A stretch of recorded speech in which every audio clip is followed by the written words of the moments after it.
Justice Watchers, before we begin, I want to make this absolutely clear. The following broadcast contains public domain courtroom footage, commentary, and legal analysis. This content is presented under the Fair Use Doctrine as defined by 17 U.S.C. 107 and is protected by multiple Supreme Court rulings, which you see below. This stream is transformative, educational, and journalistic in nature. It includes original commentary, trial breakdowns, legal interpretation, and critical analysis, not raw redistribution. We do not claim ownership over any public domain footage, and all use is strictly within legal bounds. If you're watching this content, you're engaging in a protected, transformative experience, grounded in law, never in speculation. And if anyone has a problem with that, take it up with Campbell, Brady, Miranda, and Irvin.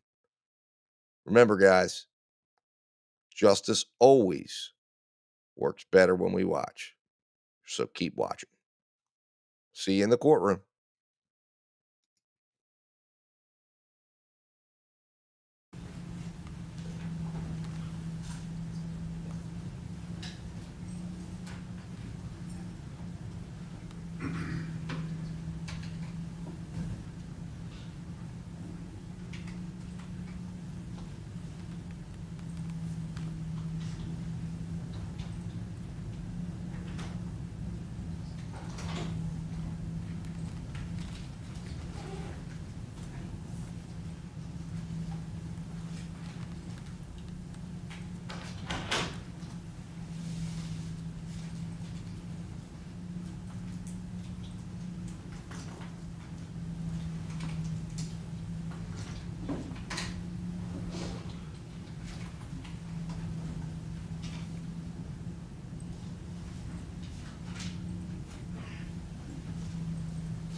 Left off a little bit yesterday.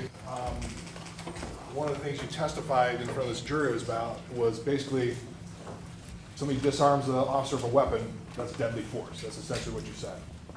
Yes. Okay. Once again, you met with Detective Tubergen back on April 3rd, 2025, correct? Correct. April 3rd, 2025, you knew he kind of said, hey, I need to talk to you, you're a listed witness, so what are you gonna testify to, correct? He asked me a few questions, yes. And one of those questions was, does GRPD have any policy or training that directly address being disarmed of one's taser or being confronted with a taser? And you said no. Yes, it did. Okay. And once again, this thing that you signed that was provided by the defense, you talk about close quarter deployment of the taser, you talk about drive stun of the taser. There's nothing in the statement that you put about being disarmed of a taser is considered deadly force, correct? Correct. I guess, did you know what this was for? I did.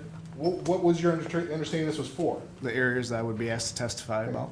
So that skipped your mind with it, or you didn't say, hey, I was gonna testify about how being disarmed of a taser is deadly force? You just left it out? I wasn't asked, it wasn't provided, and that. You didn't read it? I read it, yes, I signed it, I read it. Well, you knew at that, because this was last Monday. We're starting jury selection. You finally filed something last Monday. Objection, Your Honor. This was in response to his expert I'm sorry, what's the, just like the legal basis? This is not relevant. This affidavit was attached to our motion to exclude his expert for certain reasons. This is the only report we got from him, so I think what he's, if he's, it's a statement. Well, I mean, that's. This is a summary of his testimony, and it was in rebuttal to the prosecution's experts. So you're saying it's not relevant? Not relevant to this. This is not, we provided Mr. Becker with a summary of what his testimony would be at trial as required under the court rules. He's not required to provide an expert report, and the investigator had a chance to talk with Mr. Cyber. Okay, so I'm not sure how it's not relevant, so. It's taken out of context. This is not saying this is what I is. will definitely allow you to flesh all of that out and redirect, but I don't believe that it's not relevant, so you can It's just- certainly flesh it out more, but if he authored an affidavit, and also his response could also clarify that, so. And I don't know what the whole question was gonna be. Well, and there's nothing in that statement. You wrote, it was provided to us on Monday, the day we started jury selection, we get this. That's the first time we had anything in writing from you. You don't say anything about. That is not true. And you're testifying, so, I have a right to lead the witness, Your Honor. right, but you But it's can't, mis- you're making a statement of fact, and so, it's not Okay. clear. You've never written anything down about this, have you? About this incident? Yes. Yes, I completed a police incident report. Where is it? In our system, I'm assuming you have it with the trooper's investigative report? It was never provided to us. Do you know why? We did a search warrant. That's not my purview or responsibility, sir. But in terms of you didn't do an expert report. I did a police incident report, But you yes. didn't do an expert report. No, And you, at no point in time in your incident report, did you ever talk about tasers, deadly force if it's taken away from you? no, So at least, and then you didn't tell the officer, or excuse me, the trooper, when he showed up at Grand Rapids Police Department to talk to you about it. You never told him about that. no. Just skipped your mind? It didn't seem, I didn't talk about it. He asked you specifically, do you have any policies about the assembly of a taser? And you said no. We don't have a specific policy about it, no. But that would be a big thing. We don't have a specific policy or training. He said policy or training, and your response was no. How does that not seem to be a legitimate response? It didn't seem to be. Okay. Tasers are different. You didn't say specifically a taser yesterday. You said a disarmable weapon. Correct. Okay. Is an OC spray a weapon? Potentially, yes. So if a person's disarmed of OC spray, if a person disarms an officer of OC spray, that's deadly force. No, Well, isn't a taser and OC spray the same thing under Grand Rapids policy? it is not. I'd like to go to Exhibit 32, Your Honor. Can you put it up on the board, please? Excuse me, 30.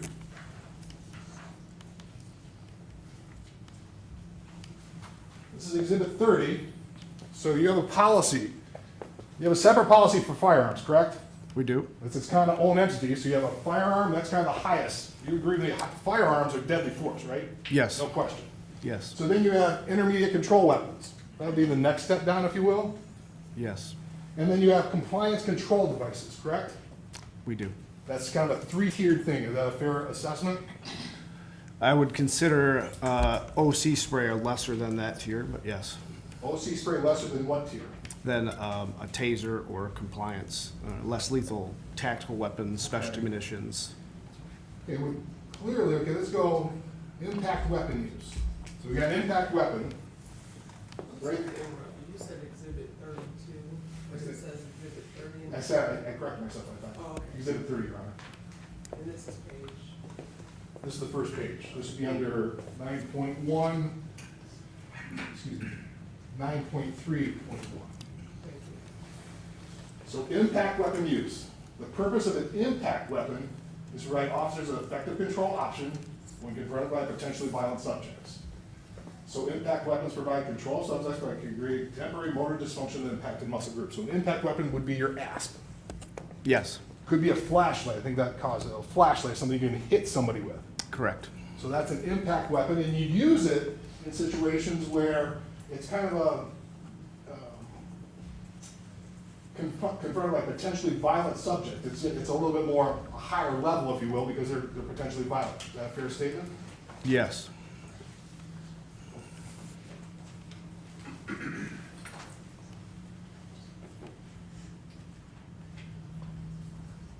Gonna go to 9.34, then you have aerosol restraints. That would be pepper spray, right? Correct.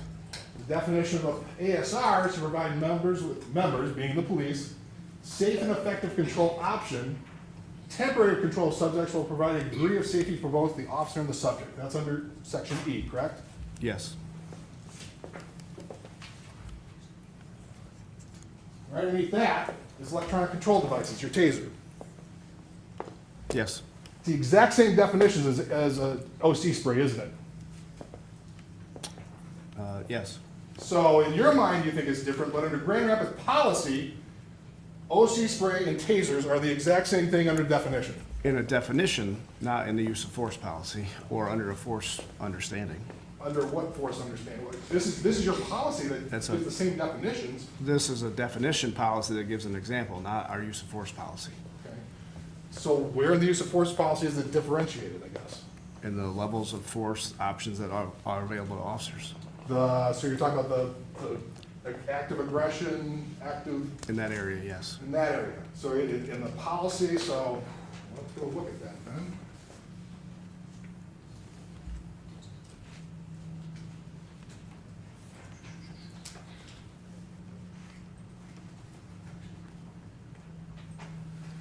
Policies here.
Okay, is this what you're talking about now, or is it 32 now, Your Honor? That is a old use force policy, sir. That's, the bottom right date says 2017 on it. Yep.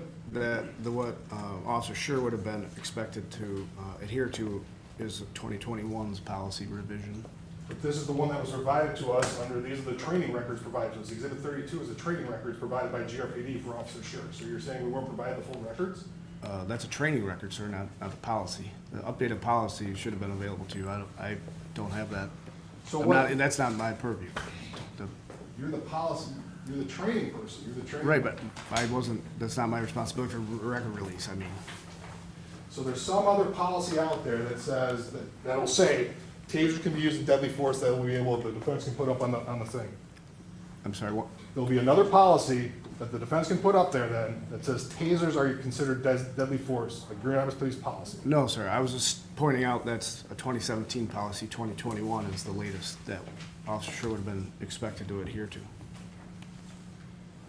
Now, we'll stay right here.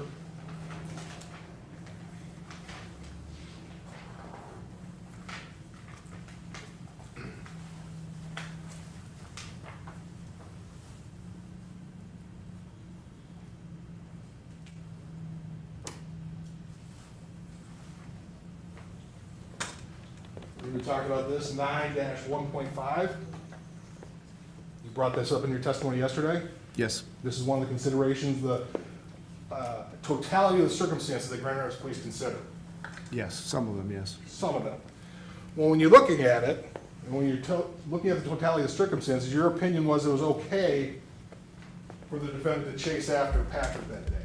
Yes, Because this is, use of force, when you talk about totality of use of force, it's all uses of force. It's not just deadly force, it's Force at the beginning, force at the end, force in between, right? Correct. And it's gotta be objectively reasonable for the entire time, right?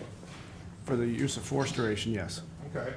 So that use of force in terms of considering that it was a good idea to chase, let's look at right off the bat, the moment of chase. Patrick's bigger than him, right? Yes. There's two people. There's one in the car and Patrick. Correct. Relative strength, we already know it, but this is before the chase is taken off. Patrick's stronger than him because, as you throw in your testimony, he lifted him off the ground. He did.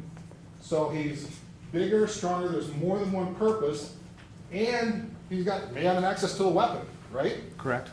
So on the first four things, the first top four things, if you will, all of them count against the defendant chasing after Patrick, correct? His factors, yes. They're factors. So what are the good factors, I guess, in there that would allow for a chase? It's also a compressed time constraint, his decision-making of deciding to pursue and then actually trying to physically restrain or arrest. Those are all happening in split-second decisions, not long drawn-out, Sure. working through them. Sure, but a reasonable officer at the time, you train officers to take all these things. I mean, you just don't have that up there for no reason. You don't have a policy for no reason, right? Correct. They're trained to take these into consideration. They are. And so part of the training would be say, hey, somebody's bigger, stronger, you got more people, may not be the best idea to go after somebody in those situations, right? Potentially.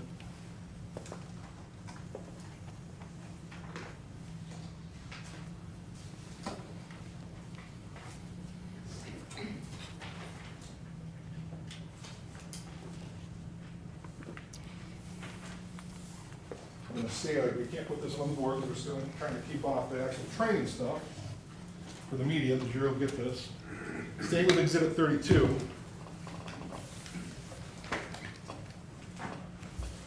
This would be use of force policy changes from 2020. You recognize that? I do. And one of the policy changes was, well, maybe not a policy change, because it was a warning before shooting. That's one of the things that's listed there, correct? Yeah, under number 3, it says require a warning before shooting. Then our MOP, which is our manual procedures, whenever reasonably possible, officers should provide verbal directives before deadly force is used. And verbal directives before deadly force is used. You kind of said yesterday, well, that covers anything, like stop, or it doesn't have to be stop or I'll shoot. Stop is sufficient under your view. We don't define exactly what a directive is, no, but stop could be construed, I would say can be construed as a directive, yes. What's number 4 there? Require that all alternatives be exhausted before shooting. Okay. Already, and then underneath it says, already in manual procedures 9-1 under escalation and de-escalation of force. So it says it's a kind of a change, but that's, according to that, you already had that, you're supposed to exhaust all alternatives before shooting, correct? It says that as a use of force policy change, recommend yes. So, under policy, you're supposed to try and exhaust all alternatives, right? Correct. Okay. Now, I get it. Yesterday you said if somebody walks up, pulls a gun out, you don't have to try and do anything else. You gotta respond with deadly force if you're met with immediate deadly force, right? Yes. But Grand Rapids Police teaches a number of different things in terms of use of force continuum, don't they? I would say in use of force, we don't necessarily have a continuum, but All yes. But in terms of use of force, pressure points, right? Correct. We're gonna go through them. We have the mandibular angle. Okay, that would be the kind of right between the neck here. This is a pressure point, if you will. Yes. So you train on these, they're on both sides, pressure points. You can get somebody like right here, correct? Potentially, yes. You jam it in, and that's a pain compliance, guy. Is that please tell us. It's semantics the way you're describing it, but yes, it's more of a, you have to control the head or, so that way the person doesn't move away from your pressure. But yes, it's There's that. pressure in and towards the top of their head, You yes. have the hypoglossal. Correct. This is bad, I get. Hypoglossal. So hypoglossal is kind of grabbing them underneath the chin, like right underneath here, the jawline. Is that a fair? Yes, Okay, so you can grab them, manipulate them that way. That's a pressure point that you teach. yes, You have infraorbital. I'm not going to do this to you, but that's kind of getting somebody from, you get them up under the nose and yank back on the nose. correct. You have a jugular knot. Oh, excuse me. You have the combination of the hypoglossal and infraorbital, right? Yes, You have the two. You have a under the nose and under the chin to yank somebody backwards, right? correct. You have the jugular notch. That's right here. Is this correct right here? Yes, in that region, Because correct. you got like a little, when you feel your bone comes together, you got a hole right there. That's taut. Yes, You have the brachial plexus. There's a muscle, your shoulder muscles. That's a pressure point right along the neck. In this area, you can jam down on it, grab it. yeah, and it kind of feeds up to the side of your neck, So yes. that's a pressure point that once again, is that a pain compliance or does that, It can cause both, like a motor dysfunction or pain compliance. okay, but that's something you teach. Yes, The clavicle notch, okay, that would be right in here. Is that like between your, as a collarbone? Right in mostly, there? yeah, roughly where your collarbone meets by So your there's like a shoulder. hole between where it's kind of, there's a, almost like a hole. You can press down on that, right? You can press down here. Is that fair? Yes, All right. So those are all pressure points that are taut. correct.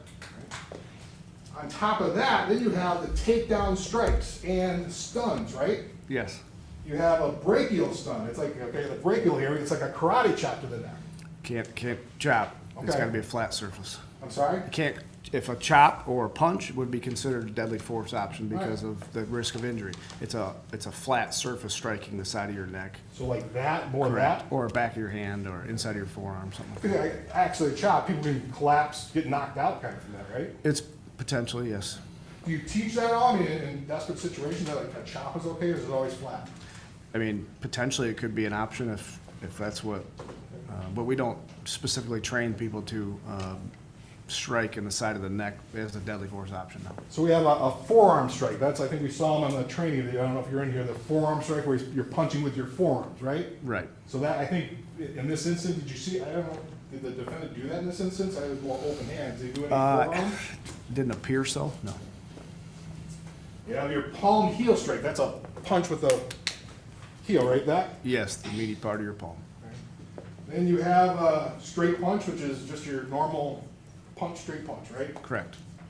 You have a combo, the palm heel strike and straight punch. Yes. So you do like a punch, heel, punch, you kind of alternate. Is that the idea? Different arms, like using your body momentum, yes. There's an angle kick. What's an angle kick? Striking one of the outside of the leg, there's nerve points there with your bony part of your shin, more or less like a kick across somebody. Okay. What's a shin kick? Would be a kick specifically right to the shins, right? Yeah, it's more of a, if you think about stubbing your shin on something, that pain kind of down by your top of your shoe or boot, yes. And there's a knee strike. So we definitely saw him do a knee strike. Correct. So we did one of those things. He did. All right. What's a straight arm bar takedown? It's a takedown option that we teach and train where you extend somebody's arm down and the officer would be in this area and you use body momentum and mechanics to bring them down. How about iron wrist takedown? That would be if a handcuff is applied or partially applied, you use the body mechanics of your wrist bent and the mechanical advantage of the handcuff to pull somebody down. So that definitely that one wouldn't apply because it wasn't handcuffed. That's only used in handcuffs. That's the iron part of it, yes. Okay. What's a 4-finger wrist lock? That would be more or less just bending the wrist and kind of a arm weave to bring somebody down. How about a rear sentry takedown? Because this is a big one. Because a rear sentry takedown under your training, what I've seen, is designed for even if somebody's bigger from you can kind of pull them down from behind. Is that a Yeah, if somebody the size difference, obviously you'd have to break down their height disadvantage because it's again body mechanic dependent. the final one's jaw control? I couldn't. Is this you kind of grab somebody with the face and push them back? It's more of a cheek hold, and you have to again counterbalance just like all of the pressure points because the pressure, if you're not counterbalancing it, they're going to be able to escape that. Okay. Now, do you have your ASP on you? I do. Can you bring it out and show it to the jury? I can. I carried mine behind my firearm, and it's an expandable baton. Okay. Can you expand it, please? I can. So it'll expand to, I don't know, 20 inches or so, 21 inches. So this would be the impact. That would be an impact weapon that we talked about earlier. Correct. Okay. It's not just, okay, they got this, swing away, right? You teach them on specific things on how to use that, right? Yes. One of those things is open mode to common perineal. What exactly is that?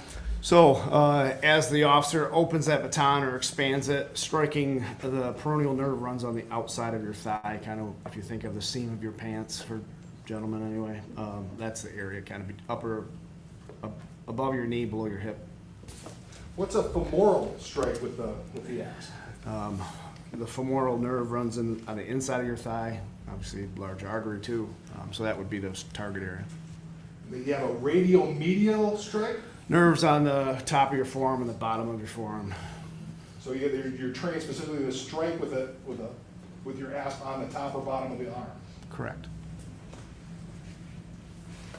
And then we talked about it, OC spray is part of it, Yes. and there's a reason why the OC spray might be effective, but that's another option. Yes. We talked about a little bit, when those are kind of your traditional normal ones, flashlight is kind of a trained thing. If things are going really bad, you let your officers use a flashlight to strike. It could be used as an impact weapon as opposed to a baton, yes. Now, you talk all these training records, I kind of put them in front of you. These are all taught basically at the academy, right? Or not the academy, through your training program Correct. when they're recruits. And so these training records, use of force, you're recertified each year, right? Yes. So these training records we have, the defendant was recertified every year on all these pressure points, ass strikes, whatever, any training that we just went over. He was recertified every year on that. Correct. And in fact, he was recertified on February 22nd, maybe a month and a half before this incident. Yeah, I believe so.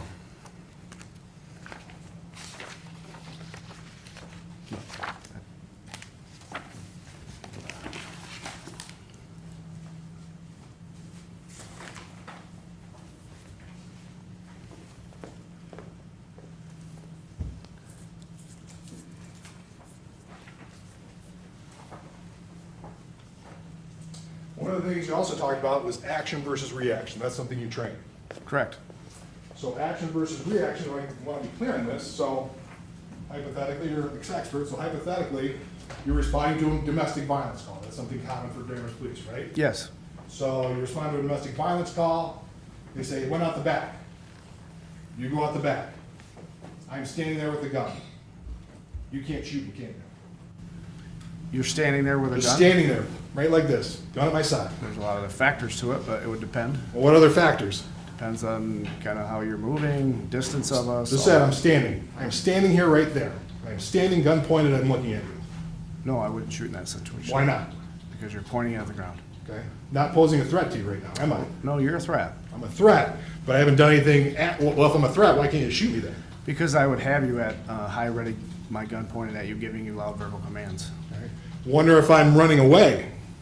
I would be giving you loud verbal commands. So if you have a firearm in your hand, you're running from me, I would still have my gun up and giving you verbal commands to give chase. But action beats reaction. I can quick shoot, Yes. right? That's what you're trained. Yes, But even in this circumstance, this wasn't a gun, this was a taser, right? it was. Taser doesn't do the same thing as a gun. You would agree with me on that, wouldn't you? Does not function like a firearm, no. So the one big concern of the tasers is going to disable somebody to have somebody access their gun. That's one of the biggest concerns, right? Yes.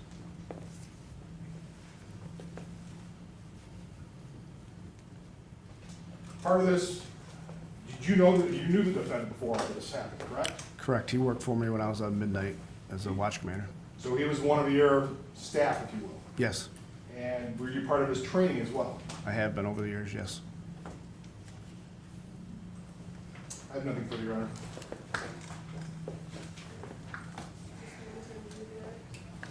Yes.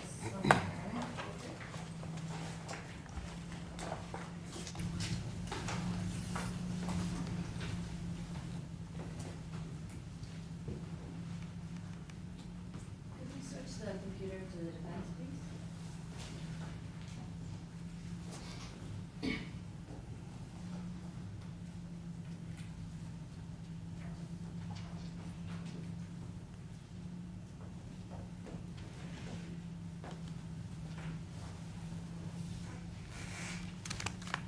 Morning, Captain Morning. Cyber.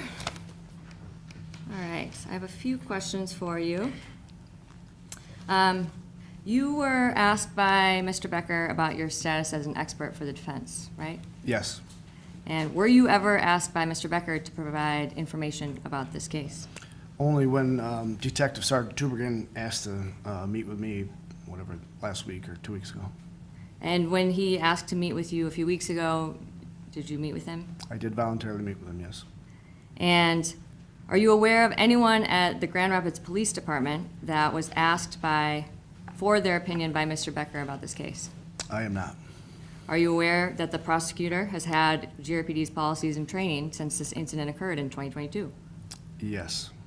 Are you aware if anyone at GRPD was asked Okay, about the Jack, training this and is leading. policies? Just because it's redirect, it's not a cross-exam.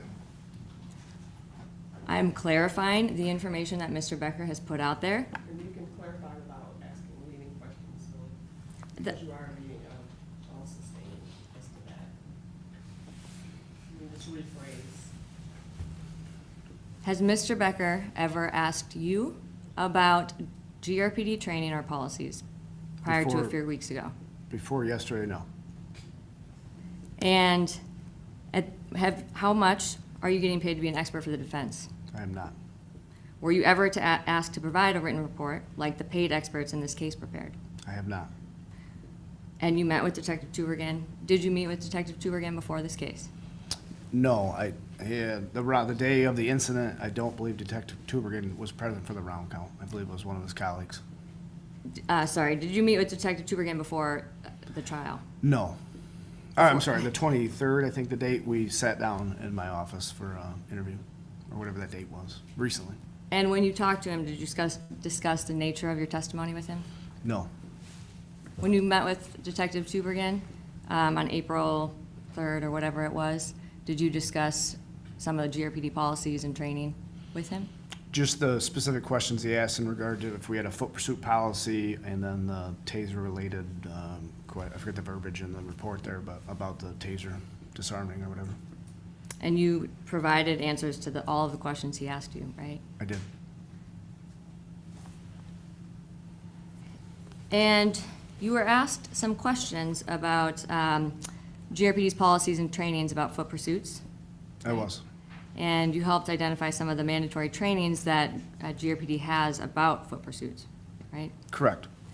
And they included the different training scenarios that you train Grand Rapids police officers about foot pursuits, Yes. okay? And those are all within the records provided to the prosecution, right? I would assume, I'm not the records management area of the department, but I would assume so, yes.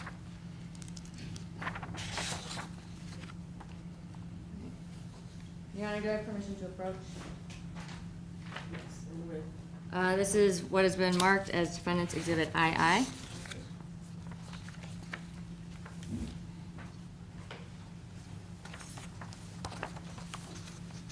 Captain Seibert, do you recognize this document?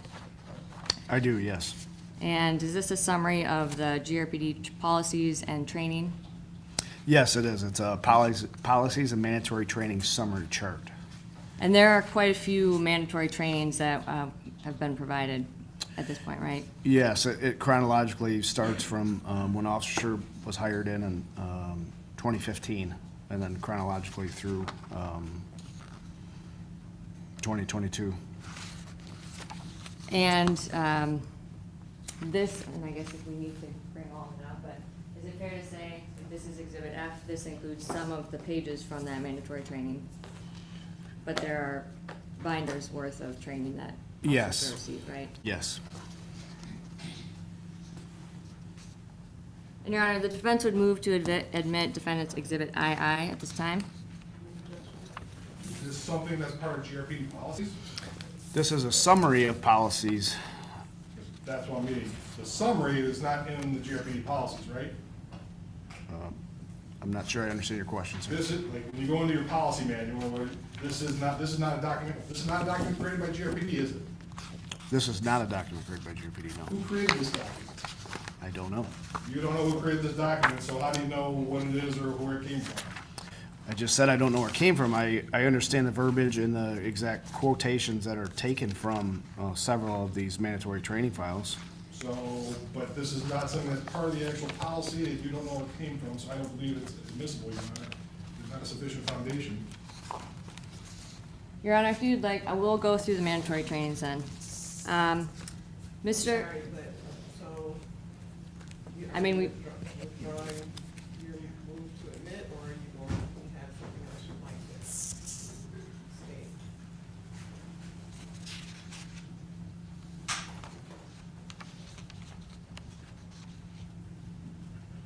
withdraw the summary charge, Okay. and at this time, we'll, Refer to the training, like you held up a book, was that exhibit F? yeah, that was exhibit E and F, but But then. I was referencing exhibit F, yes, that, which is already, 1 through 18?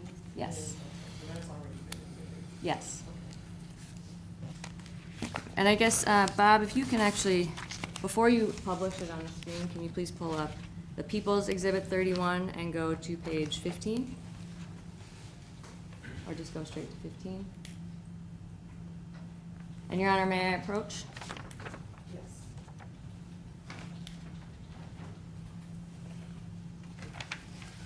I'm handing Captain Stiver with what's been previously marked and admitted as the People's Exhibit 31. And Bob, can you go to, Can we approach real quick?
Sensitive nature of what will be displayed on the screen, I'm instructing media to not shoot the screen.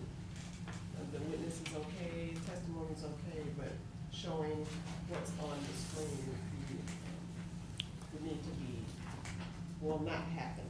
So, okay. And go ahead, Ms. Hamilton, your question about, you have page 15, and you handed him page 15, right?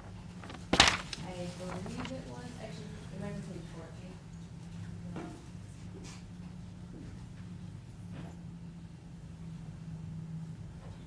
Unless he, what is your exhibit 31? Is it 1901? What's your exhibit 31?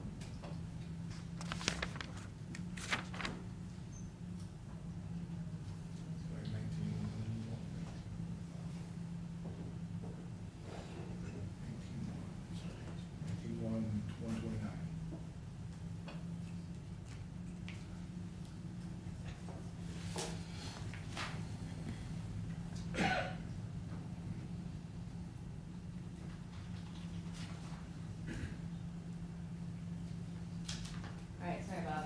I don't know exactly what page this is in the People's Exhibit, but this is the same as Defendant's Exhibit F5. Can you pull that one up, please? And that'll be on the first page of that. F5, Yes, which has already been admitted. and is that what you handed the witness? It's the same, yeah, it's the same. I just don't know in the People's Exhibit which page it is. Okay. And I just use the relevant pages in ours. Okay. And directing your attention to the scenario 1, discussing the foot pursuit. And as part of your, can you explain what this type of scenario is and what it includes? Yes, so oftentimes in our mandatory training cycles, we have specific objectives or training goals. So, for example, this is 1901, meaning it was 2019, it was the first training cycle of the year. So CEW, ECD, TASER, we're trying to accomplish a specific objective with scenario 1. So many times we build out scenarios that are very scripted, so we could try to limit for safety reasons and to get the response we want, I guess, in short. So this scenario one was, we set up that the officer is responding to a foot pursuit that another officer called out. And when they arrive, they find the role player, which is acting as the assailant or the suspect, is on top of the officer. So to get a close probe deployment, meaning firing the taser from a close distance with a follow-up, touching the taser to a different point in that body to achieve the electrical circuit or NMI. And that involved an officer who was also in a solo foot pursuit? Correct. And you trained Grand Rapids police officers, including Officer Schurr, on solo foot pursuits, is that correct? Correct. Bob, can you please pull up Exhibit F17? Your Honor, do I have permission to approach? Yes. Just say what you're approaching with. I am approaching with Defendant's Exhibit F16, which has already been admitted into evidence. Thank you. Okay. I'm now handing Captain Cyber a copy of their unknown risk traffic stop training. And you were asked some questions about unknown risk traffic stops. And Mr. Becker had questioned you about an officer's ability to leave the vehicle. Can you talk about some of the factors that you train officers to look for, which are reflected on page 2 of the PowerPoint? There. Yes, sorry. So, as the jury can see, just working through things to think about, things to be aware of. What's the nature of the offense? As in, why are you stopping the vehicle? We have what we refer to, the only two variations, unknown risk and high-risk traffic stops. High risk would be a known violent crime has been committed. It's a vehicle that matches the description. There's specific intent, or specific information that leads you down that path. And you have time and resources and all that. Unknown risk is what this incident would be classified as. So understanding why you stopped the vehicle, environmental hazards, meaning where do you stop the vehicle as geographically or location, any intelligence that's available, type of vehicle, obviously if, like large vans and certain things like that are more dangerous because you can't see inside of them, or if windows are completely tinted and those kind of factors. And is that all sorry, Yes, that was it, sir. okay. And is this all based on, is this part of the officer's discretion to Yes. determine? And is it usually, do you usually train officers to look for these threat assessments and analyze the person that's directly potentially posing a threat? Correct. Kind of a concept we talk about is handling one problem at a time, meaning an individual that's out of the car is your first priority. Right? You've got to address that right away. And then work to occupants in the vehicle if be. We specifically train our people to do a quick assessment if they're running by a car where they'll glance or look and obvious signs of danger. But yes, they have to process all that information. And in this case, who is the person that was presenting the most risk to Officer Schurr at the time of the stop? At the time of the stop, the driver was. Why? Because he was already out of the vehicle. He had separated from the vehicle. Officer Schurr is still trying to get his radio traffic out, put the vehicle in park, undo his seatbelt if he had it on, and get out of the vehicle. Bob, could you please go to page 14?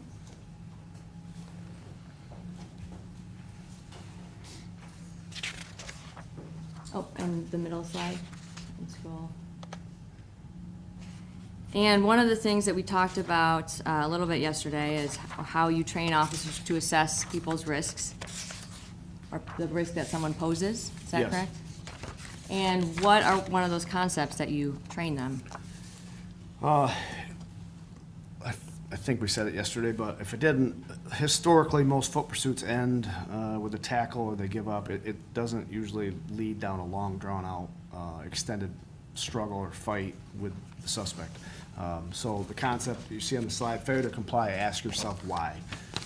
What am I missing? What do I not know? Why is this person fighting so hard to not be put in handcuffs or be arrested. So you, again, the action versus reaction, I don't know why, I can't be in their mind. I don't know what they did, I don't know. I obviously know I had an arrest, or specifically if I have an arrest, and why they're fleeing and why they're fighting me so hard. Bob, can we pull up Defendant's Exhibit E1, please?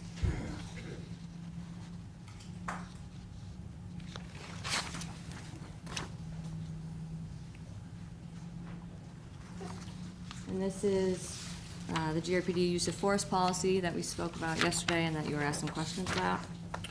Yes. And you, Mr. Becker was asking you some questions about OC spray. And Bob, can you go to 9-1.3? So page 3.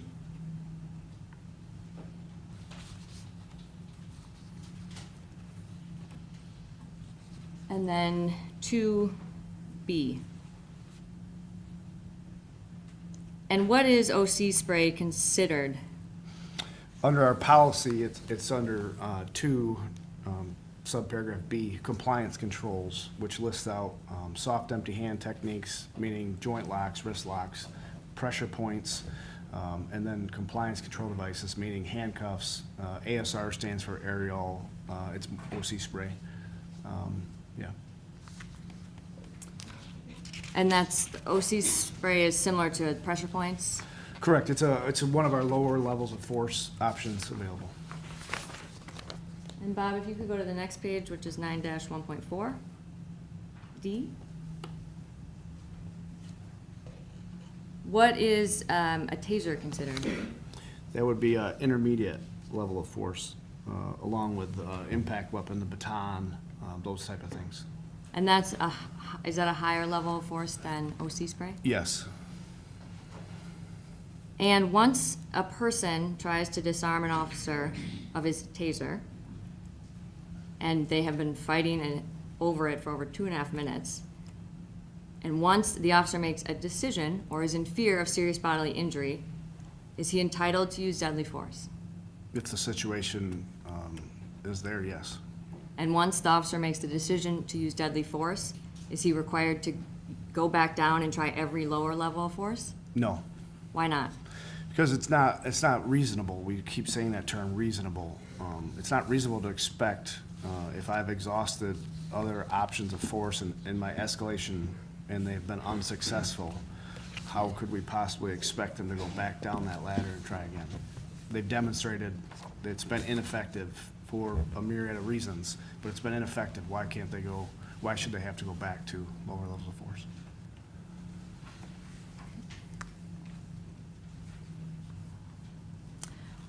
Are you aware of the Kent County Prosecutor's Office ever charging a defendant with resisting and obstructing after a foot chase? I am, yes. And did the office take the position that the defendant should be let go because the officer created a dangerous situation? No. Are you aware of the Kent County Prosecutor's Office deeming that running away? I'm gonna have to object. This is what the relevance is on every other case that we've charged. We charge thousands of these, and so I don't see what the relevance is on what our decisions are in some unknown cases. Your Honor, that's a position that this office has taken, that Which office? that the Kent County Prosecutor's Office has taken previously. They've charged people for resisting and obstructing for foot pursuits, and the officers have engaged in foot pursuits to catch the person. The other cases. So I'll sustain based on relevance, and it's outside the scope of cross as well, so. He was asking about the foot pursuit policy and whether it's permitted, or if there is one. But you're asking about a different policy of a different office. Well, I'm asking if it's a crime to run away from the police, and if, Is that what you're asking? I mean, no, but I'm asking if it's a, Yeah, so I'm sustaining the objection on the basis of what other cases, because we're not here about those cases. They're not relevant here.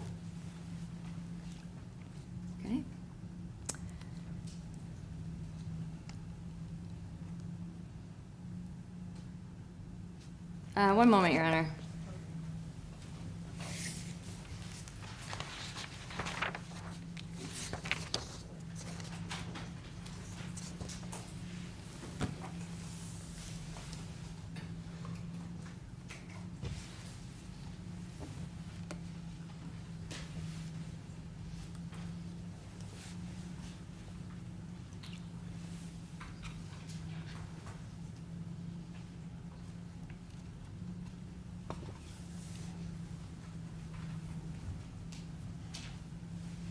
All right, no further questions.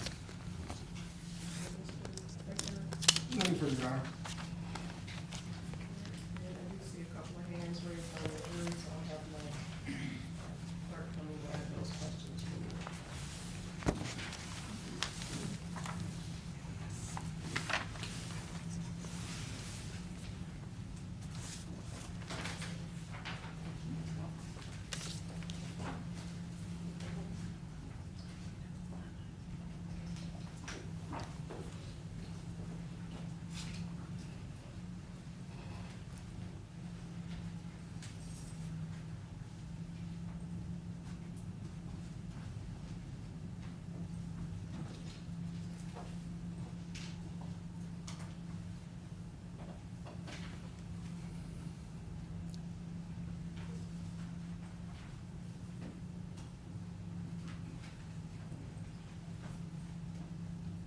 We can approach.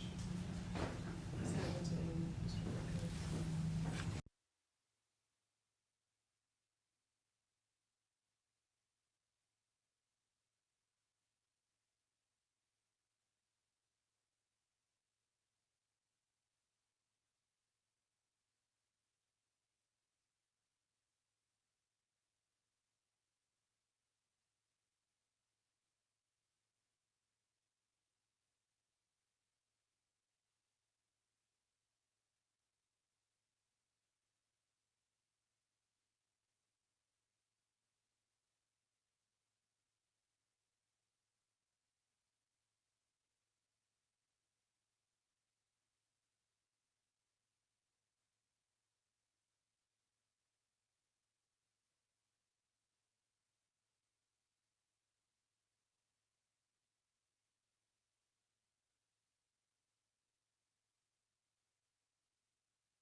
Are the training simulations from start to finish in real time? In like the average training scenario, I'm I assuming? guess the context is that we saw the graduation video, for example, that showed a clip. Yeah, so for, But how long is the actual training simulation? yes, Your Honor. So the example, that graduation video that had Officer Schurr's, a snippet of his time, those OC, where we expose them and have them do drills, that's probably roughly a minute and a half to 2 minutes by the time they work through. There'll be usually multiple dummies or stations or areas they have to complete exercises at. So, for example, that one's probably 2 minutes. And the next is how often are those simulations required during training? So the exposure happens while they're new hires, right? Sometimes when you, historically, if you go to become an instructor in that area, you get exposed or sprayed again or multiple times, or if you recertify in that. But for the average officer that isn't an instructor, that just participates in our training cycle, they don't get exposed to taser and pepper spray, but they do reality-based scenarios multiple times through the year on a yearly basis.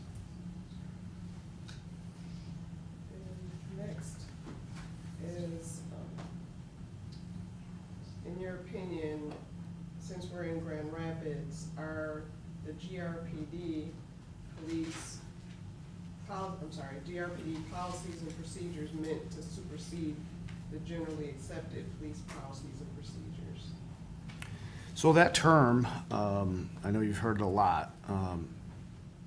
It can be construed some ways. So our policies and procedures, our training calendars, those, the training calendar isn't published publicly, but our policies are publicly published. We are CLIA certified. CLIA is an international organization that accredits agencies. So they do a full review from top to bottom, training, policies, equipment, and I have to submit yearly reports based upon reviews. So they're a 5-year cycle that you're certified for the accreditation.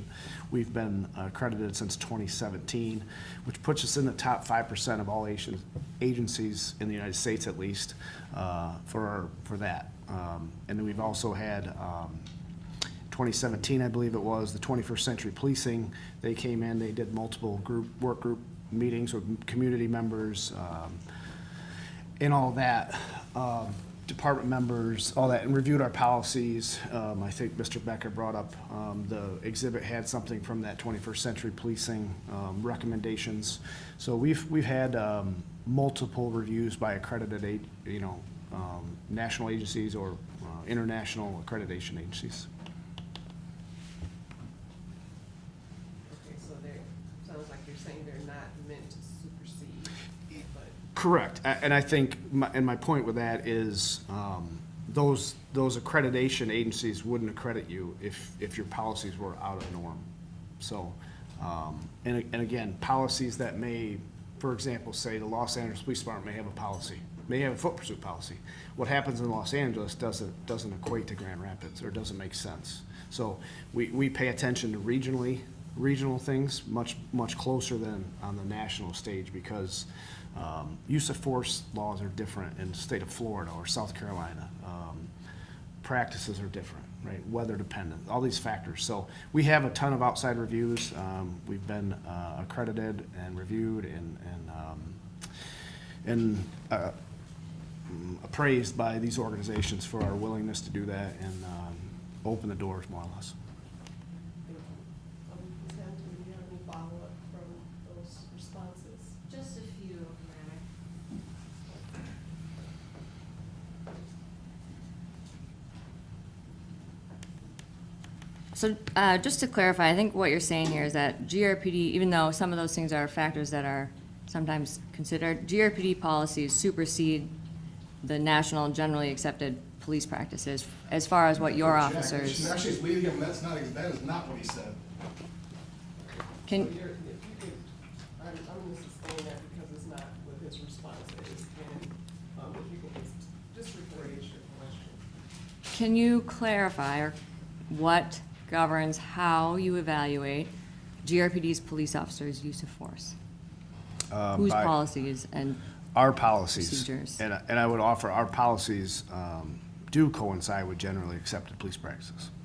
And when you say that term, can you define what you mean by that? I mean, that's a very broad term, so what do you mean by that? Yes, I would point back to the reviews we have by the CLIA, for example, the international organization. They would not offer accreditation to agencies that policies were outside of the norm or generally accepted police practices. Right.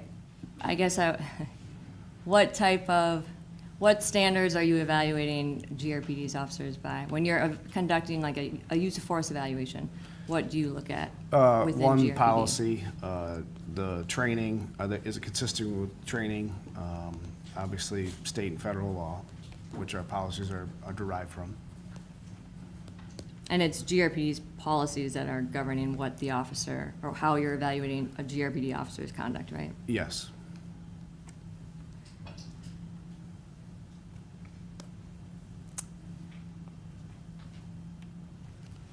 One moment, Your Honor.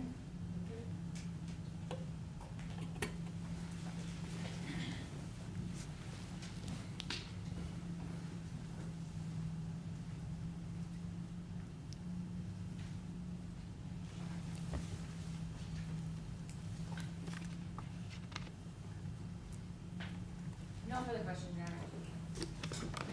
I just want to follow up on I got the other question in terms of the length of your training. And you talked about the training with the exposure to the OC spray that we saw in the recruit. I guess generally, how long are your dynamic training situations when you do those after they become officers? Sure.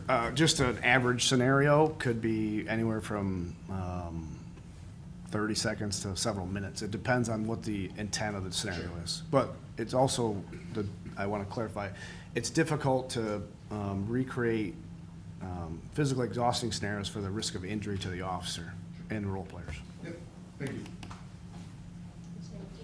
And I think you touched on this a little yesterday. When you're doing the scenario-based training, like the foot drills you talked about, when the officers are actually fighting with another person, how long are those scenarios? Those we specifically designed for, depending on the officer's physical ability or fitness level, 30 seconds to a minute and a half, depending on, because the risk of injury skyrockets when people are exhausted and that. So usually we can accomplish what we need to demonstrate that, usually within 30 seconds to a minute and a half.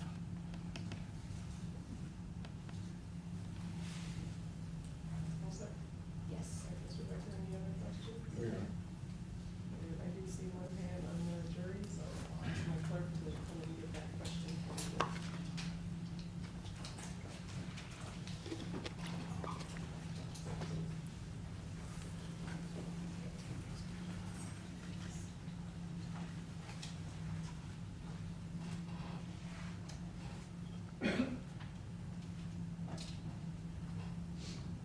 You can approach him.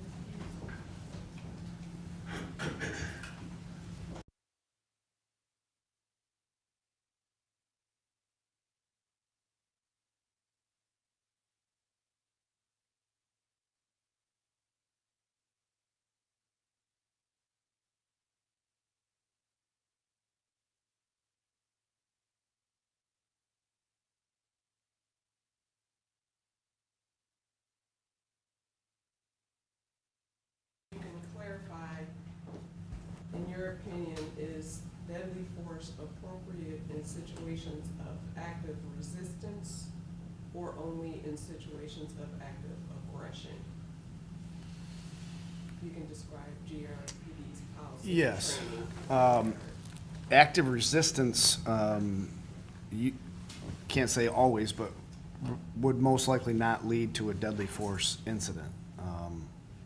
Becomes, that it's a fine line between resistance and aggression. So, for example, grabbing at a taser would be an aggressive act, and that would raise the level of force greatly. So, hopefully that answers that. Okay, so is there a policy or training with respect to the appropriateness of deadly force in active resistance or active aggression? Yes, in our reality-based scenarios, we'll create that position so there's different force options, and they understand the difference of active resistance versus active aggression, and that's the whole purpose of why we train the way we do, so they have a conditioned response to those. Thank you. Sam, can you follow up with that?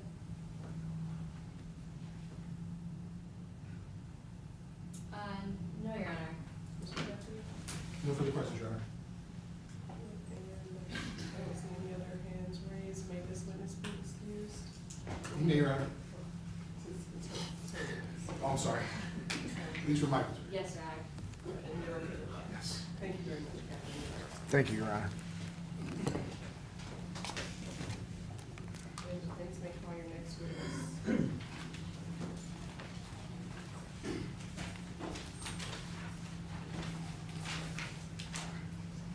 We would call Chad McCurson.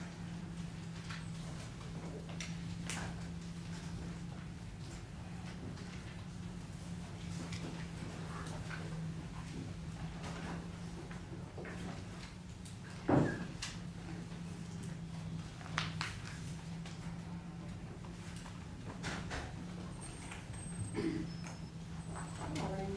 Good morning.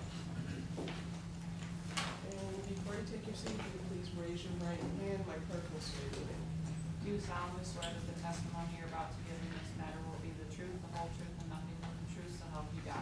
I do. Thank you. You may be seated. Thank you.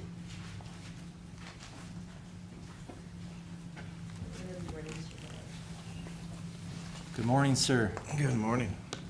Sir, can you please state your name and spell your last name for the record? My name is Chad McCursey. My last name is spelled Mckeersie. And sir, how are you employed? I am a police captain with the Grand Rapids Police Department. All right, so Captain McCursey, correct? Captain McCursey, correct. All right, and how long have you been employed with the Grand Rapids Police Department? I have been employed as a police officer since January of 2000, so over 25 years now. And could you just give me a brief synopsis of your experiences and positions over the years, please? Certainly. I first started as an intern at the Grand Rapids Police Department in mid-90s, and then I got my college education, returned, and was hired as a patrol officer in January of 2000. I worked the road patrol for about 3 years, mainly in the South Service area. I then joined what we call the SRT, the Special Response Team, or the SWAT team. As a police officer, I did that for approximately 6 years. I left the SWAT team, went back to the road. I was chosen to become a community police officer. Joined the community policing team for about a year, and then I was promoted to sergeant. After I was a sergeant, I went back to night shift patrol as a night shift sergeant on the road. Did that for just a few months before I returned back into the SRT as a sergeant and team leader in the SWAT team. Did that for approximately 2.5, 3 years. In that time, I left and went into the detective unit. I became a detective sergeant, overseeing our general case team for about a year, and then moved into our family services team as a sergeant and ran that. Family services handles domestic violence, sex crimes, things of those nature. After that, I did a couple years there. I was promoted to lieutenant, and what we then joined, went back to the road as the watch commander. Our watch commanders or lieutenants run our road patrol shifts for the night and for the day during that. Was there for about a year and a half, then moved into our internal affairs unit. Was the commander of our internal affairs for 16, 17 months for the department, and then an opening became available in the training unit. At that time, the training unit was commanded by a lieutenant. I was at that rank. I took that position and ran our training unit for about 2.5 years. From there, I was then promoted to captain, and I moved to the West Service area as the captain of that team for year and a half again, and then another opening came in support services. I moved into support services. Support services captain handles a lot of the admin work, a lot of the IT, buying the equipment, getting the fleet, the cars, and a lot of paperwork just to get all the stuff that supports our officers out on the street with the equipment that they need. From there, I then, last September, moved to be the commander of our North Service area in Grand Rapids. It was an honor to be the North Service area captain because that's where I grew up. I'm from Grand Rapids, so it's a privilege to be the commander of the patrol teams over the North Service area, and that's where I currently sit. Need a drink of water? Thank you. So appreciate that, and that's, sounds like you've had quite a few duties over the years. Now, have you also had, and you may have mentioned this in there, I apologize, I looked down at my notes a couple of times, but have you had duties as a master taser instructor? I have several other additional duties throughout those years, what we call an additional duty. I was a taser instructor, firearms instructor, defensive tactics instructor, and then I became a master taser instructor when I was in the training unit. And just to touch on historically, you've been with GRPD since what year? January 2000. All right, and has the taser been within Grand Rapids Police Department for quite a few years? Yeah, it was introduced while I was on the SWAT team as an officer, so probably 2005, 6. I don't know exact dates, but it's been a tool for our officers for almost 20 years, maybe. Now, as a master taser instructor, how many master and taser instructors does the department have at one time? Typically one. At times we have two. We try to get someone certified as a master taser instructor and then have someone go the next year. So we have an overlap because the master taser certification only lasts 2 years. So we want to have a master taser instructor in-house so that certification doesn't lapse at that time. What are, how do you obtain this classification as master taser instructor? What were the requirements to earn that role? To become a master taser instructor, you have to attend the training through Axon. Axon's the company that designs and created the taser. So you go to a 40-week, 5-day class, wherever it's held. Mine was held in Los Angeles. You go to that facility, go through the training for its classroom, a test, a lot of practical exercises, designing stuff. They also teach you how to become a better instructor while you're there, when you're doing it.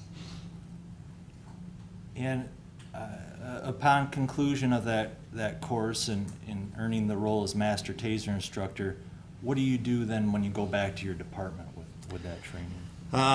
With that classification inside the Grand Rapids Police Department, I train taser instructors for the department. And then those taser instructors instruct the officers in the classroom environment how to properly use the weapon on their belt. Now,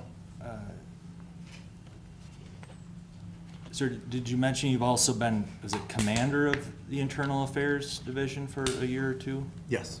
Okay. Do you have a significant amount of familiarity with GRPD training and in overall use of force policies and practices that were in place on or prior to April 4 of 2022? I do. And do you have a significant amount of familiarity with GRPD taser instruction and practices on and prior to April 4, 2022? I do.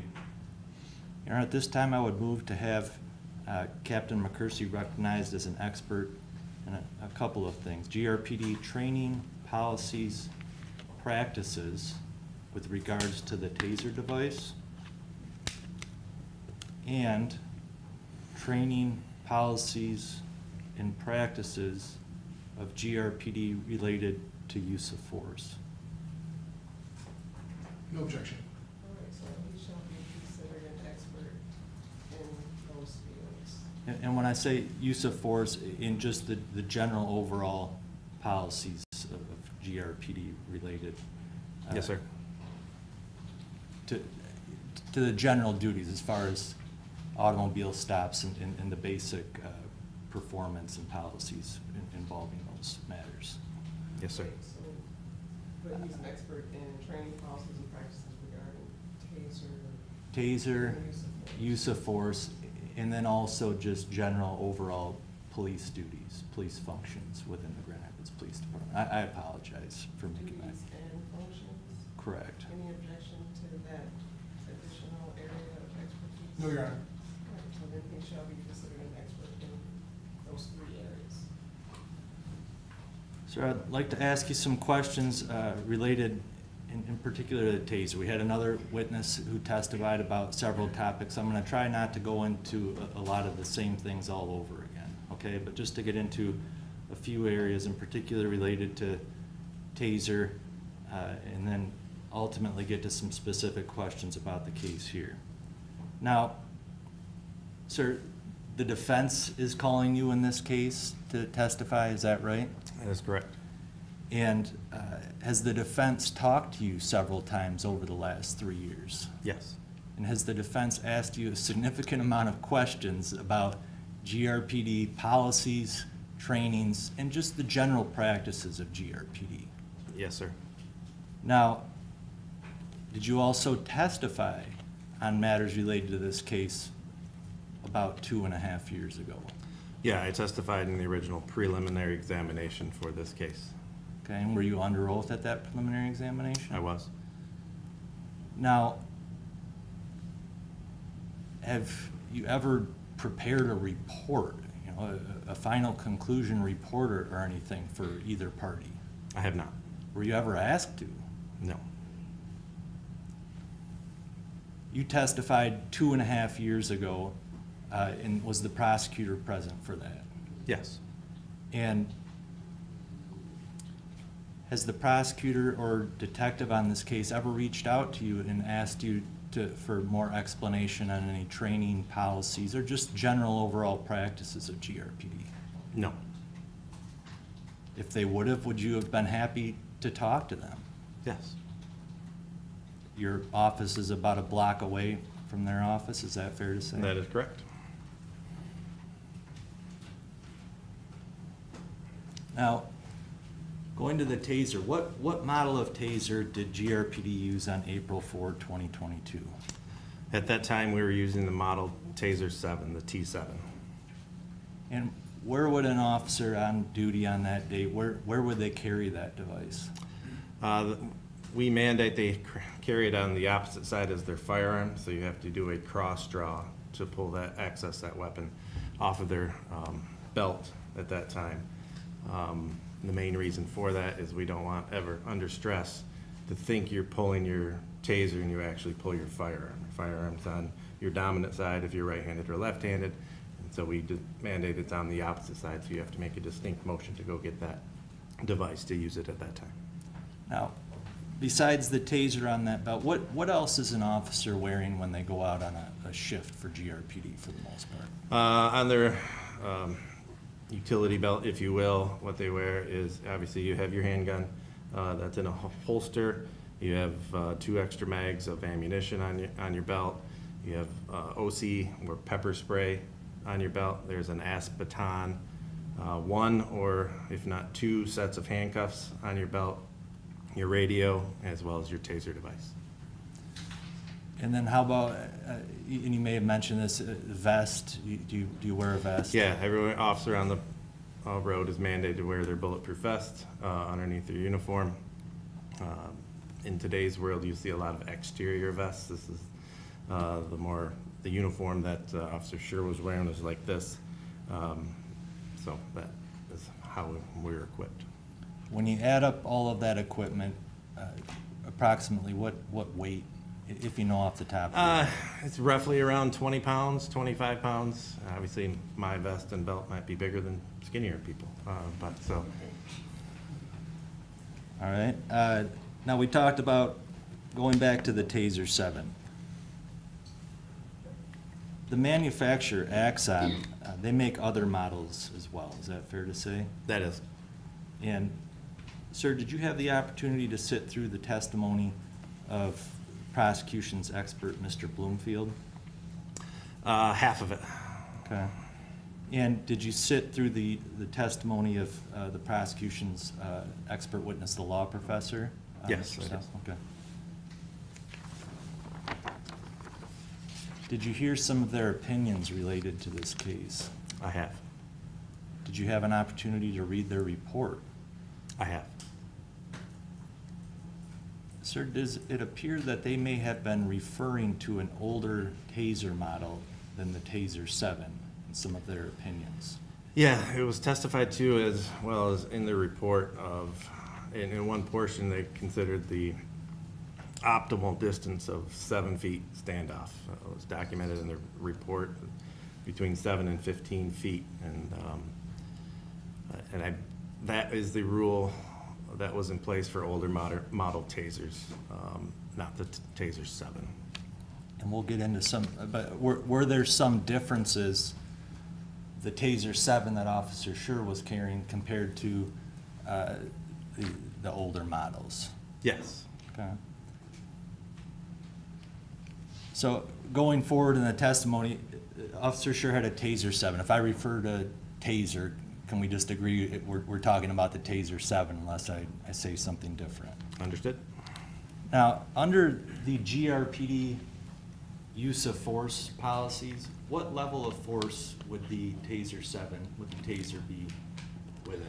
It is considered an intermediate weapon, so that's where it falls in our use of force. And how about OC or pepper spray? Where is that located? That is a lower level of force. The OC, that is used for verbal noncompliance, active, passive resistance, lower levels of resistance that officers would observe.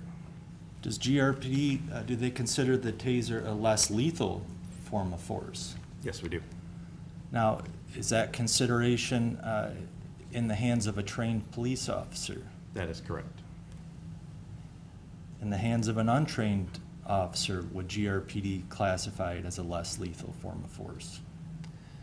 If an untrained police officer, they wouldn't be allowed to carry it.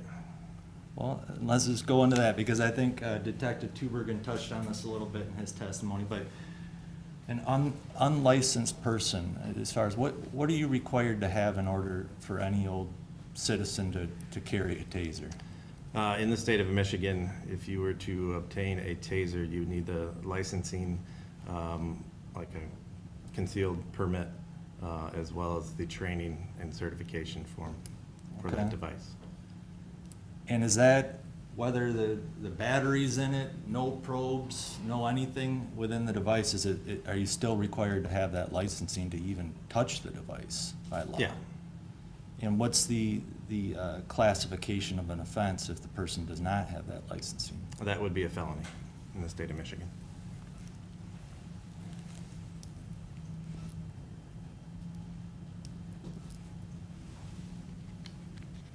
Now I'm going to ask you, I'd like to get into some of the Taser training, but just backing up a little bit, okay, because I can't recall how much this was discussed, but just to give the jury a little bit of context as far as training goes.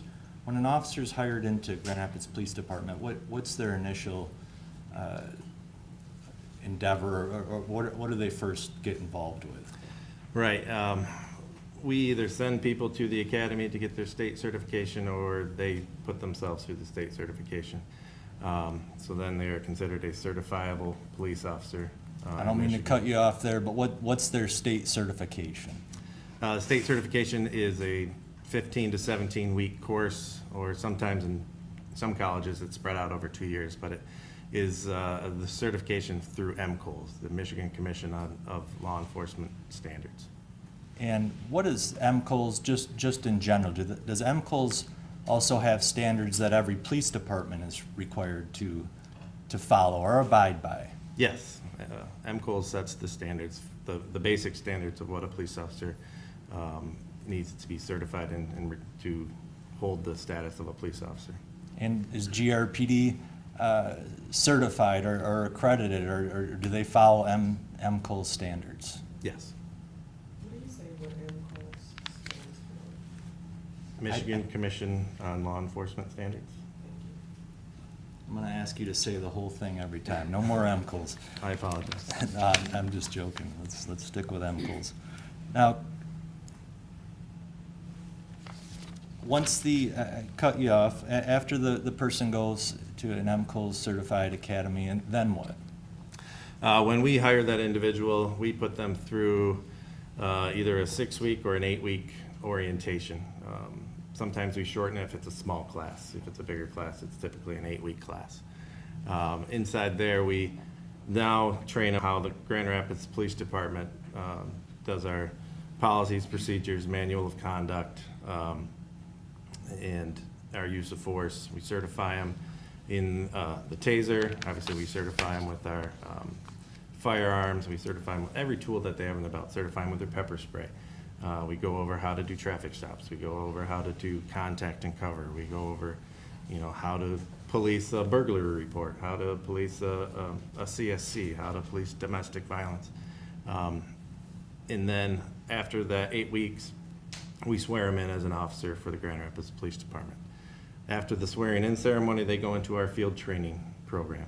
It's a 16-week program at minimum that they go into, and it's divided up into 4 steps. Each step, the trainee is always partnered with a field training officer. And on each step, their level of work that they're supposed to do gets bigger. It starts off at like 25%, then it's 55%, then it's almost 100%. And then like the last 4 weeks is they're like shadowed by their FTO to see if they can do the job appropriately. And during that time, that's documented, you know, their mistakes, their successes, and you know what training was needed to improve skill sets here and there to make sure that they are good and on a solid basis to move on and go on to solo patrol. Okay. Now, just going back to taser training, where is the officer initially trained on taser usage? During our 8-week orientation. Okay. And then how about after they're done with the 8-week? Is there continued We training? have annual recertification of the taser device every year built into our training programs.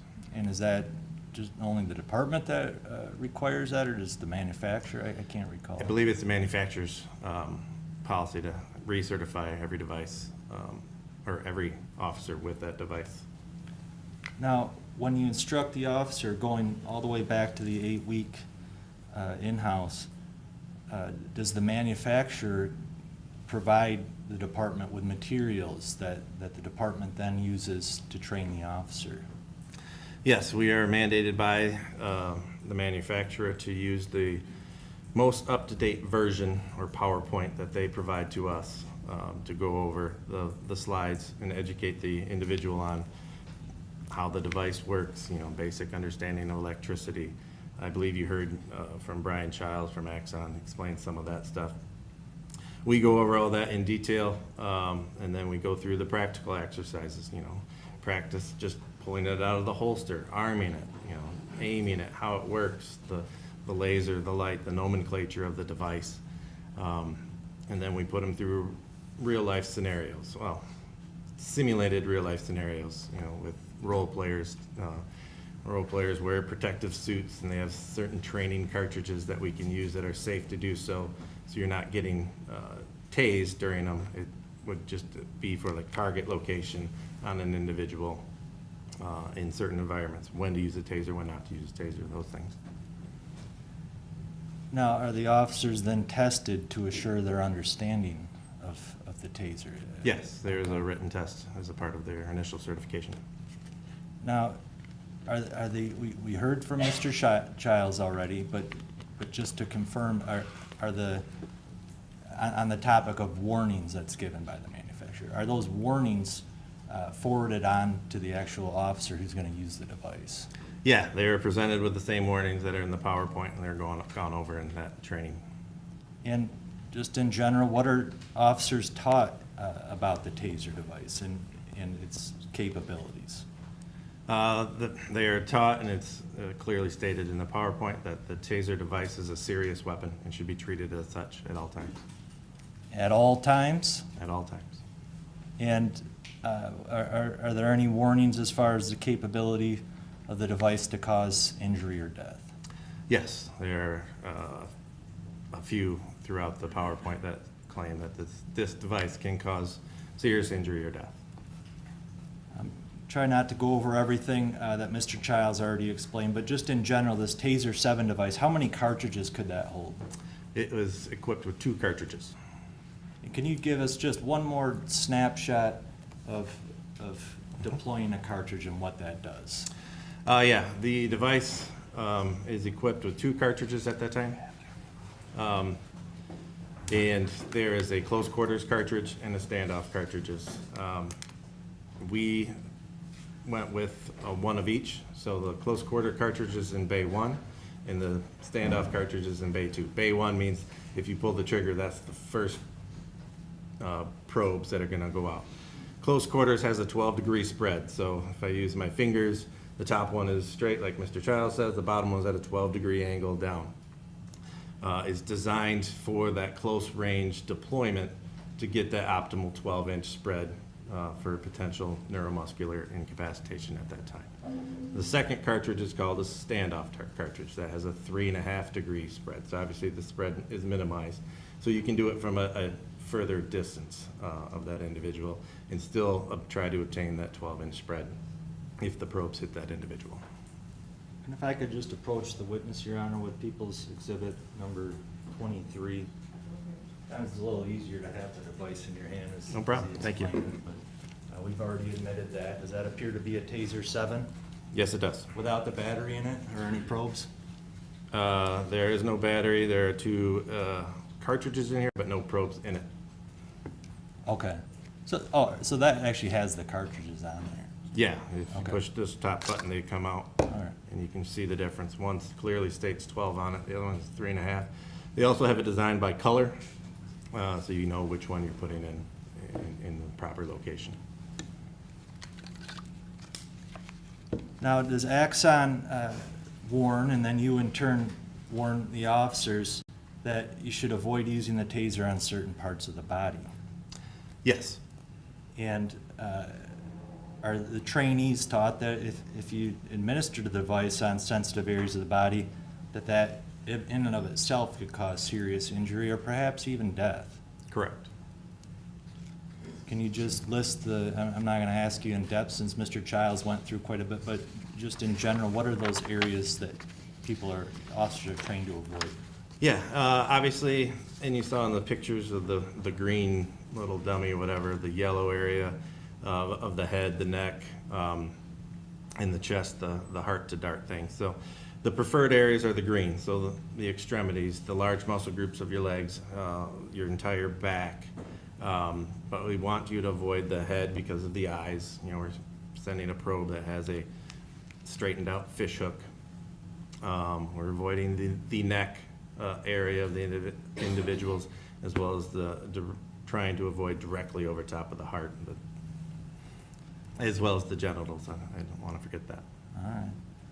And even after both cartridges are deployed, okay, and the probes are out there, the 5 seconds passes, does that device have the ability to re-energize the probes and even the wires? Yeah, if both probes are deployed into the field, the arena, or whatever you want to call it, that you could re-pull the trigger and activate all 4 probes as well as the wires, or you could hit the arc switch on either side. It's ambidextrous, which has been pointed out. And sir, I was going to go through the voluntary. Our officers provided the opportunity to have a voluntary tasing, or recruits actually, back during the 8-week. Yes, they are. And we already had a witness testify and go through some of the video on that, so I don't want to necessarily go through it all over again, but is that required, or that the trainee take that on? It is not required, it's encouraged. We want them to understand the capabilities of this device and feel what neuromuscular incapacitation is.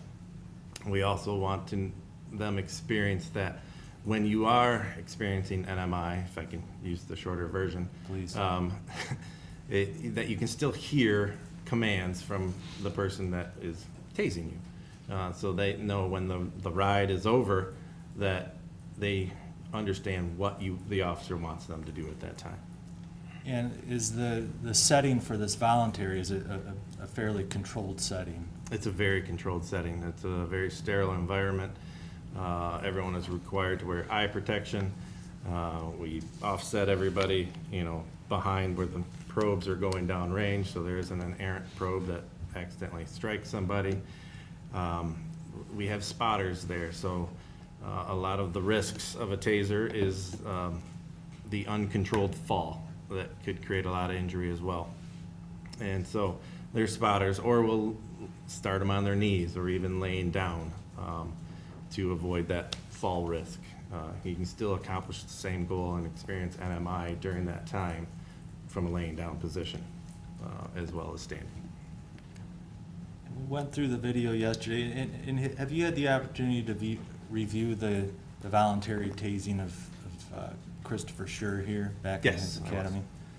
And if you recall, and I can pull it back up, but approximately how far was the device from Officer Schurr when the probes were deployed? In the video that was displayed, Officer Schurr was laying down. The instructor that tased Officer Schurr was probably 1 foot or 2 foot. It's not super clear, I think the spotter's in the way, but you can tell the proximity was very close, and I believe it was to the lower portion, to his legs. Even at that closer distance, does it appear as though Officer Schurr still felt the effects of the device? Yeah, you definitely can tell by his reaction, the immense pain that he's experiencing.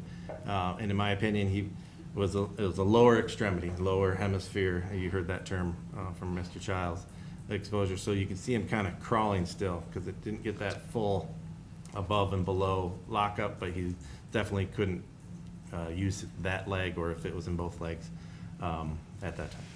It appears as though he did not have the ability to really control his whole body during that experience. Correct.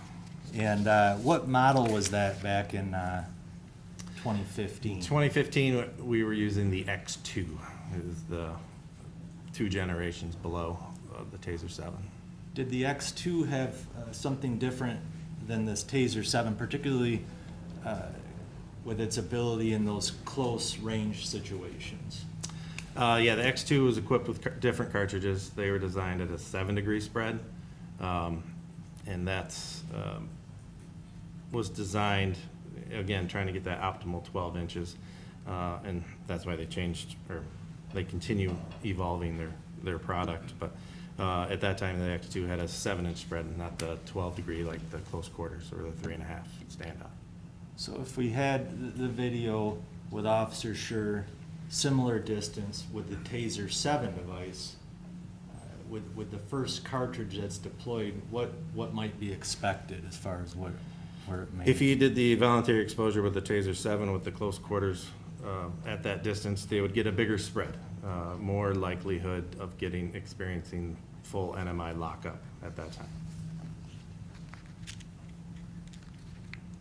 So going back to the academy, was Officer Schurr trained going all the way back to the academy, I call it the academy, Right. that 8-week, that it's acceptable to use the device within closer distance? Would that be fair to say? That is fair to say, yes. And it appears that even at a closer distance, even with the older device, it still had a pretty significant effect on Officer Schurr. Is that fair to say? That's very fair to say. Now, when the probes connected with Officer Schurr, I think Mr. Childs mentioned this, do you all sometimes refer to that as taking the ride? Yes, we do. And how long does the ride last? It is designed to last 5 seconds. What happens if the person continues to hold, or they repeat the ride after 5 seconds? It depends on the configuration of the device, the software, the computer of the device. If in older models, if you just held the trigger down, it would keep going for as long as you went until you actually let go of the trigger. In the Taser 7, they have that automatic shut-off that will stop the device after 5 seconds. But it can be re-energized at any time. Any other trigger pull would send a second cartridge, or if you hit the arc switch, you re-energize the one set of probes that are downrange. Does Axon warn against repeated or continuous deployments or Yes. ignitions? And I apologize if I'm using the wrong terminology on this, but now are officers therefore trained not to have continuous or necessarily repeated applications, to have some limit on that? Yes, officers are trained, if you're not getting the desired behavior change, try a different tactic. You don't want to keep using one thing over. It's more dangerous with the Taser because you're putting that much energy into an individual and I'm not a medical person, but from my training, is repeated exposure to extreme amount of pain. The body's either, adrenaline's gonna go really, really high or dump, and that could be dangerous at that time.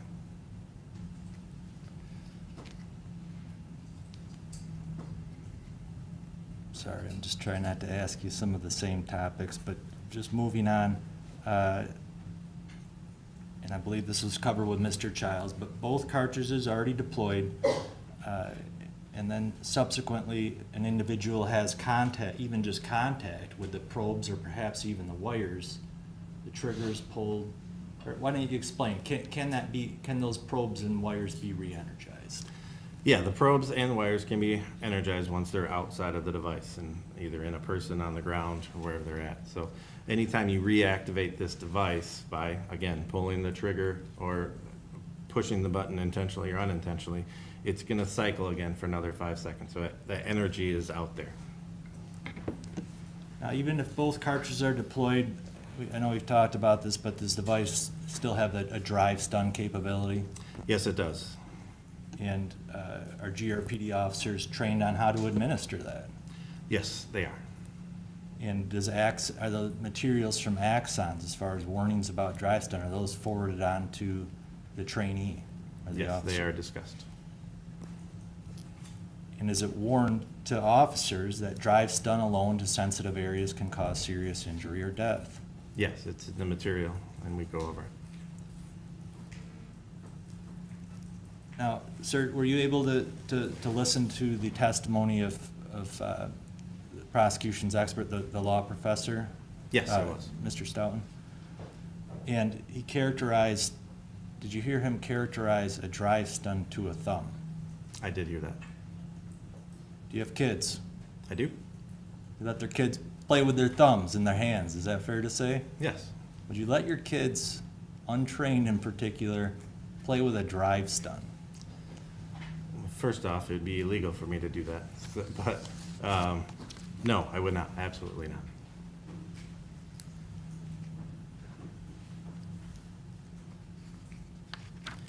You mentioned continuous pain and how the person may dump. Now, what if somebody, as far as the drive stun function, somebody who's depleted, exhausted, a continuous drive stun, could that have some type of effect on them in this dump? Yes, it could be, yeah, if a person is exhausted, that a level of pain would be dangerous. Have you been drive stunned before? I have. And is there anything that you characterize the pain to, or other folks that have Yeah, had it's it before? commonly perceived as a blowtorch. It is extreme amount of pain. It's localized pain, but it is unbelievably painful. Yeah, so if you were to press a blowtorch against your skin, you'd want to get away from it as fast as you could. A Grand Rapids Police Department officer, and we'll stick with the drive stun function. When is a Grand Rapids police officer trained to use the drive stun? How? The drive stun capabilities are primarily used for a third point of contact, to close the circuit of, if you deploy 2 probes and one misses, you can touch them with the device activated in another spot on their body to close the loop, close the circuit, so the energy goes through the top probe, through the person, and then to the end of the device, and then that could create the neuromuscular incapacitation. I'm gonna stop here and take a break, for about 15 minutes. So, jurors, so we'll come back at 10:35. Meanwhile, jurors, please get your notes or type down in your chambers, and remember to not discuss the case with each other or anyone else. Also, please all continue to avoid access to news reports about this case in the media or in social media. We'll see you back in 15.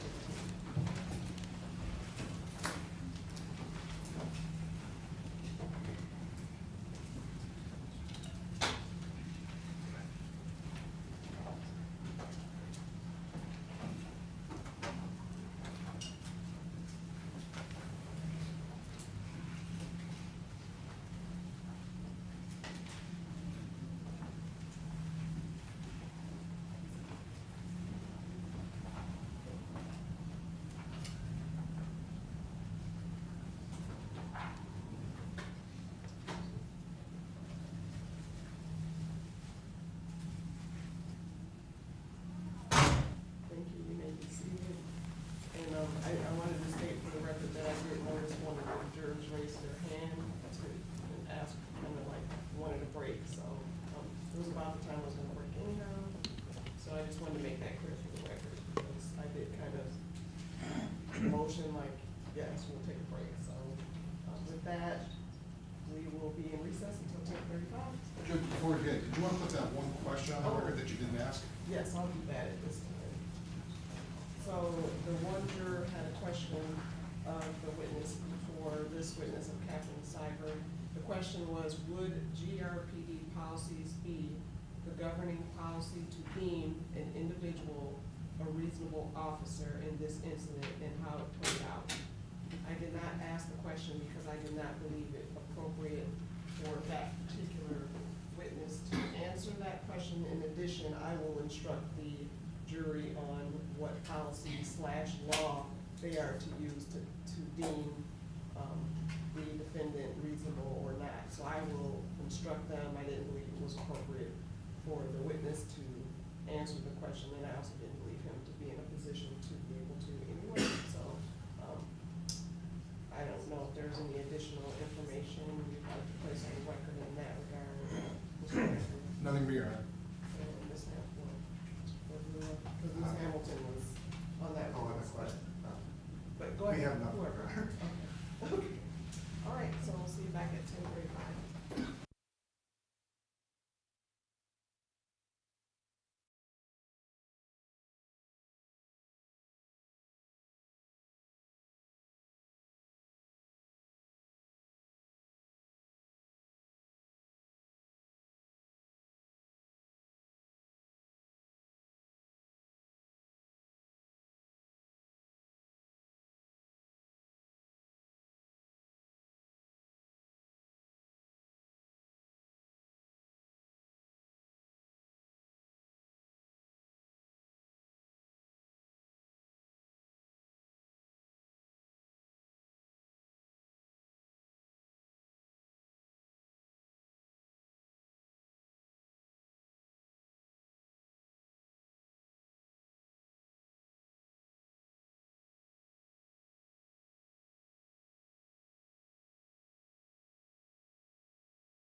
Justice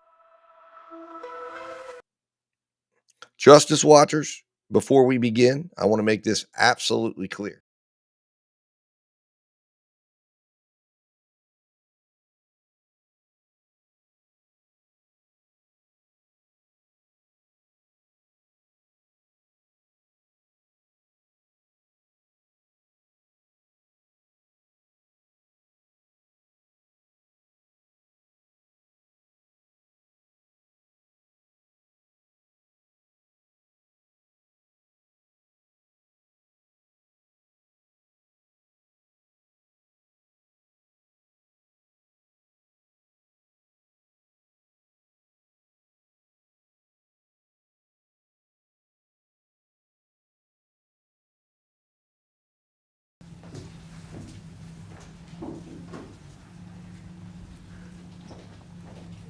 So we're gonna go back on the record and we'll make sure all parties are present.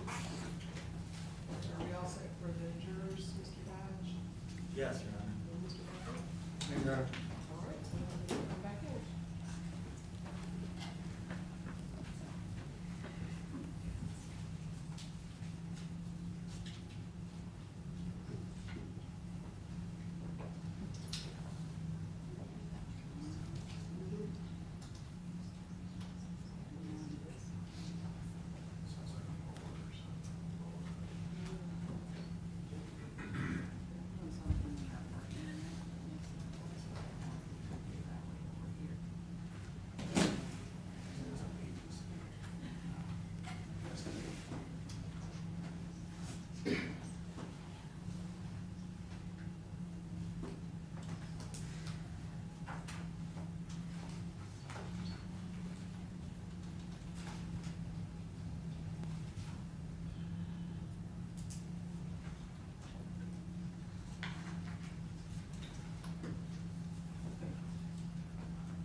You may be seated. Mr. Dodge, you may be seated.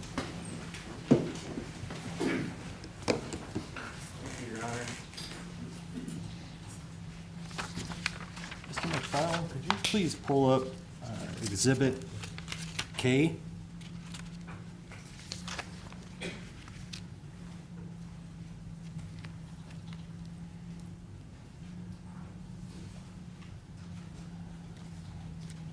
Make it J, please, I believe.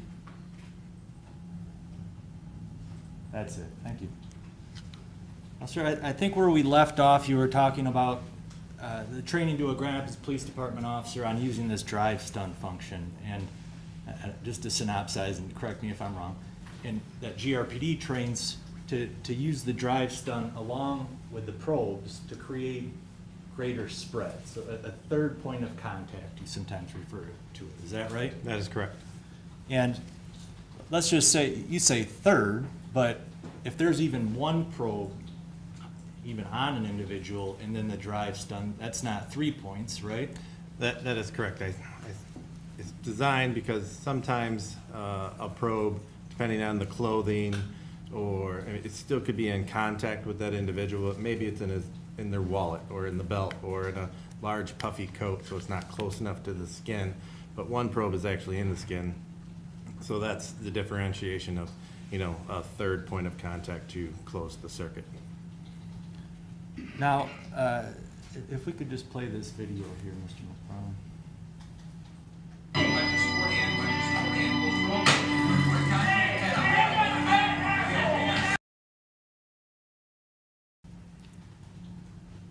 Does that appear to be a training video? I know you've sat through some of the trial. It's Officer Schurr. Yes, that is a training video designed scenario to do a third point of contact. And the music and all, it's part of like a training montage for the officers and their families. Yeah, at the end of the orientation, we take snippet videos like you've seen in there and provide it to the officer and their family for their swearing in program. It's a big day to get sworn in and become a Grand Rapids police officer or police officer anyway. So it's a montage of videos just to kind of remember the training they went through. I heard you pick the music for those? Is that right? I do not. Okay. Now, if we can just play it again, I just want to, when Officer Schurr initially goes to pull the device out of his holster, can you just back, all right. If we could just watch this moment here, please.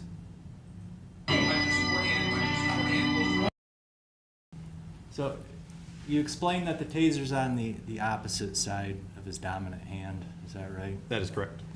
And did you see him attempting to get the device out of the holster? I did. And is there some type of action it takes to get the device out?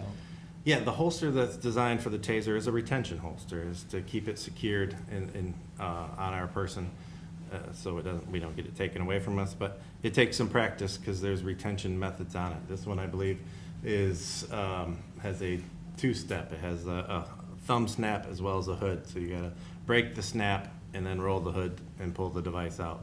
And even pulling the device out, if you're pulling the device out at a weird angle, it can get hung up inside the holster. It's very similar training, because this looks like a gun, it's very similar to our guns. Our guns have retention holsters.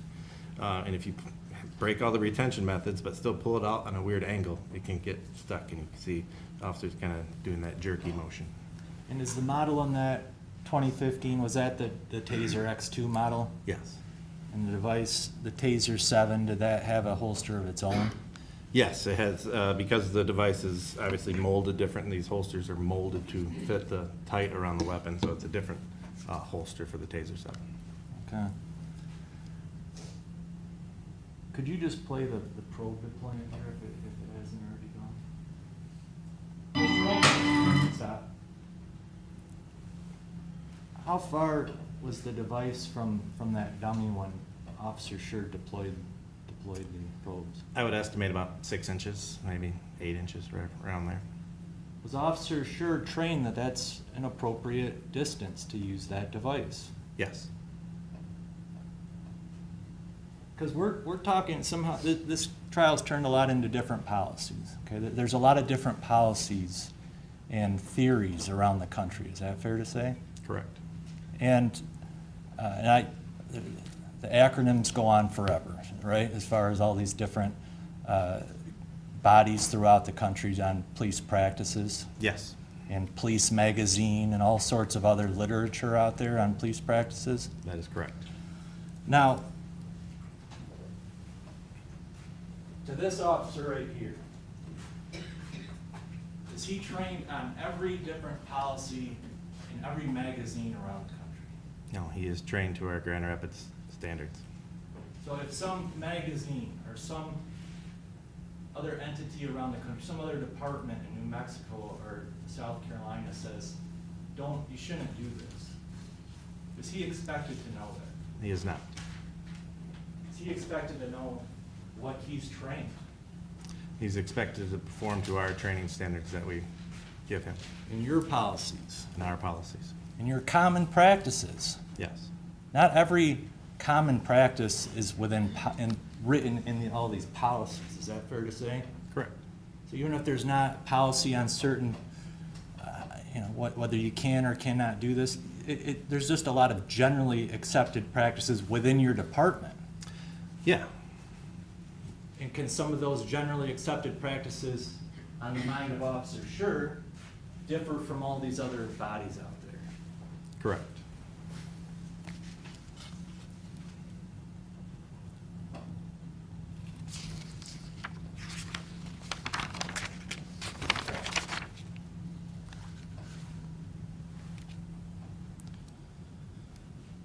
Now, just concluding somewhat here, okay, on the taser topics. But taser, axon warns, I think you've already acknowledged, the taser is a serious weapon, should be treated as such at all times. At all times, yes. And can that be even after both cartridges are deployed? Yes. Because I believe, as Mr. Childs discussed as well, does the device have the ability to re-energize? Yes.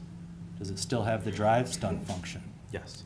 Can the person still experience NMI? Yes.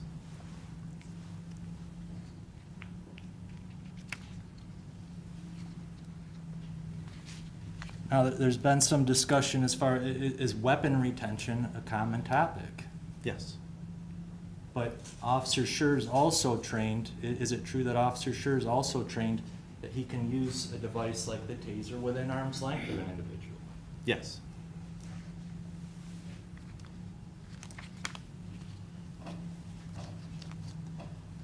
And to clarify that video, the reason we're looking and designed that video that way, or that training scenario, is if you are up close to that individual that you have to use a taser on, we know it's gonna be a close probe deployment, so it's not gonna get that NMI. So then he moves to a different part of the body to get a bigger circuit, because it's smart enough to know that these two probes happen to be 1 inch or 2 inches apart, but then there's another spot on the body. It creates a bigger circuit, getting the large muscle groups and potentially creating NMI.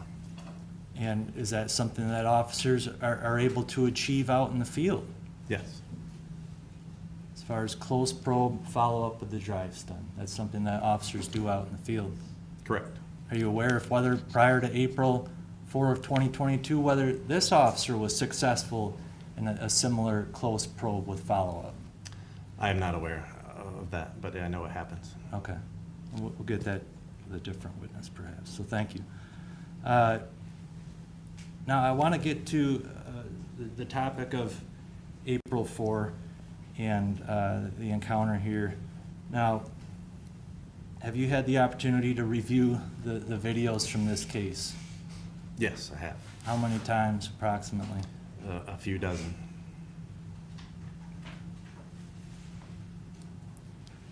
Do you feel comfortable, familiar enough with the content of those videos to answer some questions? And I don't even think I necessarily need to pull up the video at this point, but do you feel confident enough, have enough knowledge to answer some questions on that? I do.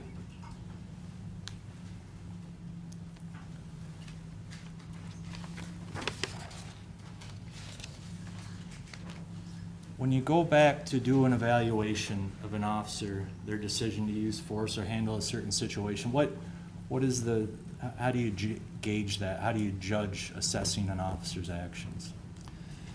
Obviously, we need to review all the videos that are attached to that incident. We got to review the police reports, the use of force reports, going along with that information.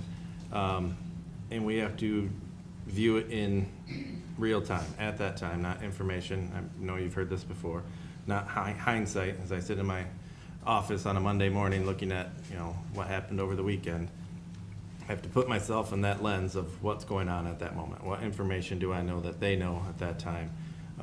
The totality of the circumstances of what's going on, the individuals, I believe you were presented earlier, a whole list of totality of circumstances,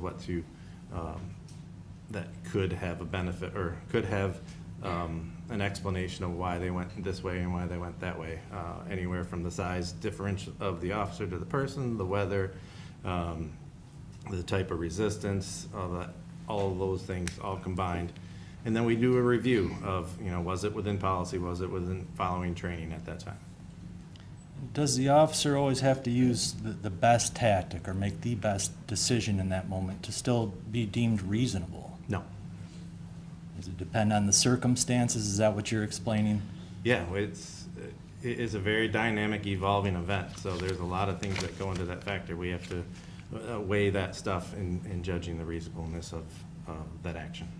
Now, since we've been focused for the most part on taser, I just want to ask you about the taser usage in this incident on April 4th with Officer Schurr.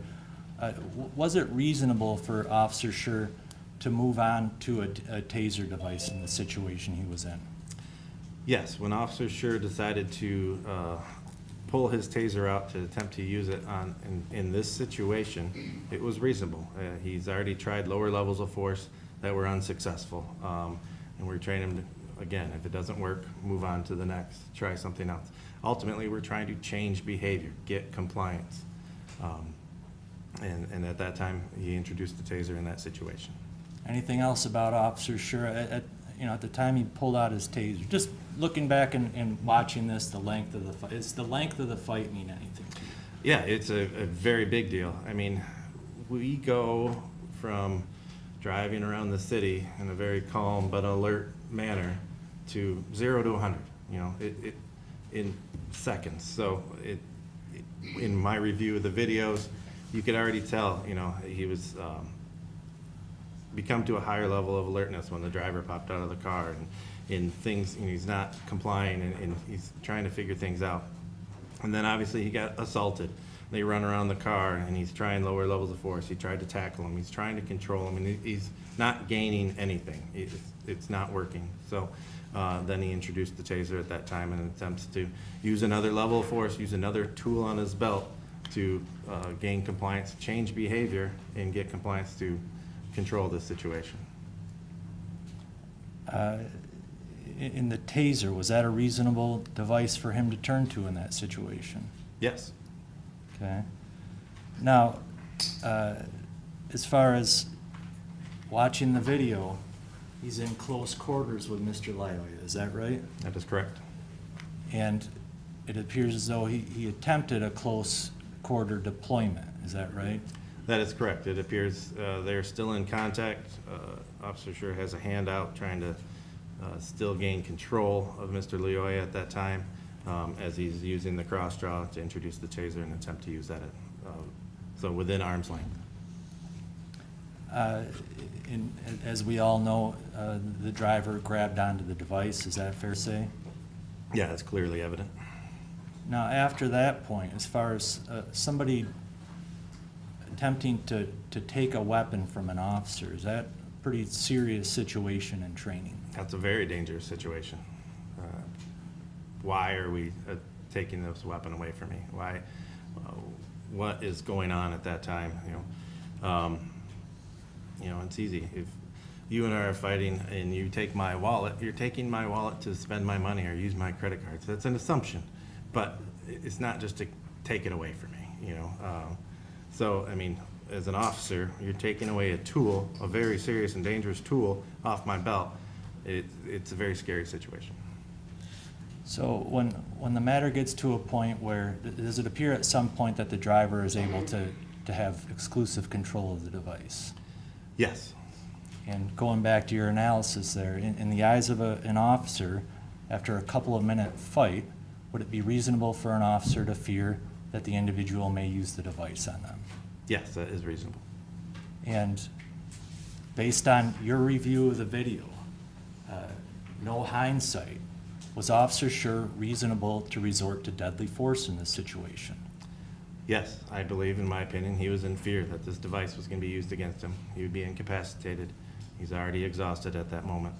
I guess we're going to object. He can't testify to what Officer Schurr believed. That's what we've gone over numerous times in this trial, and it's inappropriate for an expert to opine on. Yeah, I can back it up, a reasonable officer.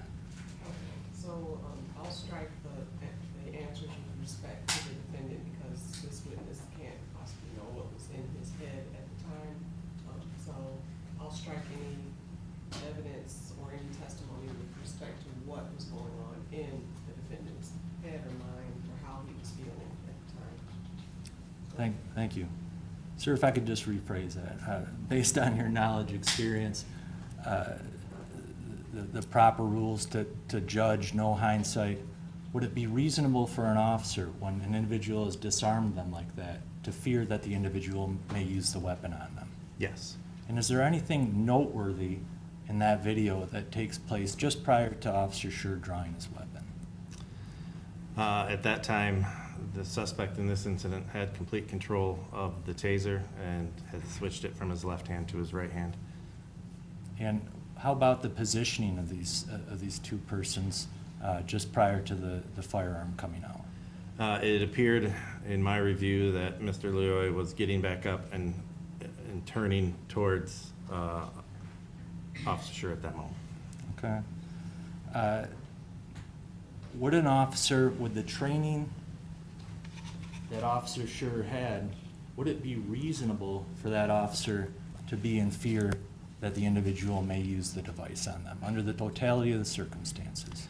Yes, based on the totality of circumstances, that everything that's portrayed so far at that moment, there would be a reasonable fear of another officer at that time of great bodily harm or death.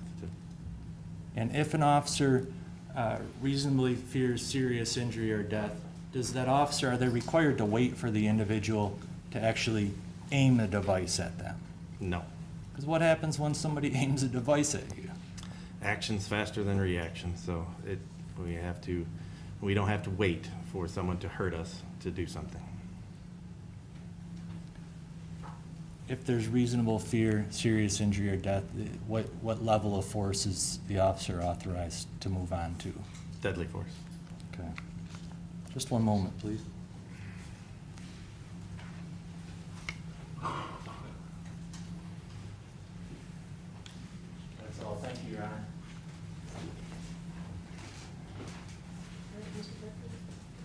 So I can go over one of the things you talked about earlier with Mr. Dodge. These questions on the defendant doesn't have to go by South Carolina policy, Florida policy. You are certified under CLIA, right? Yes. Once again, what is CLIA? It is the gold standard of policing. It's to set the police standards across the nation of policies and procedures in place. And the gold standard means that you actually have other departments from across the country come in and look at your policies.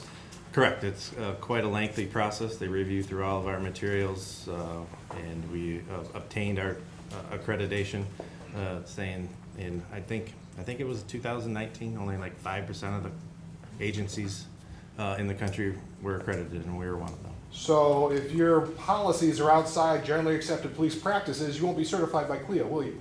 Correct. So Can you say what CLIA is? You just did. I thought he just did. I asked him that. Well, I don't know the exact acronym of CLIA. what are the letters? You don't know exactly what CLEA? I wouldn't want to guess right now. I understand what it is. I'm sorry, I'm trying to listen, but I thought Commission on Law Enforcement Standards. Well, whatever. The point is, CLIA is the gold standard. Grand Rapids Police has policies that are generally accepted by the police practices because you got CLIA certification. Correct. So we're not asking them to do by Florida policy, it's under generally accepted police practices, which your policies reflect. Our policies have been reviewed and to give us that accreditation, but we hold up Officer Schurr to our standards. Just going into it, the taser we've talked about, the taser is considered an intermediate weapon under Grand Rapids Police policy, right? Correct? And it's a less than lethal use of force. Yes. And even, talked a little bit, switch off over to my PowerPoint or my computer, please.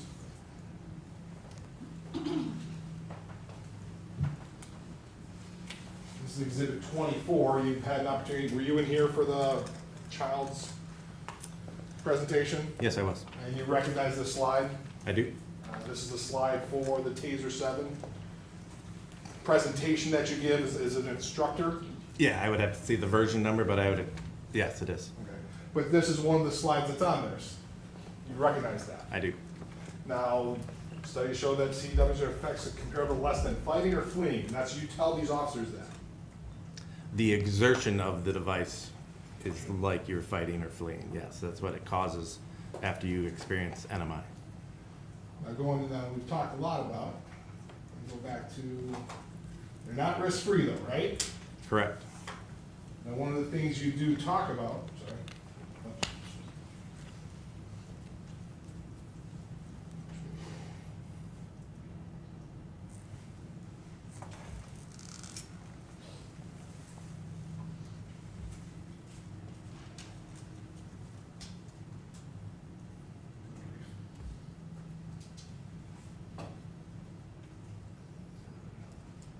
I had it and I lost it. There we go.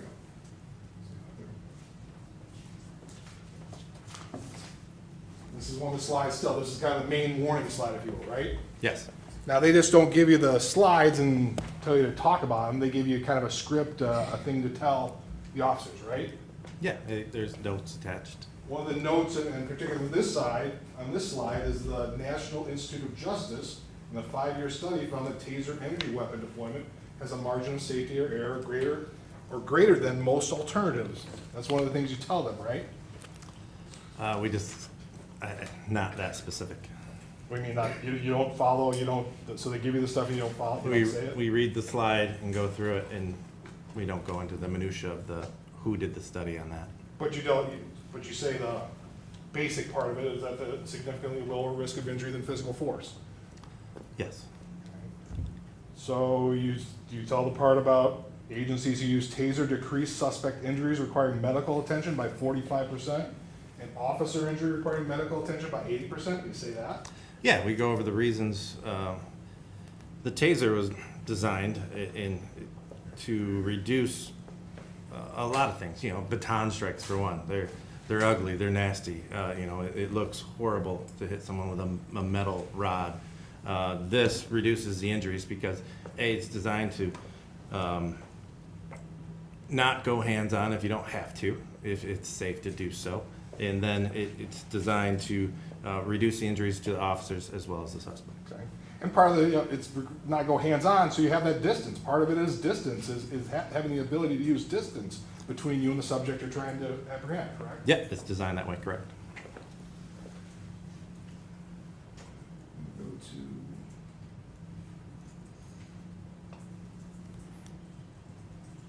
exhibit 32 now, Your Honor.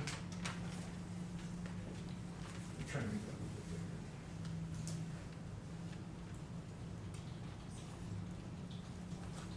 bigger. Once again, we've gone over use of force policy. This is 9.9-1.3. This is the use of force that's kind of in place for Grand Rapids Police use of force policies, right? Yes. And you recognize this subject, potential subject actions or level of resistance. Correct. You testified before, you testified back in April, or back in 2022, whenever the first prelim that you talked about. Yes, You sir. You testified that Patrick was demonstrating active aggression, correct? I believe so. I would need my transcript to confirm, but Would that help you? You want to refresh your recollection? You want to take a look at that? yeah, please. Referring to the preliminary exam transcript, page 33, to be day 2.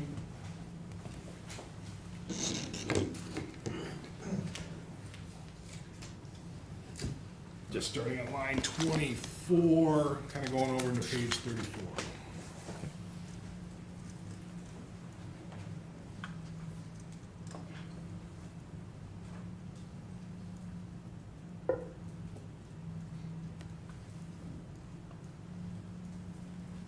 Yeah. It was contextually, I don't think we were talking about this case. We were just talking about use of force. So active aggression, that's what Patrick was doing, active aggression in this situation. Your answer, correct. Oh, I'm sorry. I didn't see that bottom line. But yes, correct. Okay. So Patrick was engaged in active aggression. There's a distinction there between active aggression and deadly force assault, correct? There is. Just because somebody's in active aggression doesn't mean an officer can use deadly force, right? In that context, correct.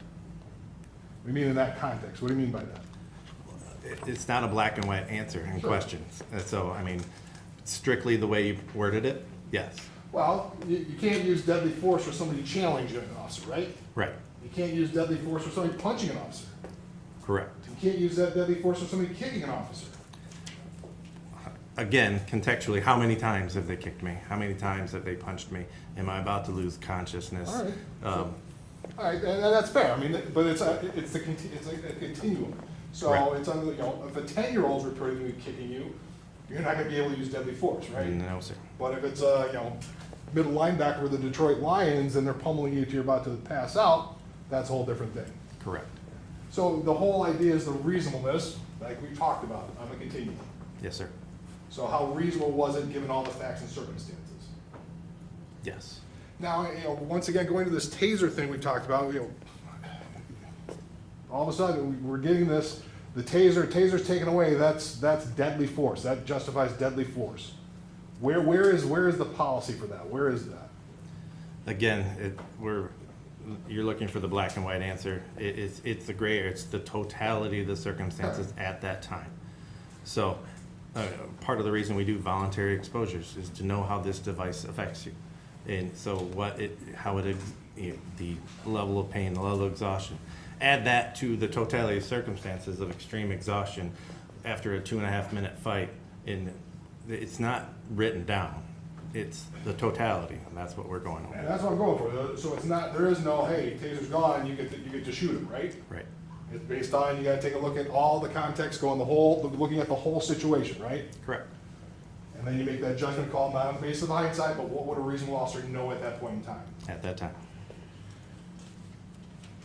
Now, one of the things, the question came up earlier, I mean, you were part of the training unit, correct? Yes, sir. And I think were you in charge of the training unit at the time this all happened? No, I was a You just captain at left? that point. Yeah. You just kind of left, it was Correct. transition. One of the things that was talked about, you do scenario training. Yes, we do. And some of that scenario training goes for a long time, right? Yeah. It's not for just a couple minutes, you go for longer than that, right? Depending on the facts and circumstances. In the training environment? Correct. Yeah, we try to experience, in the police academy when I went through, they had us go into a boxing ring and do a full round of boxing to see how tired and exhausted you are fighting another individual, to show that we are not trained professionals that can go 10 rounds. Sure. But that's part of the training because you don't know what's gonna happen out there on the street. Correct. Things don't happen in 10 seconds, 20 seconds. You may be struggling for a long time. Yeah, there's potential for that. There's Yes, it's a potential. very risky job. Do you remember your testimony back in there? You said sometimes some of them are long, drawn-out physical altercations on a wrestling mat. Yeah, we do that during the orientation to show them, what their capabilities are at that time, and to show them, if someone is a more advanced fighter and wrestler or whatever, they could disarm you of all your stuff during this long, drawn-out event, in a safe, secure training environment.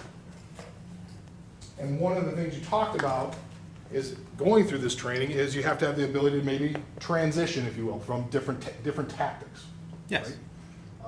So in this one, what we saw, the transition, we saw a knee kick, Yeah, knee strike. knee strikes, we saw a few of them, right? Correct. We saw a taser, Correct. and we saw a gun. We also saw a tackle. We saw. Is a tackle a training thing? It's an untrained thing, but it happens. Very common in police practices. Sure.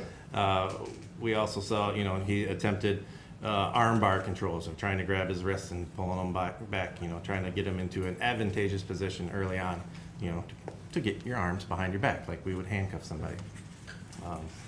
And so, yeah, we had, soft, empty hand techniques of, grabbing the arms and the wrists and trying to pull them behind the back, the tackle, a strike, a few knee strikes, and then the taser. Okay. That's all you saw in this incident? Yeah. And anything further, Your Honor?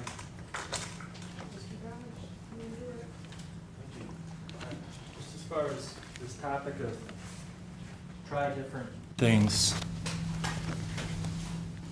Chris, Officer Schurr here tried several different means of what level would his force have been in that situation? At what As point? far as the knee strikes, and what are those referred to on the level of force? Those are hard, empty hand techniques. A kick and a strike is where we would put that at that level. And he tried several of those? He did. And at times, perhaps, let's say an individual's extremely intoxicated, okay, can those be ineffective? Yes. And if you add exhaustion into the equation, would that affect the officer's ability to continue to try the same level of strikes? Correct. Yeah, exhaustion, it would be less effective because now, you know, the human performance, you don't have as much power 1 minute into a fight than you did the first minute of the fight. You're getting tired. Your muscles are losing their strength. And just in general, to some of these strike tactics, can they be ineffective on certain people, such as intoxicated persons? Yes.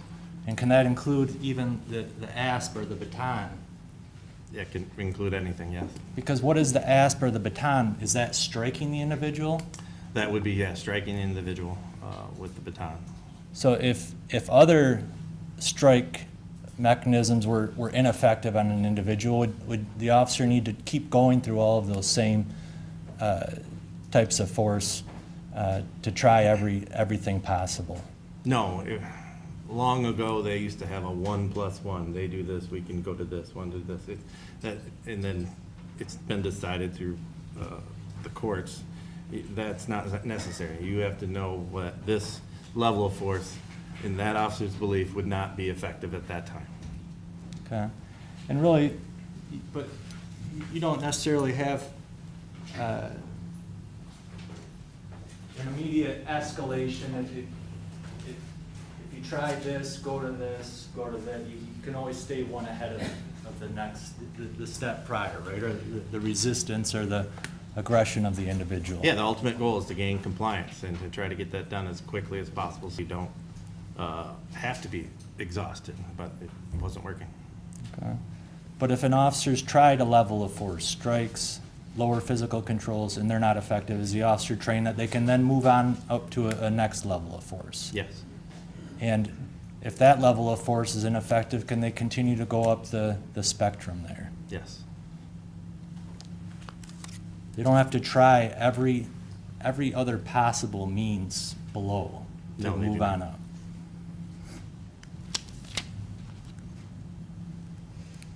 Talk some about these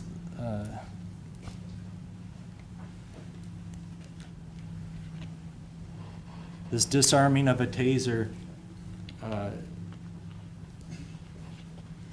If an individual disarms an officer of their weapon, can it be deadly force? Yes.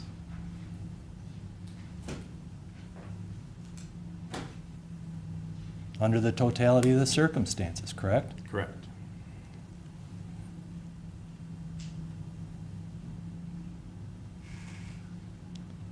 There was some mention of active aggression. You don't necessarily use deadly force against active aggression, correct? It doesn't have to be your first resort. That is correct. Can it escalate to deadly force pretty quickly? Yes, it could. So, for instance, here, if the driver started out with those functions, but once a weapon gets thrown into the mix, can that change the equation pretty quickly? Yes, it could.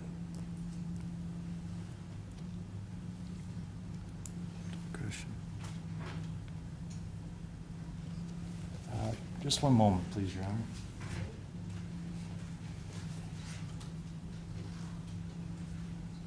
That's all, thank you. Do some follow-up, go into this, somebody disarms you with a taser, so if I grab your taser and I stand there, can you shoot me? I don't have to wait for you to tase me. Sure, I'm not saying that, but can you shoot me? I grab it, I stand here. Again, contextual. It has to be the totality of the circumstances. But could it be reasonable that I fear that you're going to use it against me? Yes. Okay, if I turn, I'm away from you, can you tase me? Tase you? Or shoot me, excuse me. Again, action's faster than reaction. You have to base it on the whole entire situation. We can't just have a black and white answer here. So the fact that he took the taser doesn't allow you to shoot him. It's not based on the totality of the circumstances, right? Say that one more time. The fact that somebody takes a taser doesn't mean you can shoot him. It depends on all the facts and circumstances. You gotta take a look at the whole incident. Correct, you have to take a look at the whole incident. And I guess going to that, since you're the taser expert, has a Grand Rapids police officer ever been disarmed with a taser and shot? A Grand Rapids police officer? No, they've been disarmed of tasers. They've been disarmed with tasers, but disarmed and shot. No. How many times have they actually been disarmed with tasers? I can remember a couple times, but there were multiple officers there at that time. And nothing happened. Yeah, due to the fact Nothing. there were multiple officers there. Nothing further. You said tase and then shot. You mean with the taser, right? In terms of what? Disarmed with the taser and shot, that was a question that you asked. Correct. He answered, but I'm just asking, when you say shot, you mean with the taser? Shot with a gun or shot with a taser, either. Yeah, the answer is still no. Thank you. Just in follow-up, was this gentleman right here trained that the taser is a serious weapon capable of causing serious injury or death? Yes, And to have some fear for the device? yes. And the prosecutor brought up if somebody disarms it, and you said those other occasions there were other officers around? Correct. And is it different when the officer's on their own? Yeah, it changes the totality of the circumstances and But the the- reasonable fear. I'm sorry, I didn't mean to cut you off. But the officer has, they're trained that they can use that taser when they're by themselves? Yes. Okay. That's all, thank you. Nothing further, Your Honor. And we see a couple of hands raised on the jury, so Michael will come and direct those questions.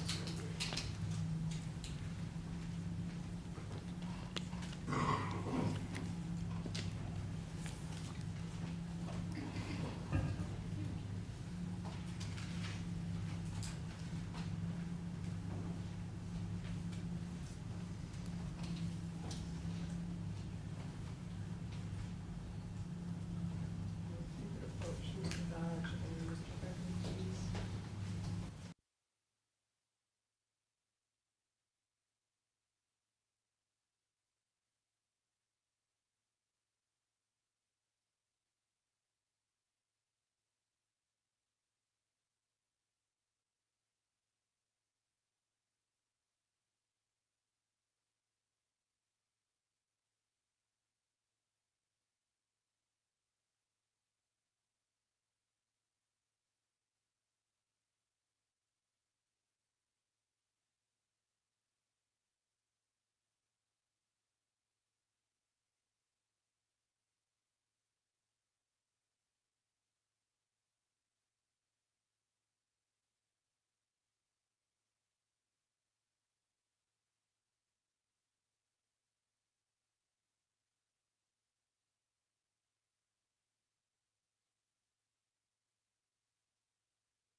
First, would there be more energy, less energy, or the same omitted if you touched energized wires from the taser compared to having the prongs in you?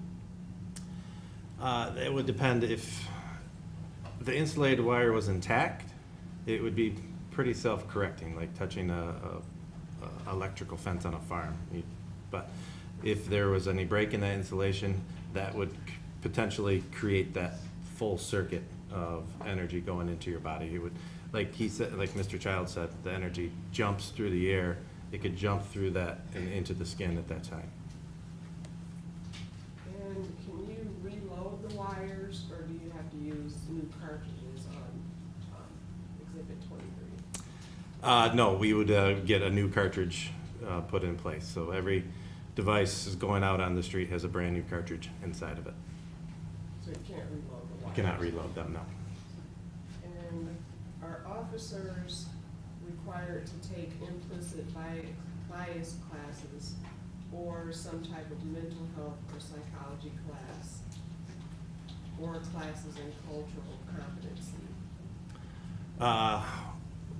When you mean class, we have instruction on those topics, yes.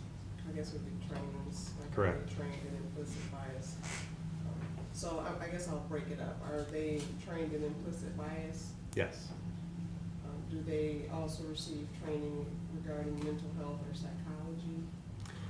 Mental health, yes. And do they receive training in cultural competency? Yes. And Mr. Dodge, any follow-up from either or any of those questions? No, thank you. Mr. Becker? Just in terms of you watched the incident, did you see any indication anybody was suffering from NMI, or there was any reaction from the wires? No. Thank you. And then you see another question from the juror, so we'll retrieve that.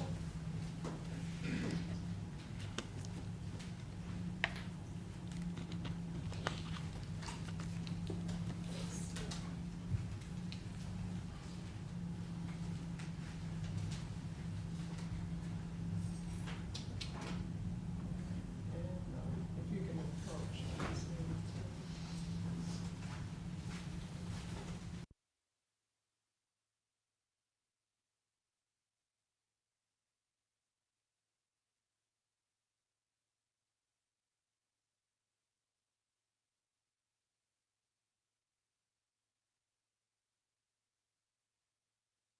Does there have to be another point of contact, or can the wire alone deliver the effect?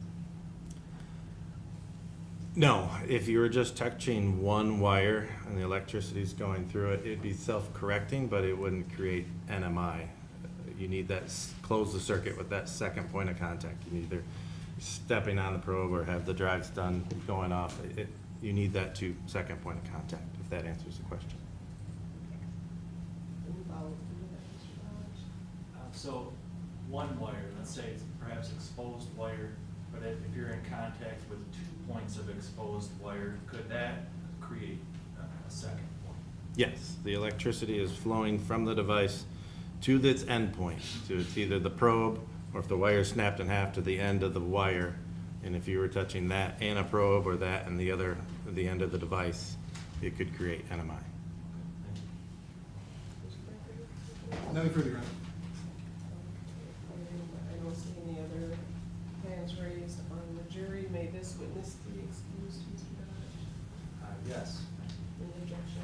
No objection, Your Honor. All right, thank you very much. You're excused. Thank you. Does Taser, you want back? Yeah. Thank you. Defense will call the next witness.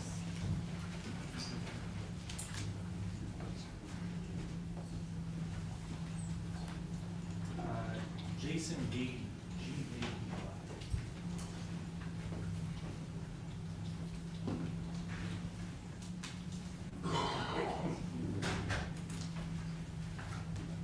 Good morning. And sir, before you take your seat, if you can please raise your right hand. My clerk will swear you in. Do you solemnly swear that the testimony you are about to give in this matter will be the truth, the whole truth, and nothing but the truth, so help you God? I do. Thank you. You may be seated. Thank you. Sir, can you please state your name and spell your last name for the record? Jason Gady, last name G-A-D-Y. Sir, how are you employed? Grand Rapids Police Department. And how long have you been employed with Grand Rapids Police Department? Since September of 2000, so 24, almost 5 years. Yeah. Just going back a moment, prior to joining the department, did you attend college? Yes. And what degree did you attain? From Grand Valley State University, a Bachelor's of Science in Criminal Justice. Did you ultimately attend a police academy? Yes, in Grand Valley State University Police Academy.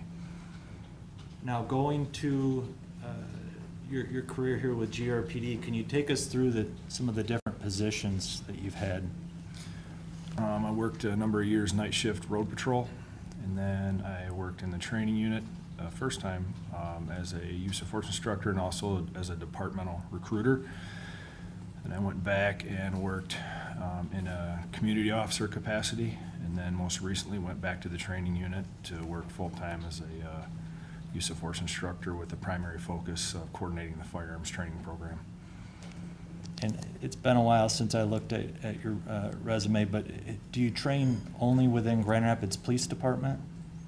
Or do you train other departments as well? No, I'm solely a Grand Rapids Police Okay. Department instructor. That's what I thought. All right. And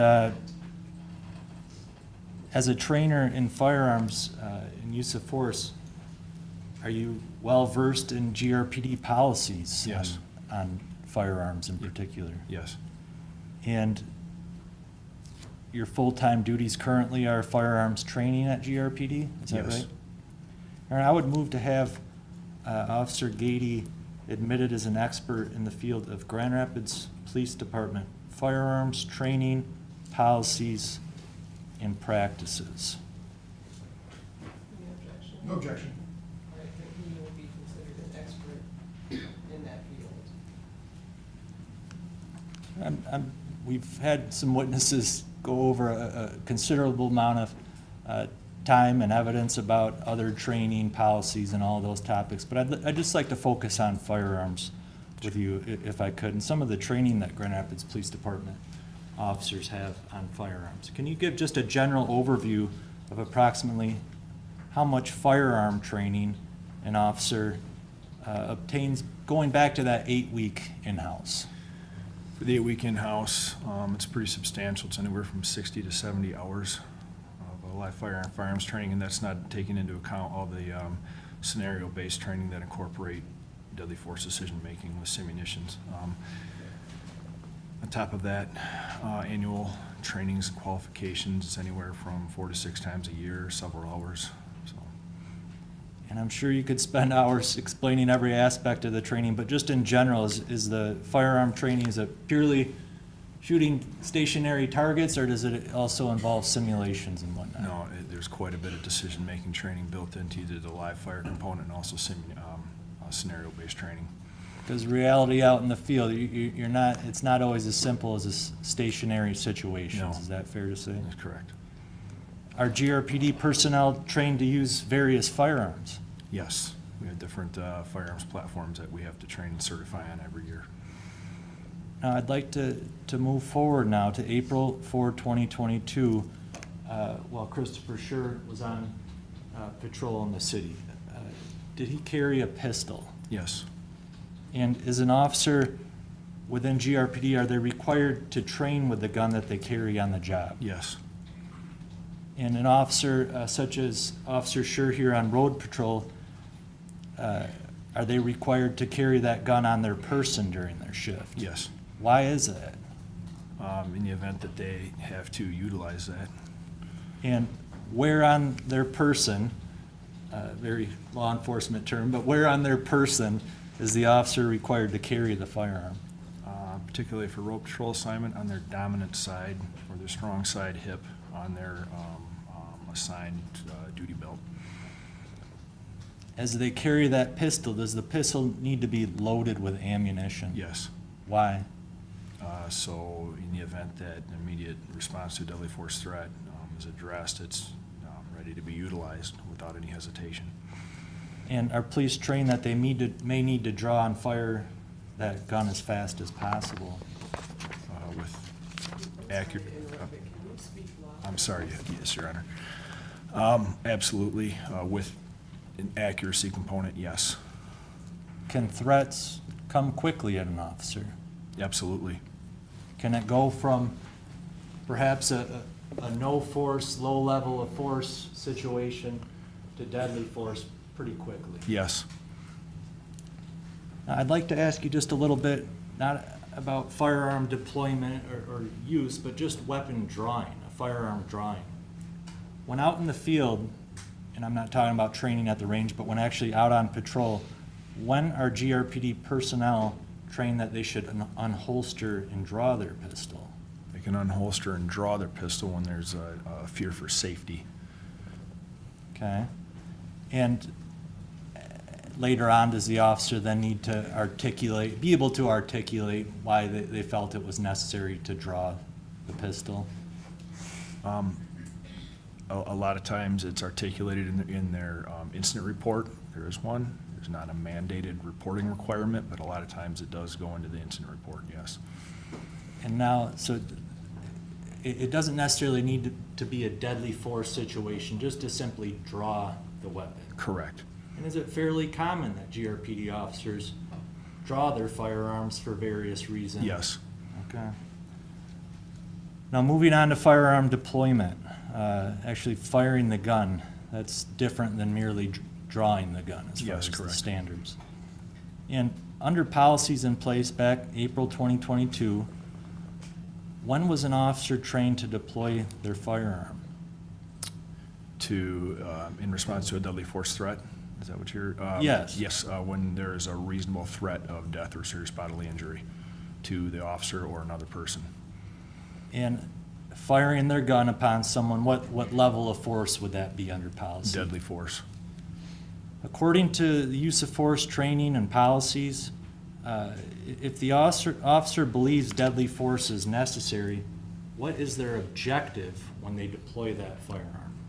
To stop these subjects' actions as quickly as possible. Now, if it's deemed a deadly force situation, is a firearm the only way that they resort to deadly force, or can they basically use other means of force too to have deadly force? They could use other means that would reasonably result in death or serious bodily injury to the suspect to meet that deadly force threat. But if it's an imminent threat and the officer has a pistol, they're justified to use their pistol? Is that Yes. correct?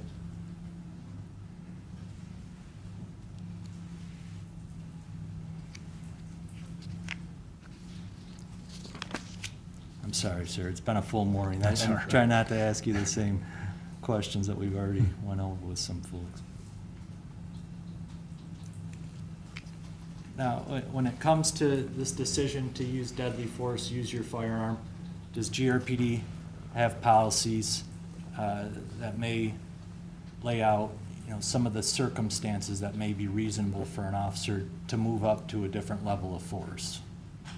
Yes, it's based on reasonableness. It's based on what we say totality of the circumstances, all the circumstances present at the time the officer had to make that decision. And is one of the circumstances that's often talked about in firearms training in particular, reaction times? Reaction time is something that we recognize in training, make the officers aware of, and also we try to minimize. Now, we've already heard this topic brought up several times, but are officers warned and trained that they may be killed or injured when they don't react or act soon enough to a threat? Yes, that's a possibility. And in regards to firearm use of deadly force, I want to move on to the topic of targets, okay? And we're already moving along here, not too much to go. But if an officer decides to use their firearm against a deadly force threat, where are they trained that they may need to target? Available target areas with the intent of stopping the suspect's actions as quickly as possible. And not very pleasant topics, okay, to talk about, but you're a firearms trainer. Are headshots acceptable? Yes. And is that actually a target that's trained upon at times? Yes.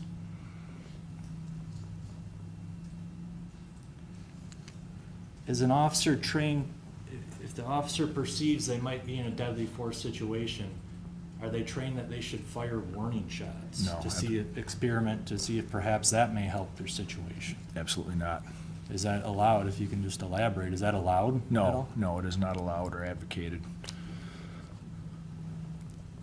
If an officer may be in fear of imminent, serious bodily harm or injury, are they trained that they should perhaps try shooting to extremities or other parts of the body to see if perhaps that may alleviate the situation? No. No. Are they actually advised not to do that? Yes, for several reasons. But what's one of the main reasons? One of the main- If you have again- an imminent threat and you Trying to, again, stop the subject's actions as quickly as possible.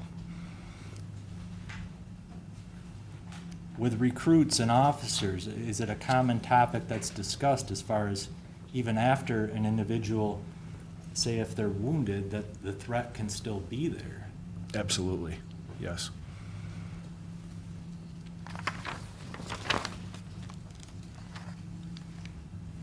Just going back to some general firearms, you mentioned the officer must carry their firearm with them at all times on road patrol, is that right? Correct.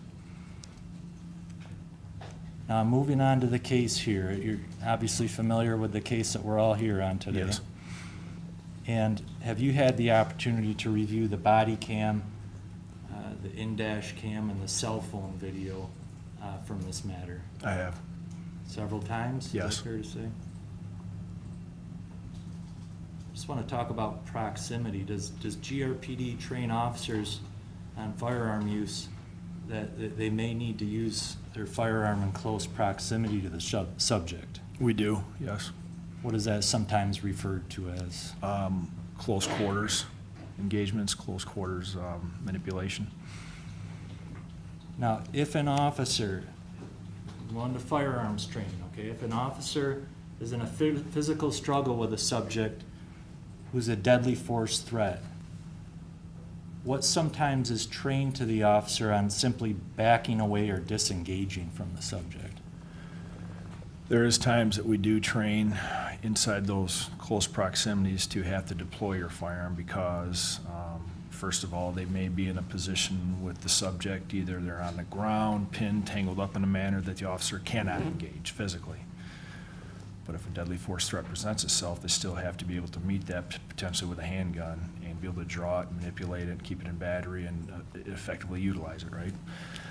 Another reason may be simply due to entanglement with a subject, due to physical exhaustion or physical limitations. The officer may not simply be able to quickly and effectively get up and disengage, right? So in that scenario, again, a deadly force threat presents itself. They may have to utilize, again, their handgun inside that close proximity. So those would be two big reasons why we train inside those close distances. Okay.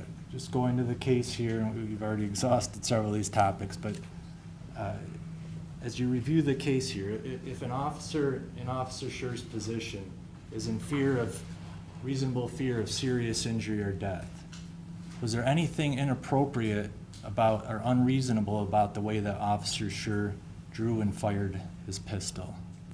No. If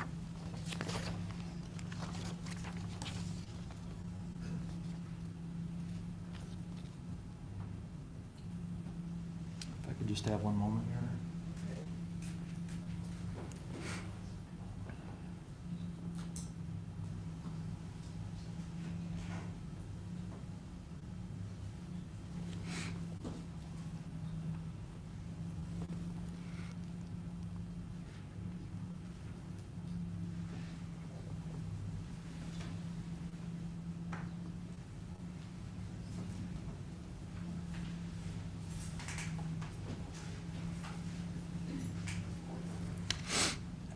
Just in follow-up to that last point, okay? Yes. Obviously, one aspect of this case is the fact that a bullet hit Mr. Lyoya in the back of the head. Is there anything about the fact that it was a headshot like this that's unreasonable in a deadly force situation? Unreasonable? No. That's all, thank you. It's Officer Day, right? Yes, sir. Why did you refuse to meet with Detective Sergeant Tubergen about your testimony? At this point, due to proximity to the case, I just didn't feel it was necessary. He was gonna ask you about what your testimony was, right? You knew that it was about the case, so we wanted to know what you're gonna testify to, right? Yes, sir.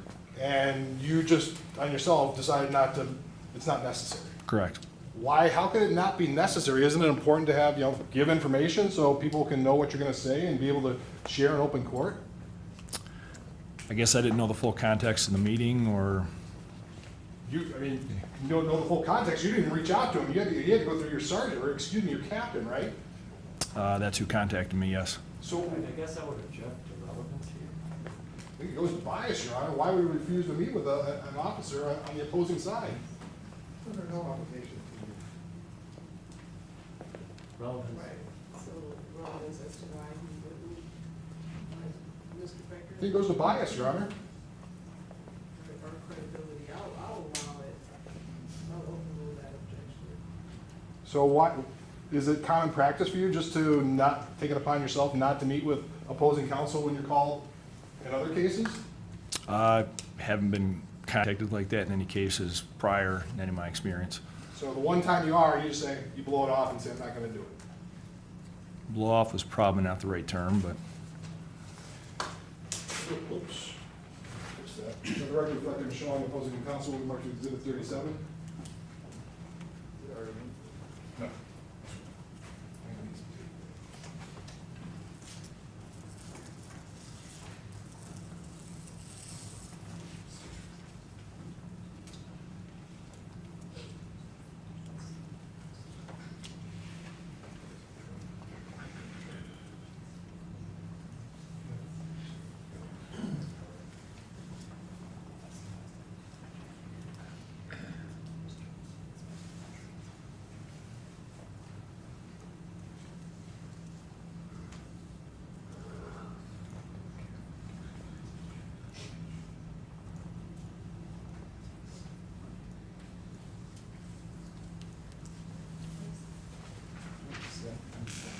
Sorry, Your Honor, I'm just not familiar with this, I'm just taking a quick look here.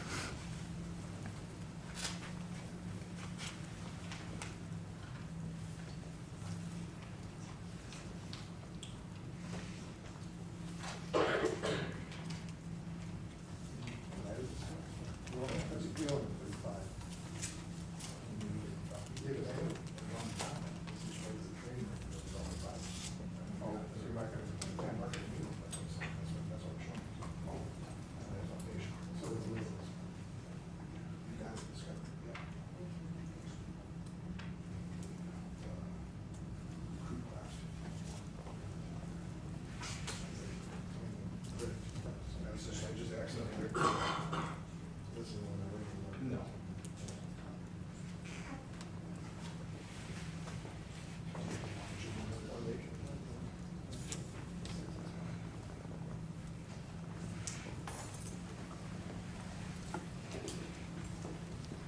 Let the record reflect that I'm showing the witness will be marked as People's Exhibit 37 for identification purposes. Sure, you recognize that?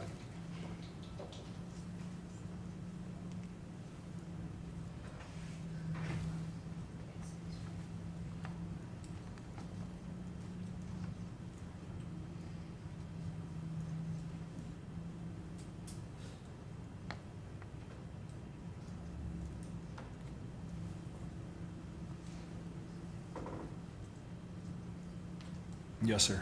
What is it?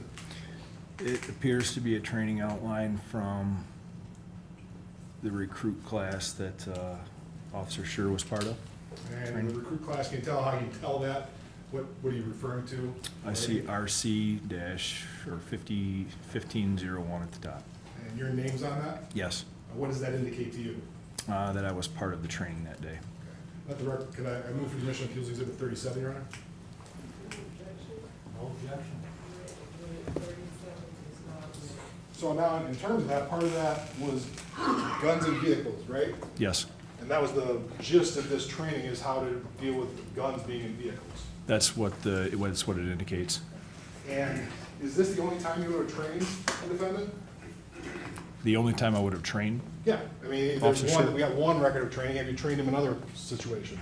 I would have helped out through different trainings throughout that recruit class orientation. So are you assigned as part of the recruit class? I mean, let me figure out, are you as a training officer, do different training officers get assigned to a specific class and then you're not a part of a class, or is it all the time you're training? There's quite a few of us, so we will plug in with certain components, trainings of that class throughout the 8 weeks.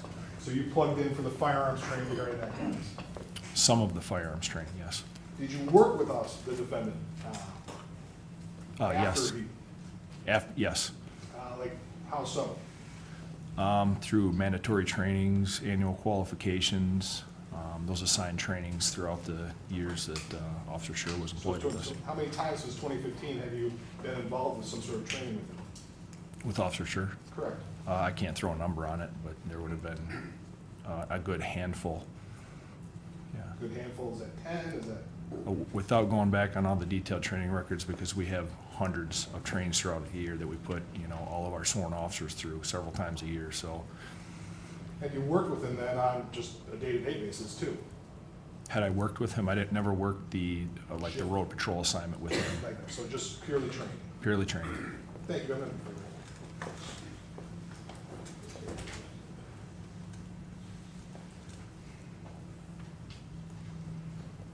Sir, this case is from April of 2022, is that correct? Yes, You've been with the firearms training department since then, for the most part? yes, I've been a firearms instructor since then.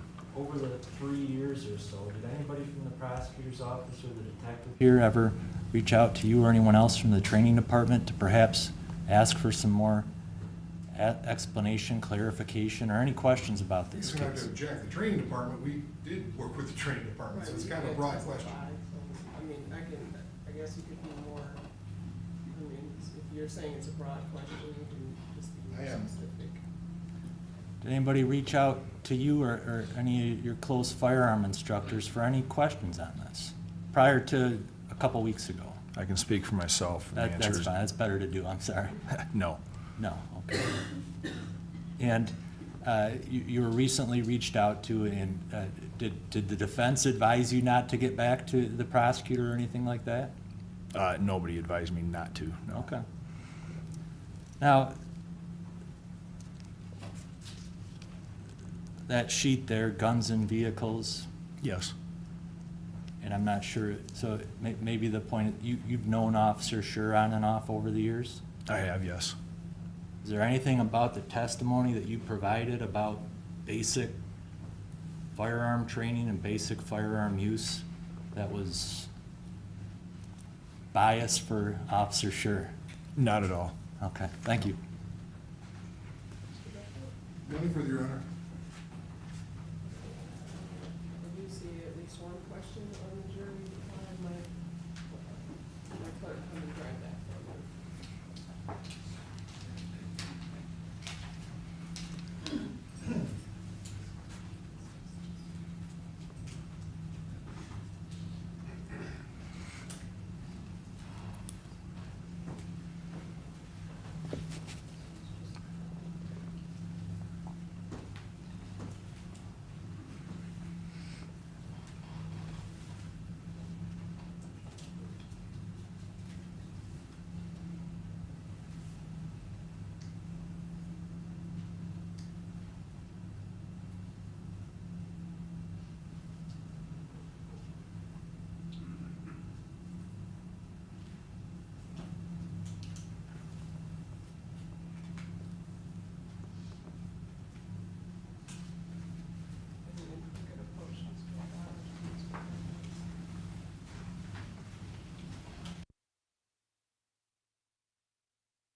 is if you can clarify, when shooting or using deadly force, the target should be to stop the area of threat and to stop the subject's actions, but it's not okay to aim or target hands or arms if that is the area of threat. Yes, so to clarify, it's not advisable, first of all, when an officer has to deploy deadly force on a suspect, particularly using a firearm, accuracy is of great concern, okay? So that's the other thing too. Accuracy diminishes the smaller the target area. And also, it doesn't make it any less potentially lethal. Deadly force, anything that an officer is going to deliver that would reasonably result in death or serious bodily injury to the suspect is, we don't differentiate between where it is. However, if we need to very immediately and quickly stop the subject's actions, again, hitting in an extremity may not accomplish that. If that clarifies it all, yeah.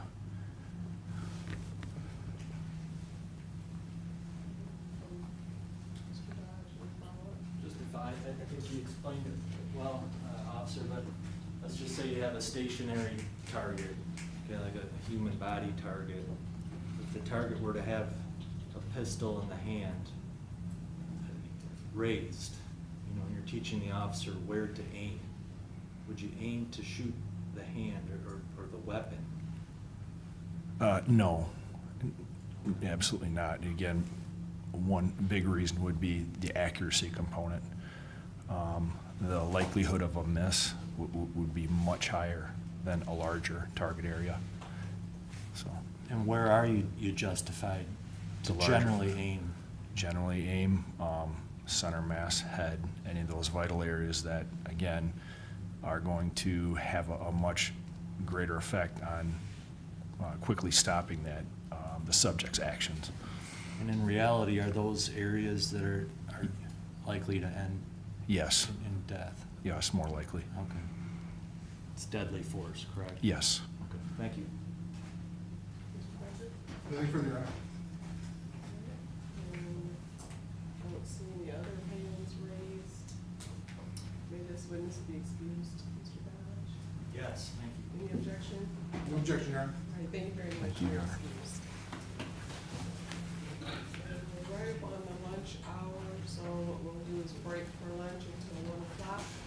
And so, once again, and our sign is a broken record, but please leave your notes upside down in your chair to ensure you're not to discuss the case with each other or with anyone else. And also continue avoiding any news reports in the media and in social media. We will see you back at 1 o'clock. All right, to the jury, please.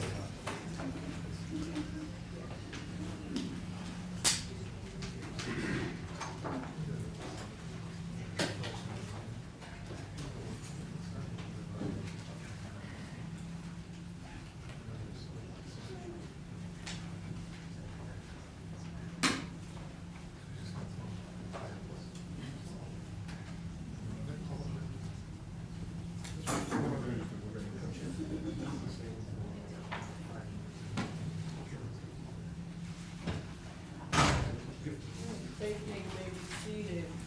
I did want to place a couple of questions on the record that were asked, or that were given by the jury, but not asked of the witness. I would like to place them on the record. The first is, do we know if Mr. Lyoya was left-handed or right-handed? And so, because that particular witness wouldn't have had knowledge about that question was not asked. And the next was, can a series of least optimal, though possibly reasonable choices ultimately result in choices that are unreasonable, given, I can't read that word, given some kind of events or an unreasonable situation in relation to your review of this or any case? First, that's a pretty broad question. Second, it's up to the jury to decide what's reasonable, what's not reasonable. And obviously, any review of a different case wouldn't be relevant to this case. I don't know if there's any other objectionable language within the question that you would like me to place on the record, Mr. Dodge, or Mr. Becker, either one. No, Your Honor, we did not feel based on Captain Kersey that was a relevant question. Agreed, Your Honor. And then just to place on the record, because there were two questions passed up this last time, but one just says, it's a question to me about some court procedures and language that's used. And so I intend to respond. One is asking how come some people ask to approach and some don't. And then another is remind what sustained, overrule, and other terms that I say mean. I intend to just write a note back saying, as far as how come some ask to approach and some don't, you should not be concerned or focusing on this exclamation point, because I don't want them focusing on, wait a minute, why didn't they? That's my response to that question. And then sustain, I was just gonna write court agrees, overrule means the court disagrees. And then I don't know what other terms they're referring to. Is that an okay way? I don't wanna not respond to the question because it was asked, and I also don't want to respond in a way that's not okay with both sides. Mr. Becker? I have no problem with that, Your Honor. That's fine. Okay, so I'll just pass this note back. Writing on it. Okay, and is there anything else we need to address before we break for the lunch hour, Mr. Cordova? No, Your Honor, thank you. Mr. Becker? Nothing more, Your Honor. Okay. We'll be in recess for lunch until 1 o'clock.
because put this on the record? I did, hand those on, I meant to state that before I asked you if there was anything you wanted to say, but I did put the instruction that you requested on the tables for each of you. Appreciate that, Your Honor. If I could just, I might just read it into the record if that's okay, and then it's Right now? just, yeah, so I have a record of it later in the transcript. Or we can add it as a marked document for the transcript, for that. I'd rather wait maybe with the hearing, the end of the trial, or, because I thought you just wanted to review it in order to proceed with your case and for strategy purposes, not for you to read an instruction Oh, into yeah. the record. It's unlikely that the defense is going to ask for it, but I see your point. We can wait till the end, when we do the other instructions, if the court prefers that. I think so, and I'll save it and flag it so that it's mentioned, so that if I don't give it, then we're at least placing on the record that it exists and it was not given nowhere. All right, thank That you. sound fair? Yes, Your Honor. Other than that, we're ready to go. Okay. Mr. Becker, all set for your jurors? Your Honor. Okay, so we'll have it before then, so you guys can continue. Wasn't there, no, the witness was, I just wanted to make sure nobody was supposed to sit there. No, we're gonna recall Bob McFarland. We're I gonna do saw that. the stuff up there and I thought somebody was missing, but. I promise we'll be quick. Okay, so we'll have the jurors come in, we'll get started.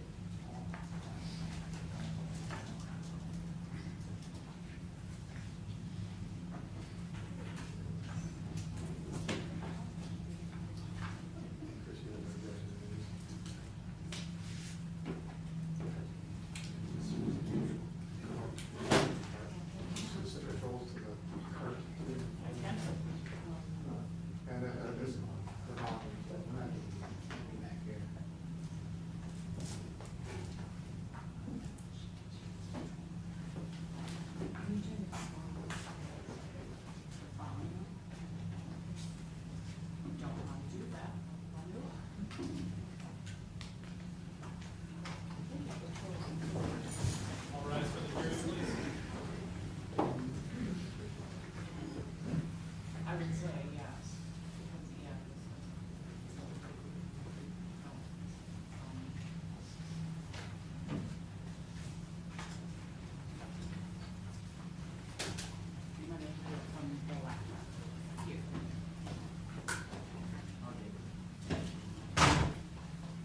welcome back, you may be seated, and please get called to the next witness. Thank you, Your Honor. The defense called Bob McFarland back to the stand.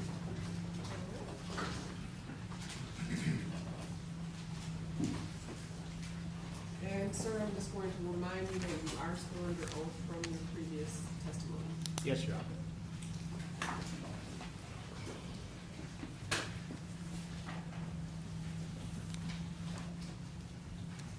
Good afternoon, Mr. McFarland. Good afternoon. Good to see you again. So we're going to sort of pick up where we left off, but we're going to go much quicker this time around and talk about some exhibits. And, you know, I know you wanted an opportunity to explain what you were doing before. Just so the jury's clear, you weren't actually creating any evidence on the stand. I was Right. not. I was simply publishing what we were going to produce, yes. And we were marking, and because it's electronic and not a piece of paper, you can't really put a sticker on it. But you were going to do that later. Right, I was taking notes on the segments that you asked me to Okay. create exhibits on. All right, and some of those exhibits were identified as B2, B3, B4, B5, B6, and B7, and you already published all those to the jury, I right? did. Okay. Your Honor, at this time, the defense moves the admission of B2, B3, B4, B5, B6, and B7. No objection.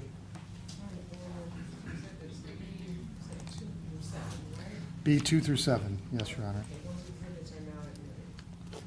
And because we already went through those, we're not going to do it again.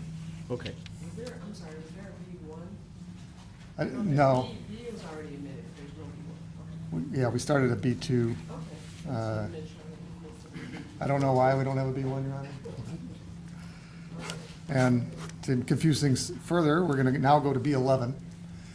You have, and we have marked as Exhibit B11, a part of the video that's already into evidence. Yes. Okay. And you, tell us what B11 is, Mr. McFarland. B11 is a series of sequential images that were exported in BMP format, and then subsequently your office printed them. Okay, and in the Exhibit B11, what is happening before you put it on the screen? Or? I'm not We sure. can move admission to B11, Your Honor. I've already provided the paper. No, Your Honor. Okay, B11 is not admitted. And to save time, Your Honor, I will move admission to B12, B14, B15, and B16. Wait, 12, B11, B12, B14, B15, and B16. And we did skip some numbers there, Your Honor, just to save some time. and any objection to those exhibits, Mr. Becker? No, Your Honor. Okay, so 11 and 12 and 14 through 16 are now admitted as well. Okay. And now that they're in evidence, we're going to publish them to the jury. Can you start with B11 and then describe for the jury what is in this particular exhibit? This particular exhibit starts at RFN 5392, and it's a series of images that go through showing a segment of video where Officer Schurr and Mr. Lyoya were in the struggle. And I'll just advance it with the arrow keys. Do we want to dim the lights, please?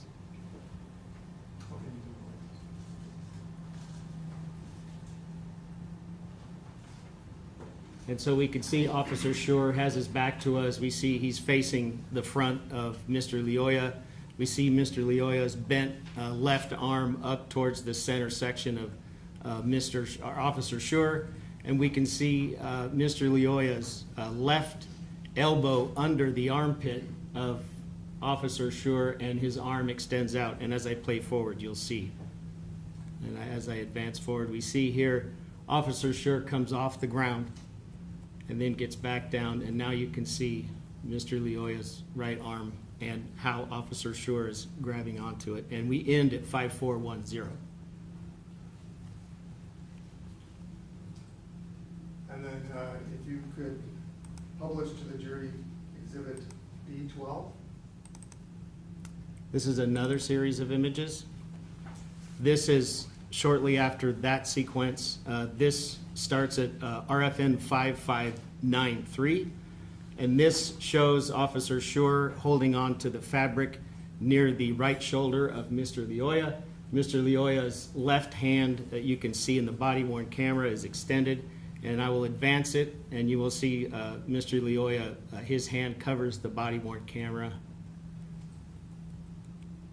And that goes to RFN 5602.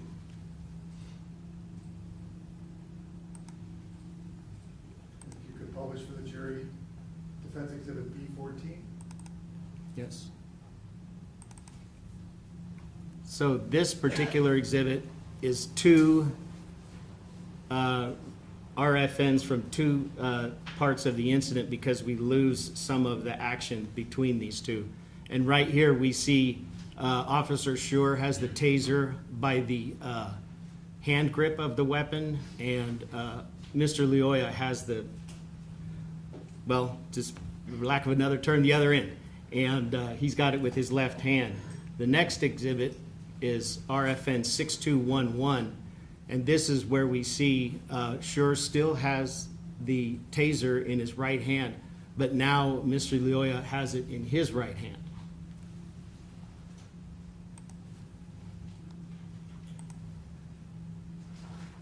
Are we in B15?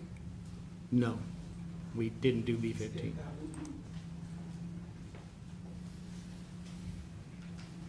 I thought we skipped B13. Skip 13, oh yeah, you're right, so you skipped 13, so it should be 14, 15. Oh, are we on 14? No, we just did, That's what I thought we I'm have sorry. 15 and 16. Okay, can you publish B15?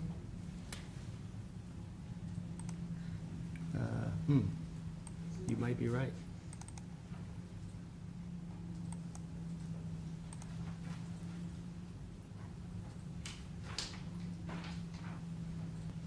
we did skip 15. There's a 15, the last second from the bottom, that's not it. Oh, you're right. Thank you, Your Honor. This is a single image, RFN 7447. And what we're showing here is Officer Schurr on the back of Mr. Lyoya. You can see Officer Schurr's left hand down near the taser, and the taser's also in Mr. Lyoya's right hand. And Officer Schurr, both of his feet are up in the air.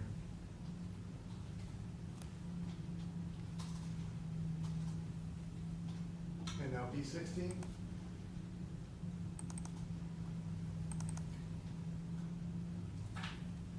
This is images, a series of 3 images. They start at 7513.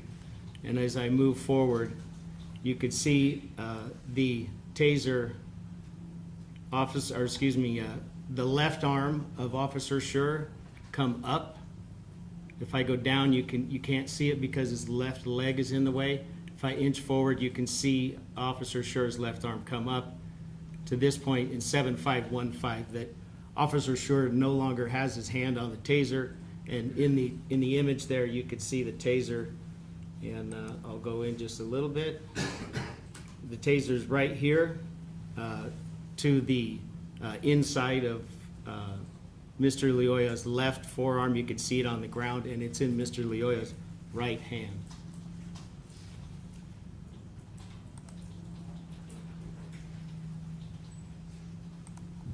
Mr. McFarland, you also marked an exhibit related to the cell phone video, C5. Yes. That's previously been provided to opposing counsel. Your Honor, we move for admission of C5.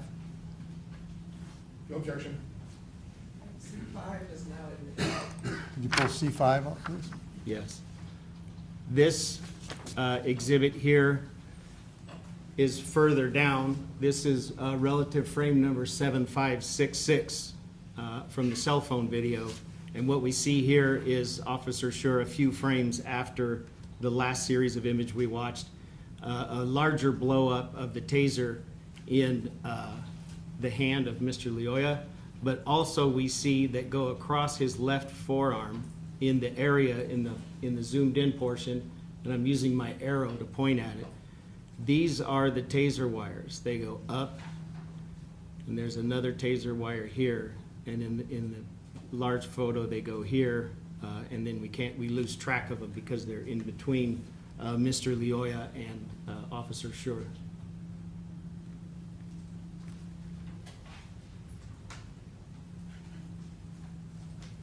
Thank you, Mr. McFarland. You can take that down.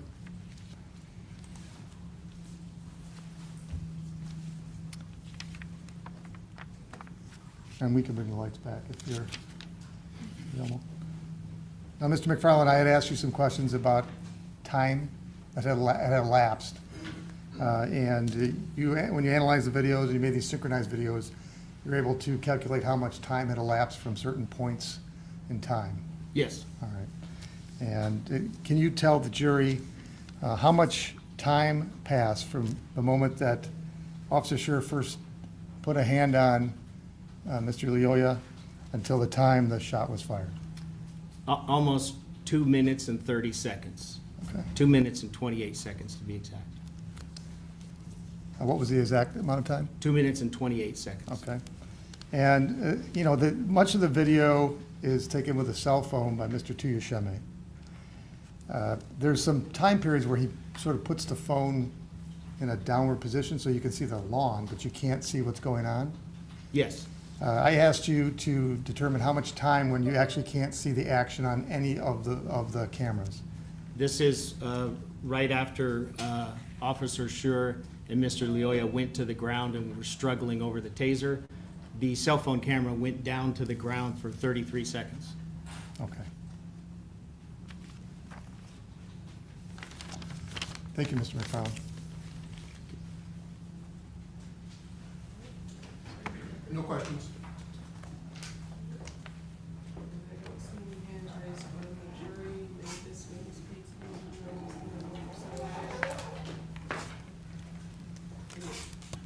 the Yes, ma'am. So he can step down, right? Yes.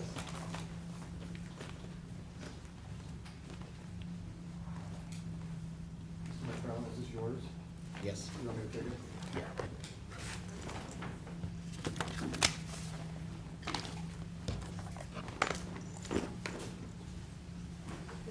Call your next witness.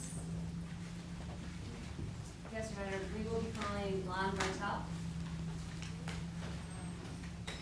So his water. Is that your water? Hello. Hello, ma'am. And sir, before you take your seat, please raise your right hand. I come to swear you in. Do you solemnly swear that the testimony you're about to give in this matter will be the truth, the whole truth, and nothing but the truth, so help you God? I do. Thank you, be seated.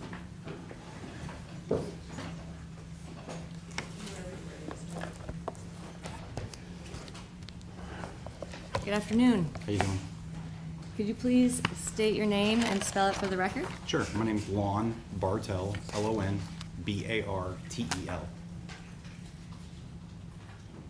And can you please tell us a little bit about where you are currently employed? Sure. One of the roles that I have is I work for a company that builds training simulators for the U.S. military and law enforcement, where I'm the director of training and curriculum as well as the principal researcher for developing that very high fidelity training material, which includes the utilization of force options, de-escalation, less lethal utilization, as well as our system has been used widely for research on human performance. And what aspects of your role there involve applying principles from sport and exercise science?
And how it informs understanding physical exertion?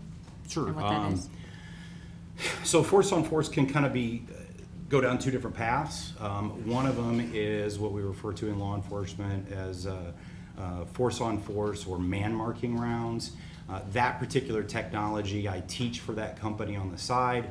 They're the largest manufacturer of this particular technology. They take real guns and they modify them. They put in a new barrel and different magazines, and then the ammunition that they use fires a small paint pellet so that it will actually show where the round hits. And if I give 3 different people different colors, I know how to keep you accountable for your rounds or your rounds.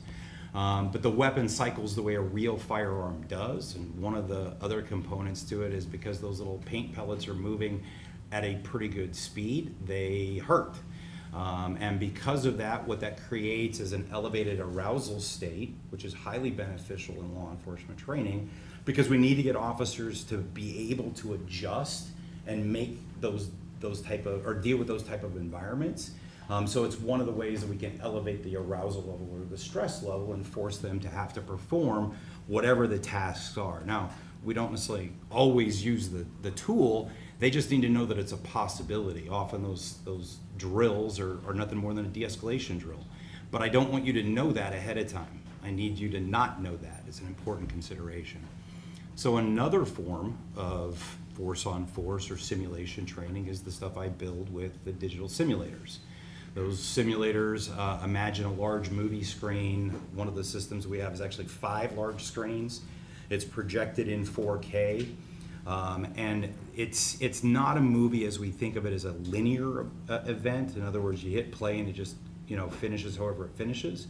The particular technology has a branching component to it, and many of us grew up reading books called Choose Your Own Adventure books, where you would read the book and you got to a specific point, there were decisions you could make. You would go to a different page, and then there's a completely different storyline. Well, our video does that. And the instructor can click or branch the video. So if you're doing a great job on giving verbal commands, I can make it so that the individuals on screen comply to your commands. Or if maybe I need you to say things slightly different and I don't reward it so that they're more, more confrontational.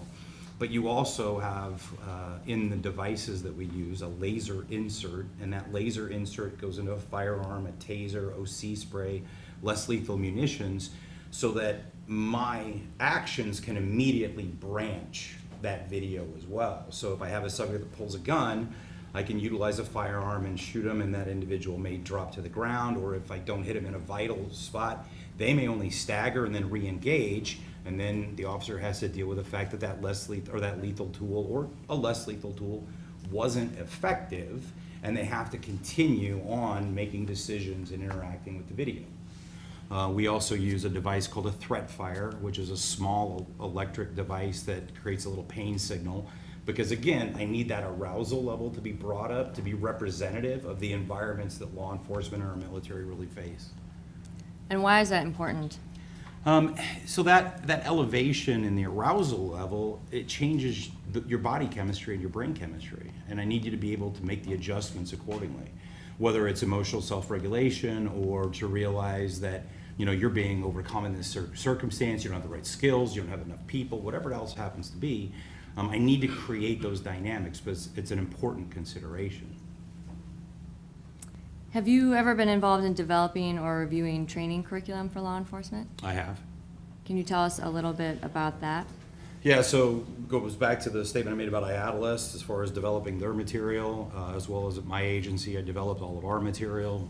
As my role with the Arizona Tactical Officers Association, I would volunteer to work with smaller agencies and their tactical teams to help them develop their policies and procedures and make adjustments based on the limitations that they had on personnel, equipment, and training time, so that way they were able to get the safest environments possible based on what they had.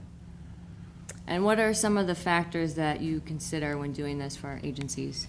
When creating So big things that you have to look at is, number one is state and federal law. I mean, those are our guiding factors. What is it that an officer legally has to be able to obtain, be able to adhere to? Another is department policy, because policy is going to dictate what an officer's standard is held to. And just as important, comes from my education, my training background, is it humanly possible what we're asking these individuals to actually do? The capability of a human being, and we're all flawed human beings, has to be looked at, because there are some things that you just may not be able to do. And that is not a fair standard to hold somebody to. Or if you want to hold them to a high standard, you've got to be able to make sure that you're giving them the training, not only the amount, but the type of training done in the right methodological way to support that level of performance that you're expecting from them. And based on the, I guess, kind of tying in the human performance to some of the use of force, what are some of the, how does exertion or exhaustion play into use of force policies?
Do you have any peer-reviewed, published research I do. that ties into law enforcement performance and how that relationship to exercise science plays into each other? I do.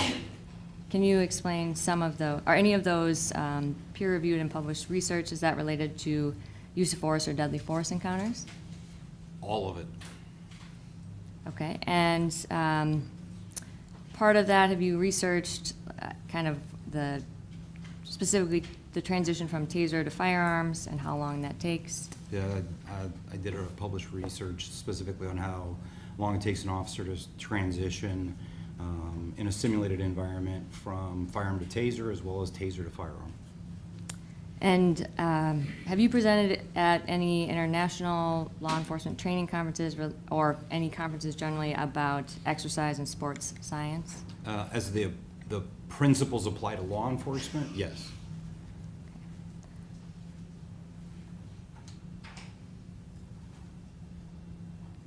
And Your Honor, at this time, I would have moved to qualify Mr. Bartel as an expert in exercise and sports science and exertion and exhaustion factors. Like the what here, Your Honor? I'm sorry, you said an exertion, I'm trying to write down what you're saying. Exertion and exhaustion factors. All right, and yes, you may what here? Since got a report from you, it's basically on fatigue. Would that be a fair kind of summary of what your report on this matter is regarding? Exertion and exhaustion, probably. Exertion, exhaustion, okay. But the peer-reviewed things you just mentioned is use of force and deadly force for how to transition from a gun to a taser. That's one of them, yes. It's one of them. But you have no published things on exercise science, peer-reviewed. Actually, all of the principles in exercise science are going to be specific to the law enforcement component. But When- that's a whole different thing, though. This is your law enforcement component. You're saying that exercise science, you're talking about fatigue, people getting tired. You have no studies, you have no published articles on that aspect of it. Correct. Okay, that's what I'm focusing on, because that's what you're testifying to this jury. You've never done your own research in this area. Your report has none of your own research, correct? Correct. Okay. You're relying on other people's research for this report. Correct. So when you're looking at what an expert does, you've never published anything in regards to this area? In regards to Peer review. specific exhaustion, no. Exercise, that's what you're an expert in. But exercise and sports science, absolutely. Where? I mean, I got a list of your qualifications, your things, there's, you know. Let's talk about the one that you just mentioned, which is the transition study. So the transition study is going to include a component of action and perception. So as human beings see the environment, we pay attention to different things. We have to process all of that, and then we make a decision. That decision then just has to be carried out. That is legitimately a component of exercise and sports science. That's an example. Another one would be the study that I did on time to stop. So we created an environment where officers had firearms, they were given a signal to start shooting, and they were given a signal to stop shooting. The action of stopping required them to be able to see what was going on, to formulate a plan, and then carry out that plan. Exercise in sports science is not just about how much oxygen I need, it's also about how I see the environment, perceive the environment, make the decisions, and then carry out those decisions, which is what the majority of my research has been.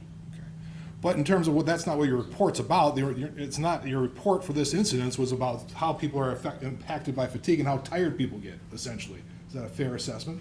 How exhaustion can play into Sure. their performance. How exhaustion played into performance in this specific instance. Or any instance similar to it. And in terms of you're still working on your doctorate. You haven't presented a thesis to defend, have you? No, first defense is in 2 weeks. 2 weeks, so you still haven't gone through that process. Correct. You haven't done any books in this area? No. And one of the things you work with, the one certification, you listed a number of certifications. The only two I have that, in the National Academy of Sports Medicine was 2021, correct? Correct. And National Strength and Conditioning Association is in 2023, correct? Correct.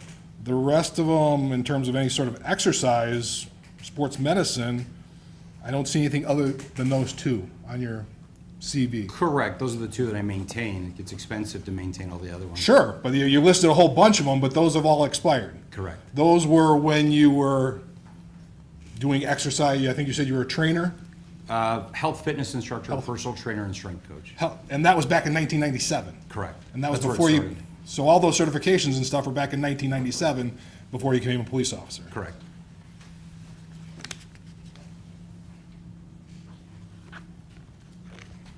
I have no further questions, Your Honor.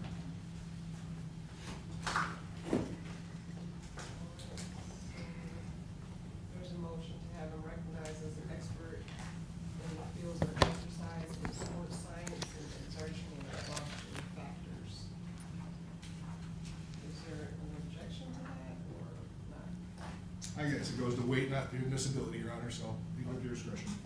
All right, so I will have, for purposes of this case, I will accept him as an expert in those areas. Thank you, Your Honor. Mr. Bartel, did you form an opinion in this case? I did. And what is your opinion?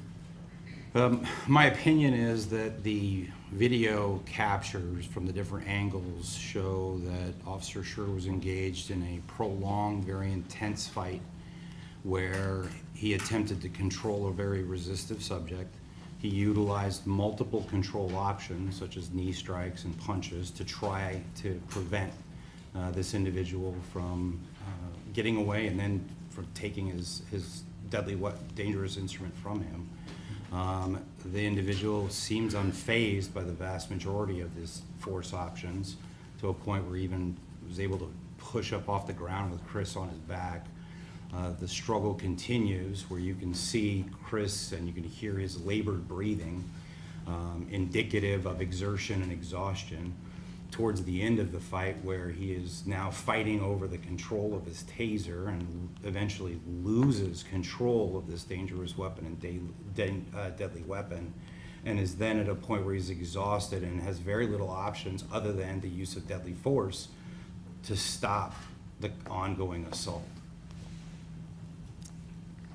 So breaking that down a little bit, have you, I guess we'll kind of maybe work backwards and then come back to it, but have you formed an opinion about, I guess, whether it would be reasonable for an officer in Officer Schurr's position to be in fear of serious bodily injury or death after all of the factors you just listed? Yes. Why? When we start getting tired because of high levels of physical exhaustion, and most of us understand this at some level, your ability to continue that effort goes away quickly. You know, the idea that we're able to fight for an extended period of time is not realistic. And what happens is we quickly lose the ability to maintain muscular strength or muscular power, which is absolutely vital in these type of situations. So as our ability to maintain, or think of it this way, produce force with our muscles starts to decrease, our ability to hold on, our ability to control somebody, our ability to hit somebody effectively is diminished rapidly, meaning we no longer are able to effectively fight. This individual can overcome us, they can take things away from us, and those things can then be used against us, which creates a very, very difficult position. And kind of breaking all of this down a little bit, let's kind of go through an overview of how physical exhaustion comes up during stressful encounters generally, just to kind of walk through some of that. So based on your experience and training, how does a high-intensity exertion affect the human body during stressful encounters? So understand that our body loves to be in a position or a condition called homeostasis, which is kind of how we're all sitting right here. If I do anything that gets us out of homeostasis, out of that balance, I have to do stuff, my body has to engage in stuff to get it back. So if I try to hit somebody really, really hard, I exert a lot of energy. That exertion changes things in the body. I start using chemicals up, I use fuel, right? So everything from, there's different types of fuel. Most of us understand that we use sugar and we use fat as a fuel source, and we do, you know, you need oxygen for long distance stuff, but short distance, high intensity, we don't use a lot of oxygen. We're using more blood sugar or another substance in the body. But when we engage in those behaviors, we start using up those stores. So that fuel starts to go away.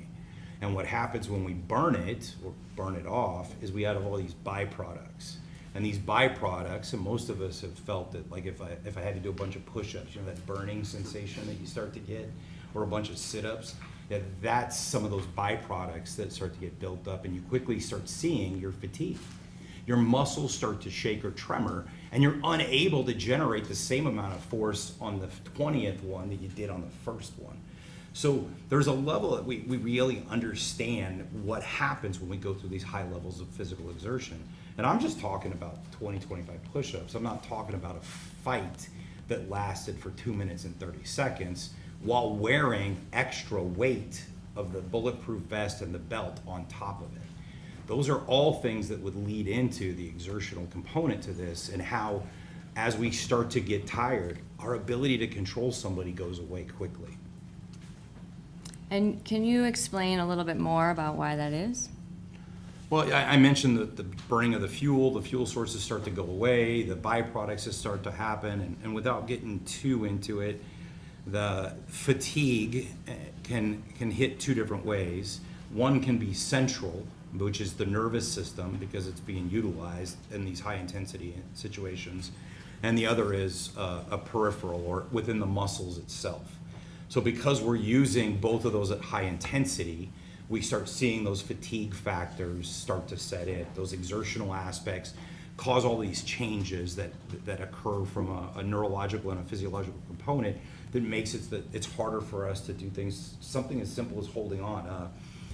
As an example, you know, if I had a pull-up bar in here and I had you hold on to that pull-up bar, how long could you hold your body weight there before your hands are just going to give out? That's those changes. That's localized in that particular situation, but those exertional factors dump chemicals into the blood that will affect everything in the system. And you mentioned that doing something like push-ups or sit-ups is not the same as the ability to be in an all-out fight. Can you explain that a little more, and that distinction?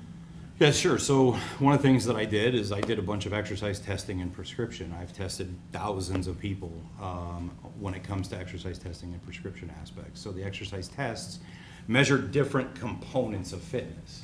And I'm gonna take a lot of us back to like high school. Y'all remember when we did like the sit and reach test and the 1.5 mile run or the push-ups? Those are all different components.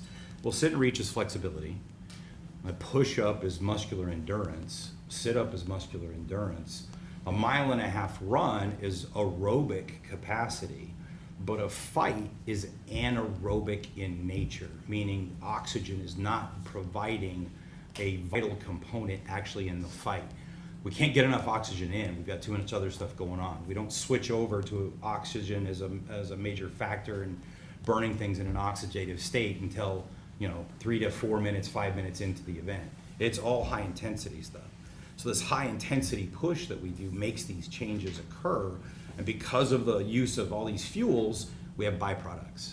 And that burning sensation that you feel, the fact that I feel weakness or fatigue or tremors, that's all a aspect of the byproduct and the exertion. And what happens if your body can't get enough oxygen? Well, if you can't get enough oxygen from a total circumstance, the body dies. But oxygen itself in these type of situations can't produce enough energy to keep up with the physical demand. I talked about the different exercise testing. So a 1.5 mile run is aerobic. A 1.5 mile run doesn't give you any indication of your ability to fight. It just means you can run. The body functions on this thing called specificity, meaning if I want to get better at running, I have to go run. I don't swim. If I want to get better at lifting heavy weights, I have to lift heavy weights. If I want to get better at anything, I have to engage in that particular task. A run in an aerobic state, I'm not talking sprinting, a 1.5 mile run is an endurance issue. It's not a fighting issue. Those are two separate components. And there's a significant amount of research out there that these generalized fitness tests are great for fitness components. They are not indicative of measuring somebody's capacity to actually fight or to sustain anaerobic power. Anaerobic power is a completely different test. And what type of power is your body using if you're in a fighting situation? Anaerobic. Okay, and that was what you were describing, where it targets the large muscle groups? Or Yeah, how, so can you explain big, that? it's not just the big muscle groups, it's the fact that the big muscle groups are having to generate high levels of force. So think about the difference between, if I'm running, 1.5 miles, I don't have to produce a lot of force, I just have to do a lot of it, right? Multiple steps. But if you need to push your car out of the roadway, that's large muscle groups, right? That's anaerobic in nature, that's generating high amounts of force. You're not pushing your car 1.5 miles, right? Not happening, because it's not the same. The legs are moving, but it's not the same. One is generating high levels of force, the other is low levels of force just repetitively. So in an anaerobic state, I have to produce large amounts of force. And without getting into the recruitment of muscle fibers, I recruit certain type of powerful muscle fibers that will help with that, but they don't use oxygen very well. And they produce a lot of these byproducts very, very quickly. And what does that do to someone's fatigue level? It drives it up immediately. I mean, you can get people fatigued or gassed within 15, 30 seconds of a super high intensity exercise. And what would be, if you're in a fighting situation, how quickly could that happen? Same, depends on the nature of the fight.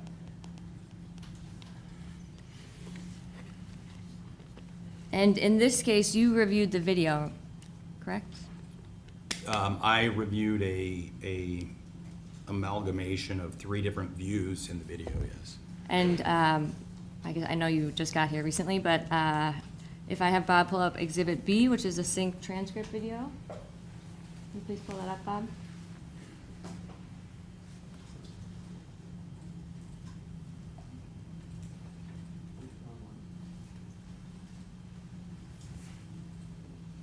And if we kicked in the light, please? Exhibit B.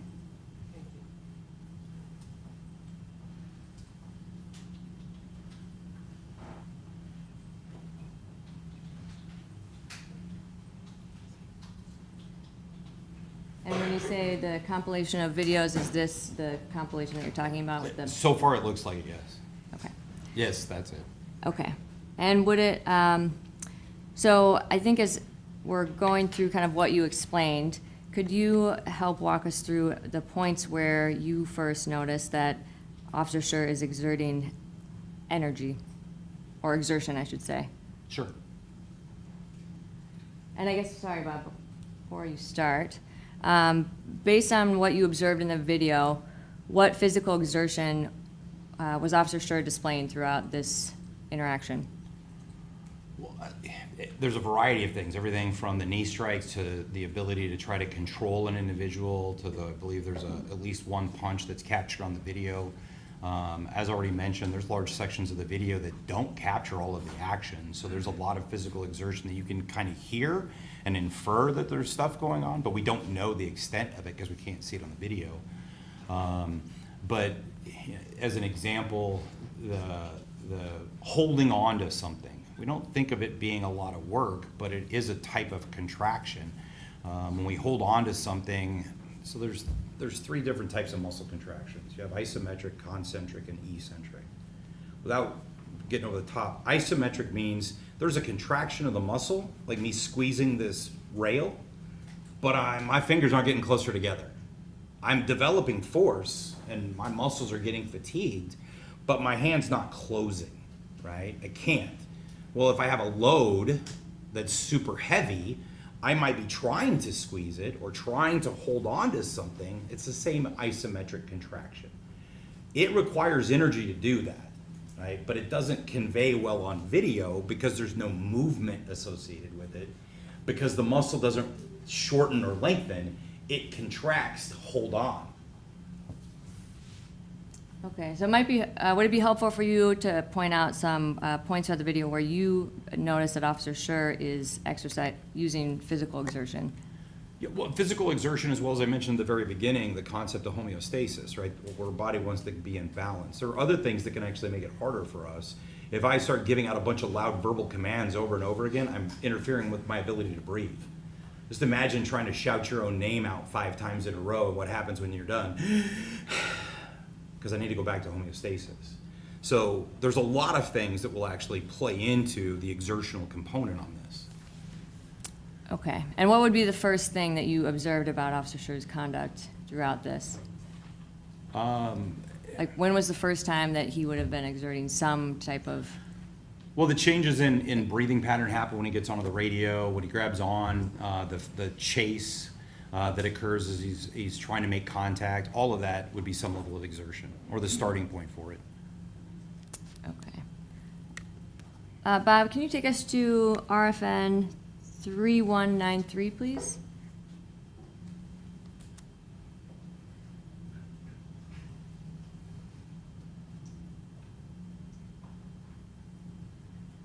Okay, and what do you observe about this frame of the video? He's making contact with the subject's shoulder. It's hard to say if there's any real squeeze. It doesn't appear, just the nature of the fold of the clothing. I can't say for certain, but this is the first contact where he's trying to gain control. And at this point, what would be happening to his physical exertion levels? Again, if there's not high levels of muscular force being used, not a lot, minuscule. Okay. Bob, can you play the video from here, please? Stop. Put your hands down. Stop.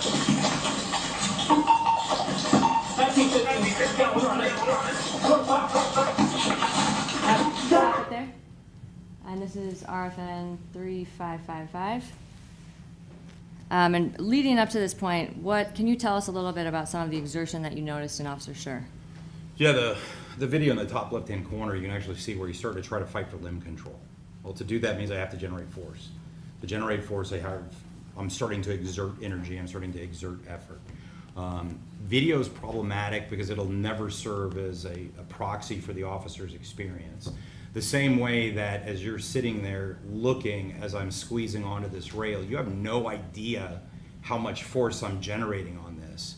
But if I was to grab your forearm and squeeze as hard as I am here, you would know it. The officer feels those things. Video can't capture that. So that's one of the challenges in this, is we know there's exertion, we know holding on is exertion. To say how much work is done is a little bit harder to do. When he tries to control the limbs, that's exertion. I've got somebody that doesn't want their limb controlled. They're gonna pull away. To overcome that, I have to try to hold on. So that is all physical exertion. We're seeing a start of that effort early on. And when would the start of that exertion begin? Would that have been? As soon as the officer starts using force. I mean, and by force, I don't mean in a traditional use of force policy. I mean from a physics perspective, right? Talking about Newton, the whole concept of lifting up a water bottle, it requires force for me to lift up that water bottle. The muscles have to contract. This isn't a lot of force, not a lot of resistance. Give me 300 pounds, and that's going to be a lot of force. Give me somebody who's resisting against me aggressively, that's a lot of force. Bob, can you play the video from here, please?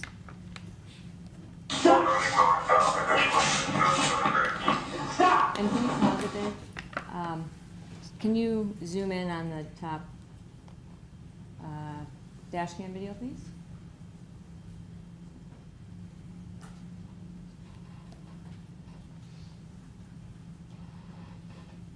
Okay, and sorry, can you back up to 3555?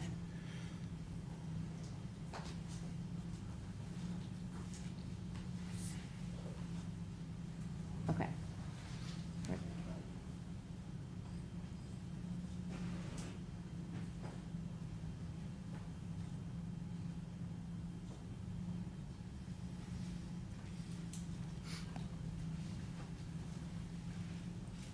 Okay, so we're at the point where Officer Schurr has tackled Mr. Lyoya to the ground, and then I'll play it forward briefly, and then can you just, well, why don't you explain, once he tackles him to the ground, what type of physical exertion would Officer Schurr be using?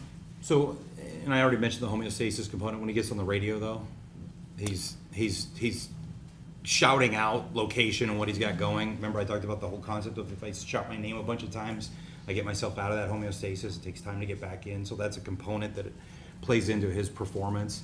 One of the other challenges you run into is the officer, as he's getting on the radio, maintaining control of that radio. In doing so, he effectively loses a limb that he can use to effectively actually control or grab on.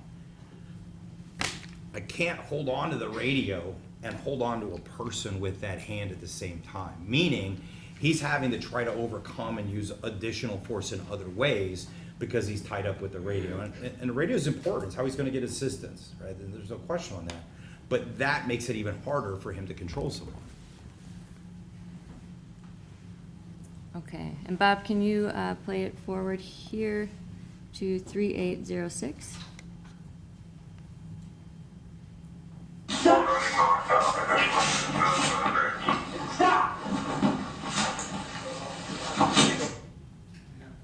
Oh, sorry.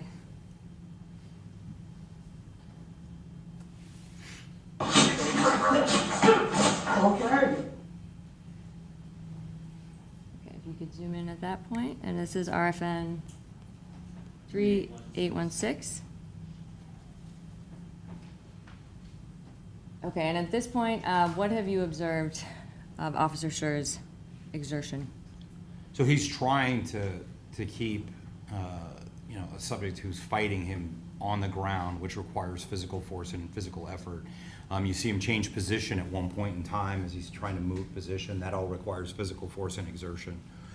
All of that is going to require some level of force. And again, the piece that has to be taken into account is he's doing so wearing a vest and body armor, as well as his duty belt. So those all play into how much load he has to carry, as well as the challenges that you run into with the restriction that a vest can actually cause. Okay, Bob, can you play it, please? Stop! Stop! Get your hands behind your back, okay? Hands behind your back, okay?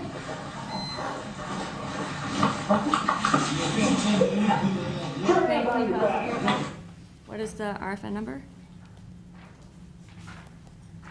1417. Okay. And during this segment, what did you notice about Officer Schurr's position? Well, he attempts to do a couple of knee strikes. He engages in knee strikes. Knee strikes are very powerful, very high energy demand. Another challenge that you run into with the knee strikes, anytime I generate high levels of force, one of the things that we do is we engage in a process called bracing. So think about if you go to lift something up, you will literally tighten up your core to do it, so that way you can lift things up. The challenge is, and you want to do it along with me, if you tighten up your stomach and you try to breathe normal, it's not easy to do. So he has to generate high levels of force, but to set his core, to set those muscles, it actually can interfere with his breathing, which again can play into his ability to sustain a fight. And up to this point, what have you noticed about Mr. Lyoya's actions after Officer Schurr tackled him to the So you ground? hear verbal commands that, or hear verbal statements that he's going to comply, but the actual physical actions are not compliance. Okay, after, the command, give me your hands, put your hands behind your back, but he doesn't do it. He continues to fight to keep the hands to the front. So there's a contradiction between the verbal statements that are made and the actual physical actions that are made. And you can see that Chris is trying to control those limbs, and he's not able to do a great job at it for whatever reason. And you mentioned some of the knee strikes that Officer Schurr used. What did you notice about them? Well, as I mentioned, the high intensity, that's the nature of a knee strike. They're big, powerful muscles, just because the muscles of the legs are, some of the largest muscles in the body. And in doing so, they have a very high energy demand. So we know that we start pushing that anaerobic threshold even more and more with that type of behavior. Were they effective, the knee strikes? They didn't appear to be effective because he's not getting compliance. He's not getting an individual who stops. You're not seeing an individual that ideally, if I do a knee strike to, say, the common peroneal, I cause a neurological effect on that muscle to where it doesn't contract very well. I'm not seeing that because he's, our subject's still able to get his legs up underneath him and at some point in time push himself up with Chris on his back. And what would that indicate to you about their positioning? So from a advantage perspective, he's underneath Chris. The fact that he's able to get his weight up, he's got a good solid base to fight from. I say that because, being able to fight from a bottom position is actually not hard to do. One of the simulations that I built that it's tied to national curriculum is specifically to the speed of a prone suspect and how quickly a prone suspect can turn around and actually utilize a weapon.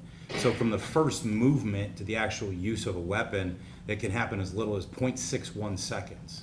Now it's based on research that was done by Force Science, but I've put it into a simulator and I've had hundreds of people do it in real life, in real time, and it happens quickly. Okay. Bob, could you please play this from here? And I'll...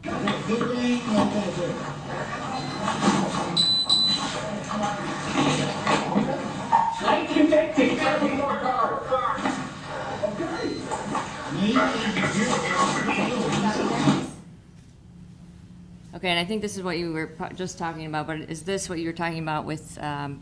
Lyoya doing a push-up? Yeah, he's able to stand up with Chris on his back. Doesn't stop him. And from what position was he in? And position was Mr. Lyoya at the beginning? Face down. And once he was able to push up, was Officer Schurr in a position of tactical disadvantage? When you see Chris's feet lift up at any point in time, he's at a position disadvantage because his center of gravity is actually not his own at that point. He doesn't own it. He doesn't have the ability to push off the ground because his feet aren't in contact. That's all problematic. The concept of, just because I'm on top, I'm in control is not necessarily the case because I've got to have good solid control over a limb. whether it's an arm, a leg, as well as a head. Otherwise, I have individuals that can stand up like we just saw, or spin. And how long, or I guess how quickly is someone able to experience fatigue when they're in this type of dynamic fighting situation? Yeah, I mean, compromise with the breathing capability as well as high levels of physical exertion, you get people fatigued within 15 seconds, 30 seconds. And within, your first 30 seconds to a minute of exertion, your physical ability to contract your muscles is already starting to compromise. And are you aware that in this case, and I think you were here for the beginning or the end of Mr. McFarland's testimony, but that the fight here lasted for roughly 2 minutes and 28 seconds? I am. Okay, and within that, how would that affect Officer Schurr's ability to fight? Well, the longer the fight goes, the more problematic it is. The more exhaustion and fatigue is going to play into it. The more of those chemicals are produced that actually inhibit our ability to hold on to stuff or contract our muscles effectively.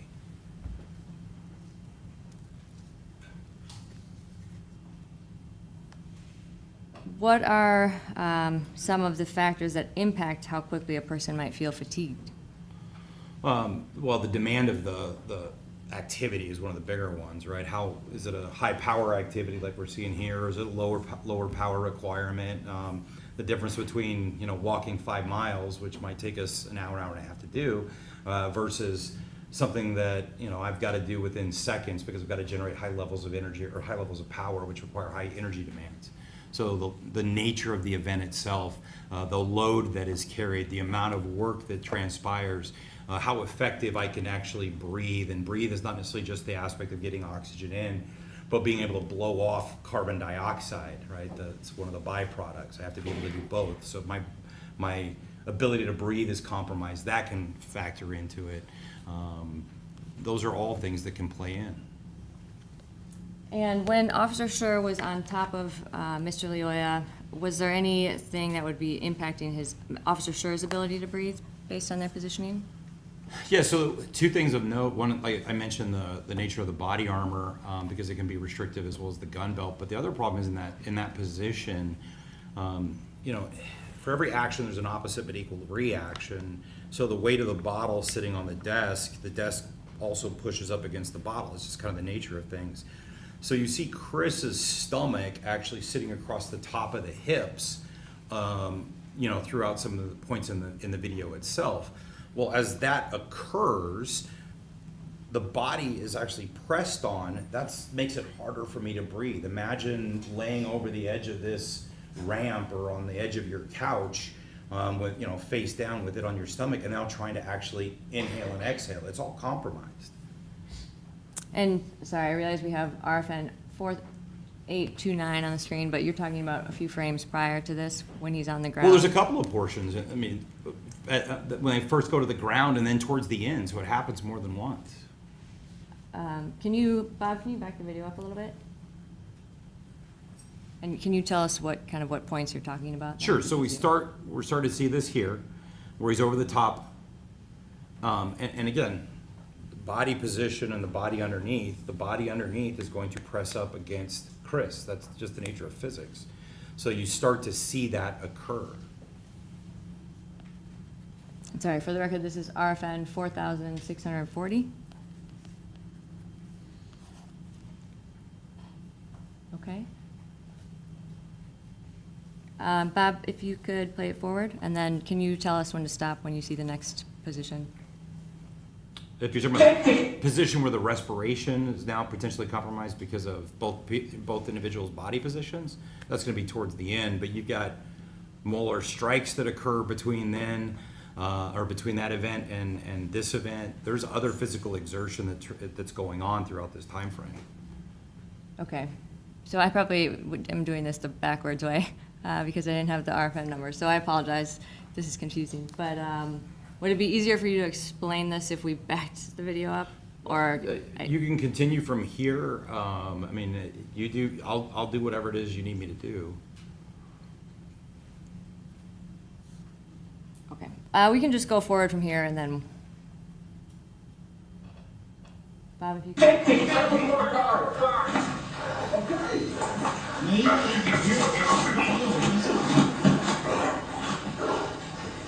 You can hear Chris breathing.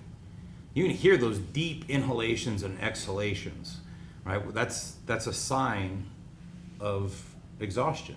We all have been in that circumstance. We've all felt that. We've all experienced that. And what are some of the things that happen once your body starts breathing that hard? What does that indicate? Well, it indicates a high, demand on the body itself, and the body's trying to compensate. Again, goes back to that big word, that homeostasis thing, the concept of going back to baseline, and needing to blow off all this carbon dioxide, all that CO2, as well as trying to get oxygen in that it can be used at a later time.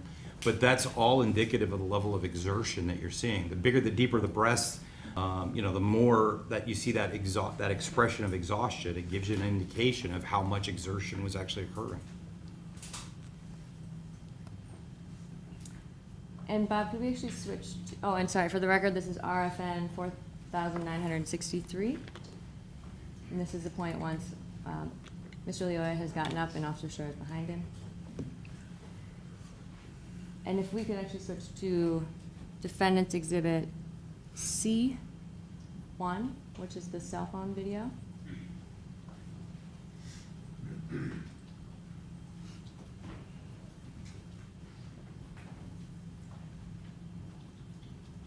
And if you could play this to kind of where we were at, I don't know exactly where on this video, but if you could go. Okay. This is 26 seconds into Defendant's Exhibit C, RFN 4953. And then if you could play the video forward from here. Well, you can see Chris is trying to hold on to him, and there's physical exertion here. He's being pulled, number one, and he's having to try to resist it, but he's also in a position where he's trying to hold, the arms back. And at this point, kind of, I know you were talking a little bit before about how the video shows something and how someone might feel. Can you explain that a little bit more in this position? As far as muscle contraction? Yes. Yeah, I mean, we can demonstrate it if you want. Your Honor, permission to have Mr. Bartel step down from the witness stand to do a demonstration? And what is he going to, is he just going to reenact what's in the video? No, Your Honor, I mean, the point is muscle contractions, as we see on here, that isometric concept. Anybody that's in the room, if they put their hands together and they push as hard as they can as they're trying to collapse their hands, you're not going to see on video that there's a lot of movement. But there is absolutely a ton of muscular contraction that's happening, and fatigue will start to set in. You'll feel it. So just because the video doesn't show an arm move doesn't mean that the muscles aren't being used significantly. I'm still, I don't know what demonstration you're going to ask him to specifically do. So just kind of to explain, and I guess we can go forward at this point. He kind of did a little bit by pushing his hands together. I don't know if that. Or if anybody wants to experience it, if you want the jury to experience it, they can do it. I mean, it's your call, Your Honor. They can if they want to. I don't know that it's, I mean, they don't have to do it now, but unless they. If they, I mean, I think if they want to, I don't know. I think what he's trying to say is just like how much force can And how quickly can the be muscles are going to used, fatigue. and what that does to the body, even if you can't necessarily see it on the video. I think he testified. Okay, Your Honor. All right, so we'll move forward from here. Bob, can you play the video, please?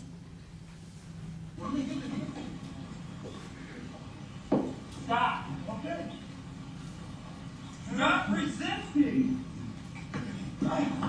Now you good, not resisting nothing, brother. Okay, Bob, please stop it here. And this is 42 seconds into the Exhibit C1. And can you tell us what you've observed about Officer Schurr's body positioning compared to Mr. Lyoya's in this segment of the video? Yeah, well, I mean, you see another knee strike, or, again, which doesn't have an effect on stopping any type of behavior. You see Chris, it appears that Chris is kind of getting pushed around. He's not directing the movement. It seems he's subject to the movement, which means he doesn't necessarily have the ability to physically overcome all of the resistance, which, again, it appears that he's trying, but, you know, as an example, you're seeing Chris spin backwards, which I don't think was necessarily an ideal position for him to do. Why not? But you don't know what you're going into when you go backwards.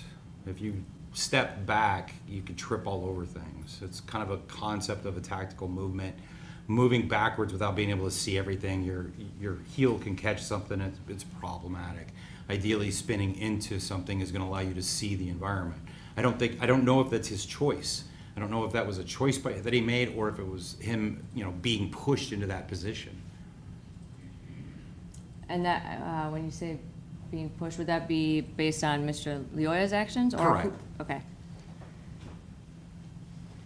So as someone gets, what happens to someone's strength and coordination and reaction time as they fatigue? It drops. It diminishes rapidly. And in your experience, is this something that how does this impact, or how is it someone impacted as the duration of a struggle like this? Well, How is the that longer the impacted? struggle, the longer I engage in high physical activity, the weaker I get. I mean, that's one of the reasons, you know, I get to teach across the country. Agencies are aware of this. They built it into their Graham factors, or their totality of circumstance. Exhaustion and fatigue is a primary consideration, because as this fight continues, my ability to sustain any type of fight, to hold on to somebody, to retain or regain control of it, it drops. The longer that fight goes on, the weaker I get, and that's a problem. Okay. Bob, can you play this forward, please? From RFN. Oh, yeah. From RFN 5410.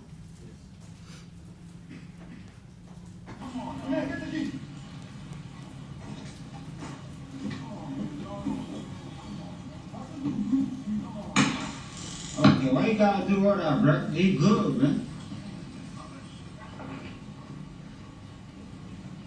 Let go of the taser.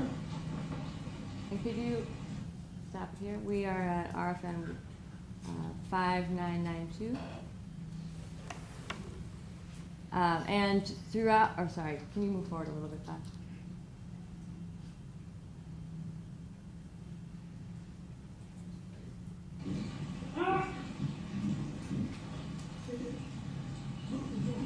Let go of the taser. No, like he good, like you can talk to him, bro.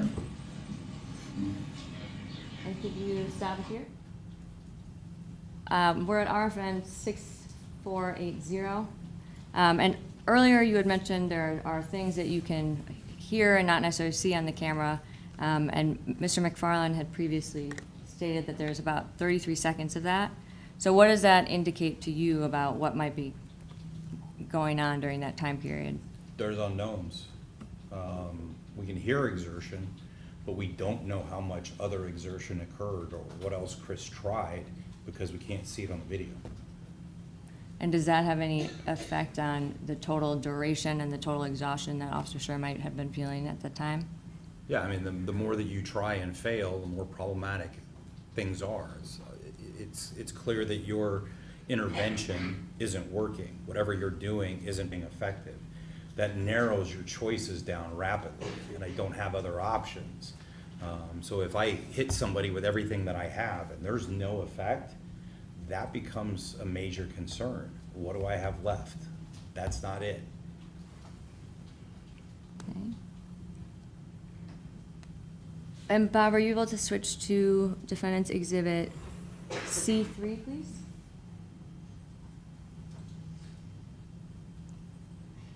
And this is the cell phone video. It's previously been admitted. And can you play this all the way through? Or I guess I'll take it in pause. And this is, okay, can you pause it right there? And this is Exhibit C3, RFN 7458. Mr. Bartel, can you tell us a little bit about Officer Schurr's body position? Yeah, Here. I mentioned earlier the concept of the hips being pressed up against the abdominal area, but just as concerning is both of Chris's feet are off the ground, meaning his center of gravity is not within his own control. He can get dumped, he can get swept. There's no way for him to generate any significant amount of power because he's not in control or in contact with the ground. You know, I realize that the purpose of this video or this section is specifically talking about the taser, but Chris's body position is indicative that he's in a bad position. And why is that? Because he can get swept or get dumped, whether it's left side or right side or even over the top. Again, standing up, grabbing that arm, ripping it down, all of that would end up with Chris on his back and in an even worse position. And is there anything about the body positioning of Officer Schurr's hips or stomach at this point that would Yeah, impact I his mentioned ability? the concept of the hips being, of Lyoya being pressed up and potentially compromising his ability, Chris's ability to exchange oxygen and carbon dioxide. And how does that impact his fatigue level? It adds to it because I can't blow off what I need to with CO2. I can't suck in enough oxygen. That all plays into it, makes it even harder. Imagine, and I talk about the aspect of pushing a car. Imagine if I asked you to push that same car, but at the same time I restricted how much you could breathe. It's going to be harder. And how does physical exhaustion affect a person's ability to continue controlling someone who has been resisting and fighting for roughly Well, I 2.5 mentioned that you rapidly see the muscle's ability to generate force, to hold on, to push things. It rapidly diminishes. So as I start getting exhausted, my ability to maintain force, to hold on, to punch something, to keep something in a position, it's affected really, really quickly. Some of the research says within the first minute, the force production decreases by almost 30%. That's a lot. That's a big change. And we're well beyond that 1 minute mark. Bob, could you play this forward, please? Can you stop it here? All right, and this is RFN 7476. Can you explain the position that Officer Schurr is in at this point? It's similar to the last one. He's not in an ideal position in any way, shape, or form. He's very easily could be swept, in other words, put on his back. He doesn't have his feet in contact with the ground, meaning there's no way for him to generate force or any significant amount of force. It's a horrible position for Chris to be in. And is there anything about his location, or I guess the taser's location at this moment, that would potentially impact his exertion level or response to what's going on in this position? Well, from mechanically, I don't think he's got the advantage based on the image. Mechanically, it looks like he's at a disadvantage. So depending on how much purchase, how much control there is on the device itself, it can dictate how much control or your ability to actually maintain control. If you don't have a lot of purchase, a lot of contact with the device, it might be very difficult for you to maintain control of it. And again, the fact that all of these muscles are starting to get fatigued, it makes it even harder because I can't generate the force necessary to hold on to things at the same level as I did 2 minutes and 20 some odd seconds ago. Okay, Bob, can you play it forward, please?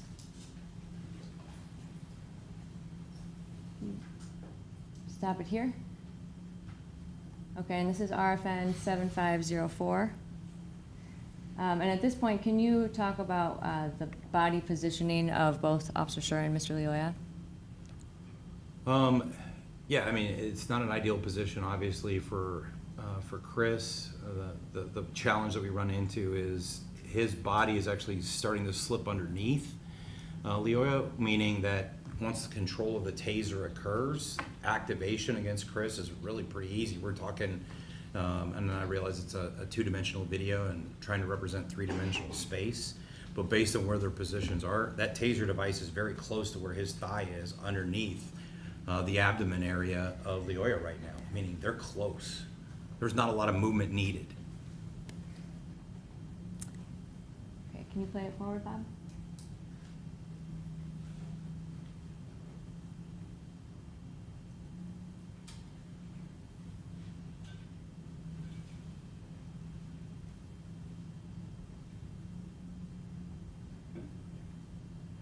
Pause it. And if Chris is having to place his hand where it is on that shoulder to brace him, to brace himself. Otherwise, he would have gone, highly likely, would have flipped over. You see that hand position, brace. Chris has one leg completely in the air and was able to get that other foot on the ground once he braced. And is this related to the center of gravity that you Center had of talked gravity about before? concerns. And how does that impact someone's ability or I guess their control and their Well, body if position? somebody owns my center of gravity, they can sweep me, they can dump me, they can do a throw, they can roll on me. Ideally, I want to control somebody else's center of gravity. That's one of the best positions to be in a fight. Okay. And Chris doesn't have control of his own. He has to brace up like that, and that, where that hand starts to come down, and he's able to get that foot back on the ground. And if he were in this position, what would happen if he didn't have his hand there? Or I guess in that position where he's leaning forward, what is his body position? Without his hand braced, there's a probability, I can't say definitively because it's a two-dimensional image, that he could have fallen forward. Okay. And here, what do you notice about Mr. Lyoya's body position? He's got a good stable base. His feet and his knees are in contact. One in contact, the other one starting to elevate, which if I was to roll Chris, that's what I would have done. I'd have literally, that inside knee would come up and I would have rolled him backwards. But yeah, being in that downward position is a good position to be in. And I say that, like many people, I do jujitsu, but I also have COPD, chronic obstructive pulmonary disorder, meaning I can't breathe as well as other people. I run with about a 65% lung capacity. I fight from the bottom position all the time because it's the laziest position to be in and requires the least amount of energy. So I love being on the bottom like that. And do you feel that that's a position of tactical advantage? There's an advantage with Chris not having ownership of his center and Lyoya being in a downward position where he's got stability. There's an advantage to that. And you had mentioned how quickly someone could turn earlier. Can you explain that a little bit more? Sure. So there's some research. It was the speed of the prone subject. What they did is they put people on a prone position, they videotaped them, and they showed how quickly somebody who had a firearm could turn and bring that firearm to bear and actually activate the trigger in a multitude of different positions, whether it's a chest up position, chest down left, chest down right, and they actually timed it. And I'm fairly familiar with it because I did a reenactment, which is what I put inside the simulator, that I've had a chance to run a few hundred people through. And what I see routinely, and consistent with the research, is from the first detected movement to the shot break by the subject that's on the ground can happen in about 0.61 seconds, which is quick. Okay, Bob, could you finish playing this video, please? Okay, and this was the bystander cell phone video in slow motion. So Bob, could we have you pull up Defense Exhibit C2?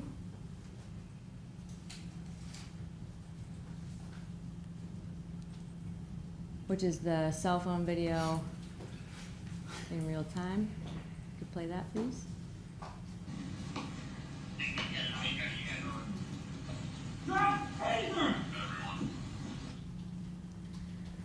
And part of what you had mentioned was some of the speed that someone could turn. Is that related to like the action beats reaction concept? No, I'm just talking about the ability for somebody to turn. I'm not talking about the individual that has to be able to perceive that turn, formulate a plan, and then carry out the action on top of it. That makes it even further behind the time curve. I'm just talking from the first movement to the shot break. That doesn't even account a human having to actually respond to it. Okay.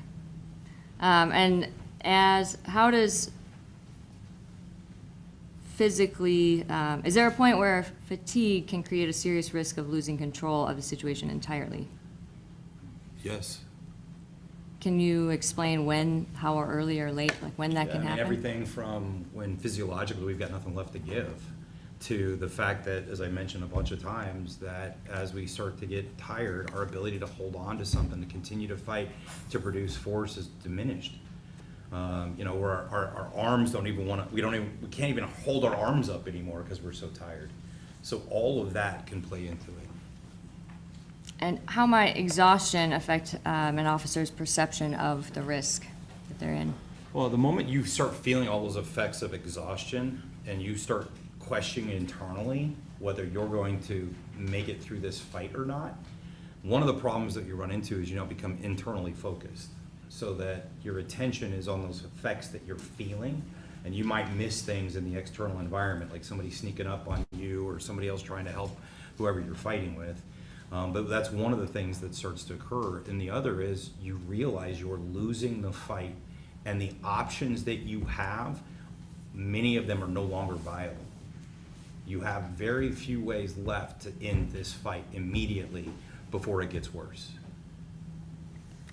And is it possible for someone to possibly appear like they're in control but be physically deteriorating internally?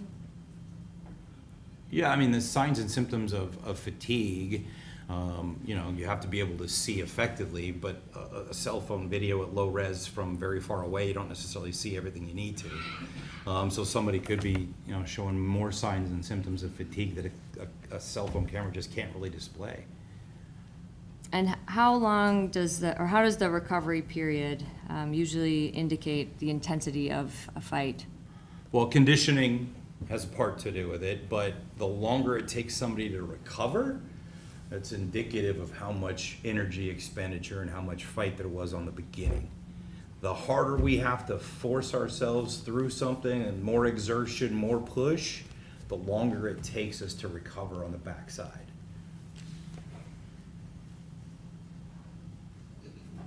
And Bob, I guess throughout, you've watched the whole video all together. After Officer Schurr, after the shot is fired, did you notice anything about Officer Schurr's exhaustion level? Well, you can see signs and symptoms of exhaustion, there's no question. You see the big exhalation, you hear the breathing, you see the discoloration on his face. Those are all examples of where we start seeing exhaustion express itself. And can you explain, like, when you see the breath, his breath come out, can you explain? Yeah, so there's that big, deep breath, and I'm trying to get all that CO2 out, and that big, huge inhale and then exhale, and that deep breathing that we've all experienced and we've all gone through as we're trying to recover. That's indicative of how intense the fight was.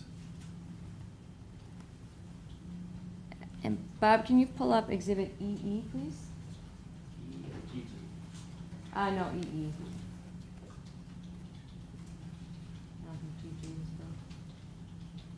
And then can you go to the 29-second mark, please?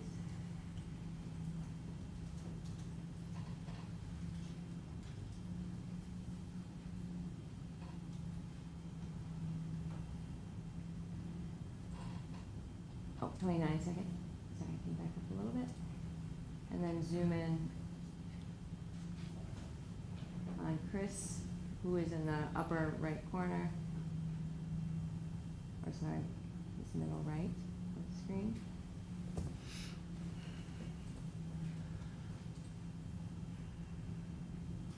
And Sue, if you could dim the lights, please. Thank you. Okay, and then if you could play this forward for about 10 seconds. All you need.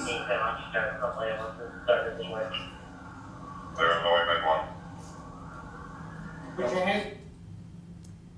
And is there anything about Officer Schurr's demeanor at this point, which would have been over a minute or two after the shot was fired? That indicate the exhaustion level? Yes. Oh, absolutely. Even in the questionable video. So think about it. Every other officer here has got both hands on a gun that they're pointing on individuals. Chris can't even hold up his left arm. It is literally straight down here, and he's holding the gun like this.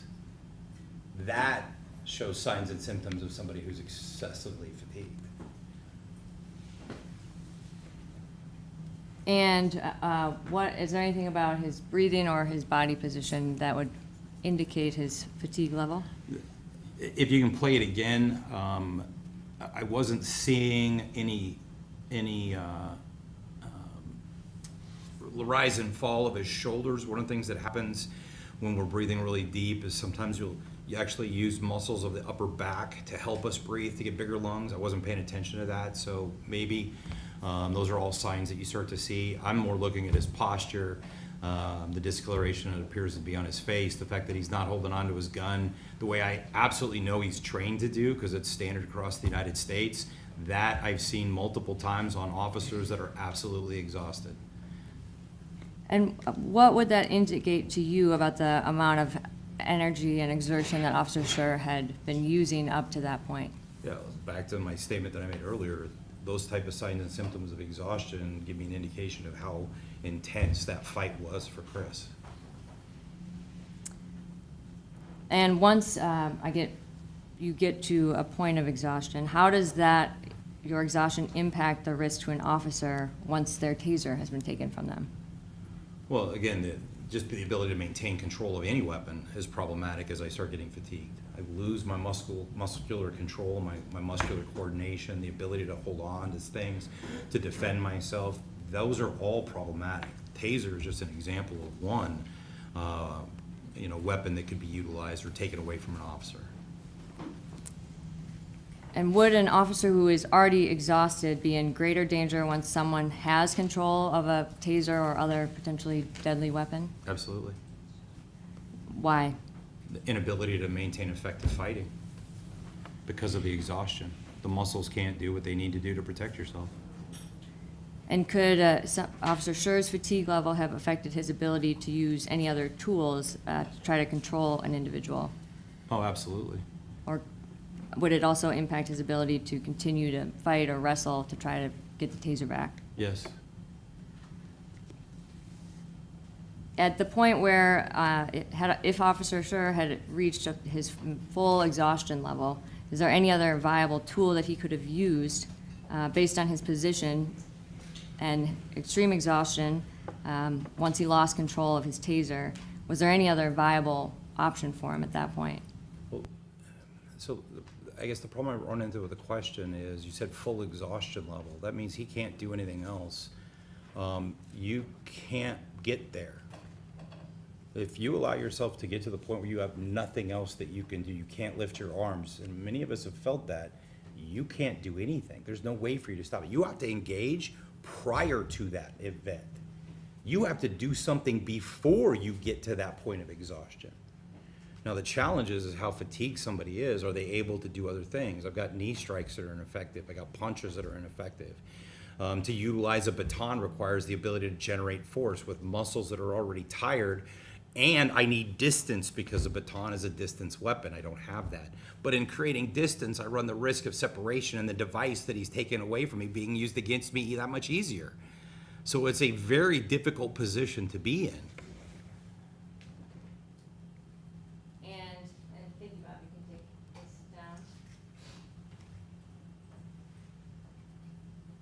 And based on all of the exertion that you saw Officer Schurr go throughout this entire thing, would it be reasonable for him to be in fear of being harmed or You're asking to object. They're asking, would it be reasonable for him? That's not the going algorithm. They keep on trying to do it. I'm sorry, Your Honor, I'll rephrase the question. Would it be reasonable for an officer in a similar position,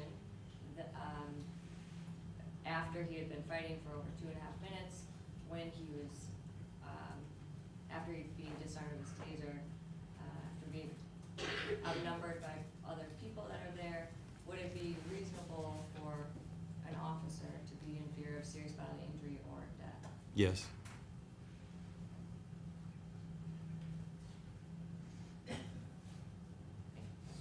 No further questions, Your Honor. Break? Yeah, I think we should, cause it's been about an hour and a half or so. So what we'll do is we'll take a break now, for 15 minutes, we'll come back, it's about 2:40, we'll come back at 10 minutes to 3.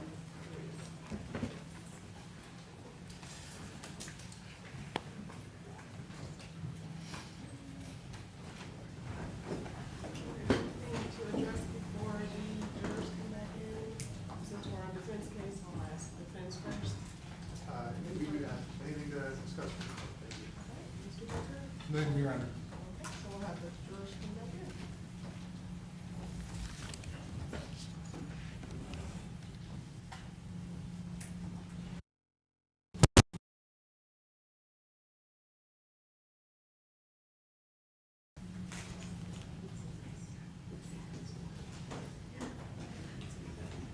Oh, good. The order. Okay. I'll just go.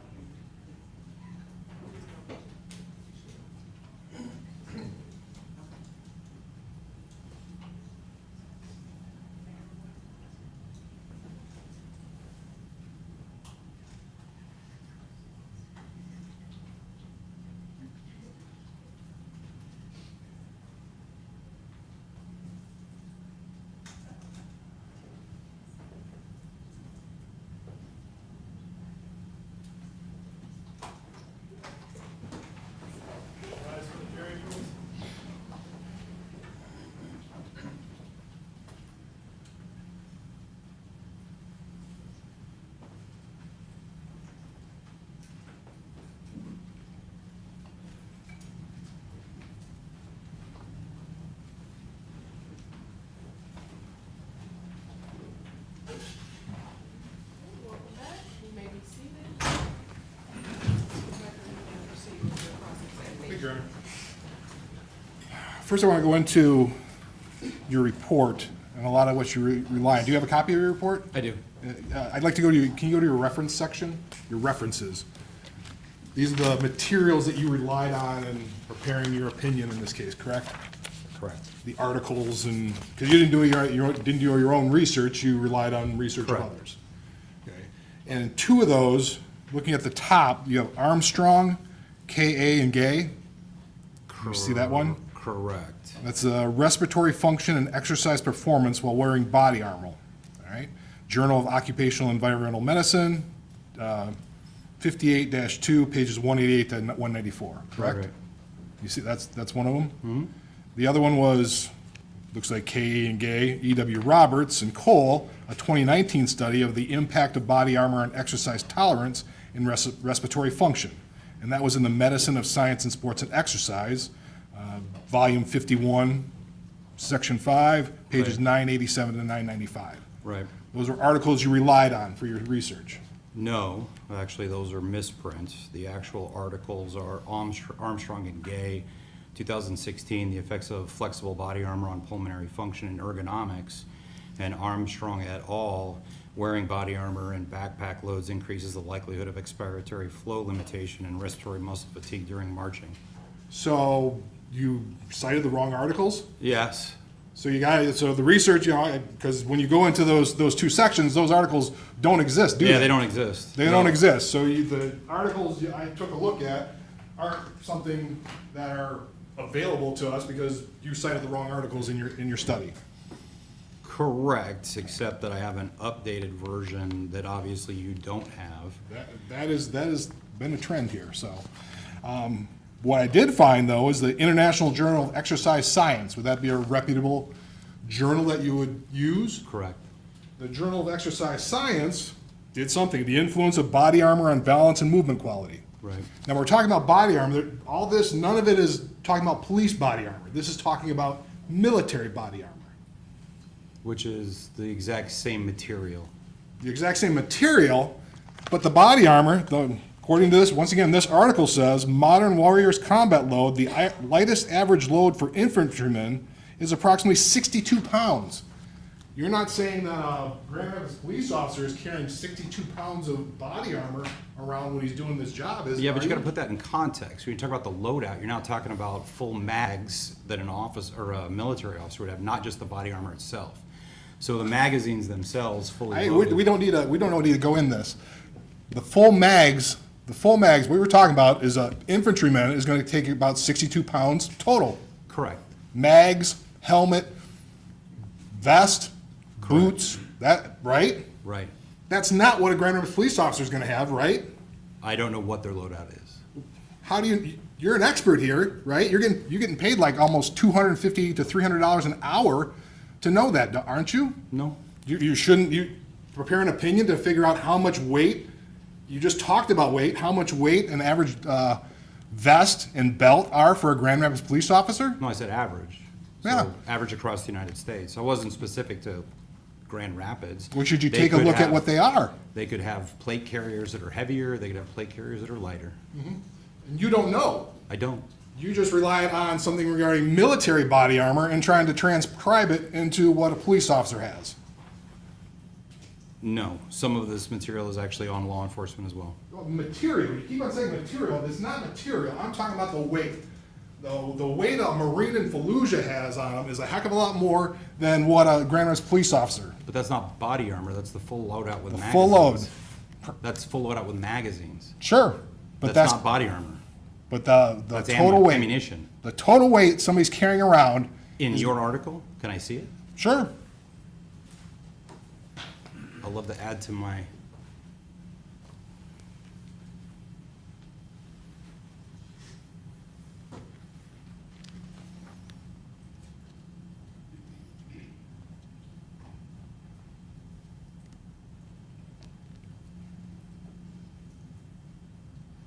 Yeah, so they're talking about combat loads and then talking about body armor.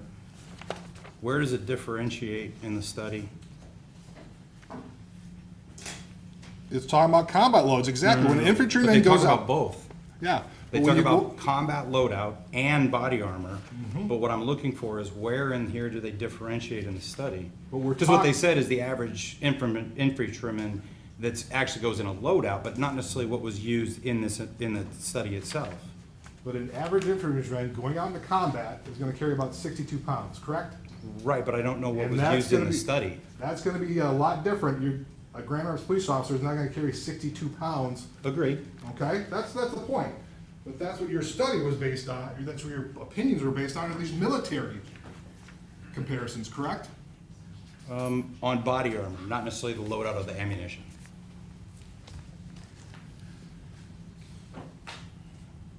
So what about firefighters? Firefighters have to carry about 45 to 75 pounds when they go into a fire, don't they? With an SCBA, yes. Yeah, I mean, that's, so they've got fires aren't usually done in 2 to 3 minutes, are they? Not necessarily. It depends. I mean, I'm not saying, but most fires, if you're going into a house fire, if you're going into a building fire, they've got to carry that around for more than 3 minutes, don't they? Correct. All right. They're able to function for longer than 3 minutes with that sort of load. Yeah, but you're conflating somebody going into a structure that's on fire with having to exert high levels of physical exertion. Are you asking me, could a firefighter drag a body out for 3 minutes? No. They've There's gotta a do difference lot. between what you're setting in the firefighter world and what we're talking about with a law enforcement officer. So, but carrying a body out or fighting a fire, those are high exertion type things, right? Not necessarily. It depends on your role in as a firefighter. Okay, but there's if a firefighter is going into a building and they may have to carry a body out, They might. and so after 3 minutes they're just going to drop the body and keep going. Or they get outside, and like many of the firefighters I've worked with have told me that they vomit because of how heavy they exerted themselves. So, Sure, maybe. but they're able to get outside, right? Sure. They just don't stop. I mean, that's a pretty big thing to carry a body out. That's why they do buddy breathing and buddy rescues as well, because we do have issues where firefighters get stuck and their partner has to rescue them out of there. But you still have to function. They function. They're able to function over 3 minutes as a firefighter with between 45 and 75 pounds, aren't they? Function, yes. Function, but they're not passing out. We don't have firefighters dying going into fires because they're passing out because they're too tired. Well, that's actually not true. You can actually go to the firefighters, and no offense, we've got multiple firefighters that have had heart attacks inside of fires because of exertion and have died in the fire, so that's not an accurate statement. Okay, I stand corrected then, but in terms of, on the average, that's not happening like every day then. Not that I know of, no. What about like MMA? MMA, they have five-minute rounds, don't they? Depends on the event itself. Some of them are shorter than that. Some of them are shorter, but you go pay-per-view, UFC, those are a lot of those are 5-minute rounds. And they train for it. For years. Sure. They train for that. But our police officers shouldn't train for years to be able to do that, to be able to fight and conduct themselves in a situation like that? So, no, not trying to be flippant, but I've had the ability to train with a bunch of MMA guys. Sure. These guys will have 3 training sessions a day that last anywhere from 2 to 3 hours each. That's not what officers are afforded. So that's not exactly an honest comparison on an MMA fighter and what an officer has to do, and the preparation that's given. Sure. Going into your history here, you work for Virtra? Virtra. Virtra is, like you said, you produce simulators for law enforcement training. Correct. And military. And military and law enforcement. So you work closely with law enforcement in trying to go into law enforcement agencies to get them to buy this equipment, right? Oh, I don't buy anything. I build the content and the training curriculum. I don't have to worry about sales. You don't have to worry about sales, but that's part of the thing, something that this Virtua's got to do to sell their equipment to keep you employed to do the stuff, right? Sure. Okay. So a lot of what you do is go out and talk to law enforcement groups, right? Correct. You went out to the SHOT Show in 2025, right? Correct. The SHOT Show is a law enforcement, only for law enforcement and military, only people who are along those lines, not open to the general public, right? Wrong. It's wrong? Yeah. So SHOT stands for Shooting, Hunting, Outdoor Trade Show.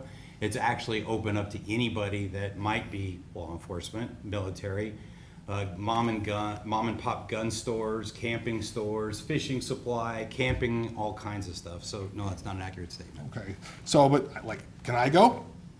I could probably get you a pass. Not asking to as a friend. Can I go just if I show up?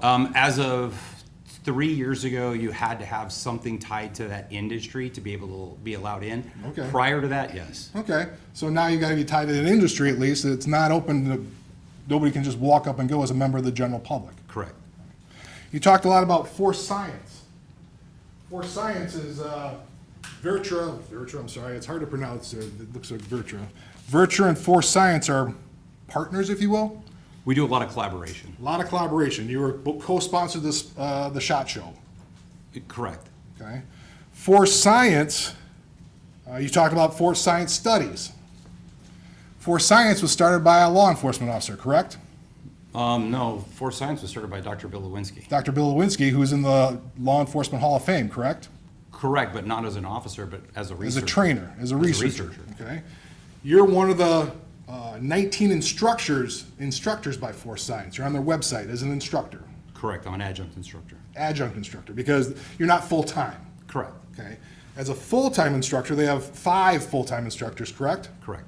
And those are all retired police officers. No, some of them are active officers. Some are active, okay? Some are active, retired, but they're all police officers. Correct.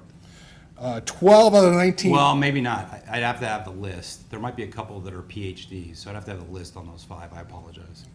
But 12 of the 19 instructors are police officers or attached to police departments, aren't they? Potentially. You don't know? Off the top of my head, no.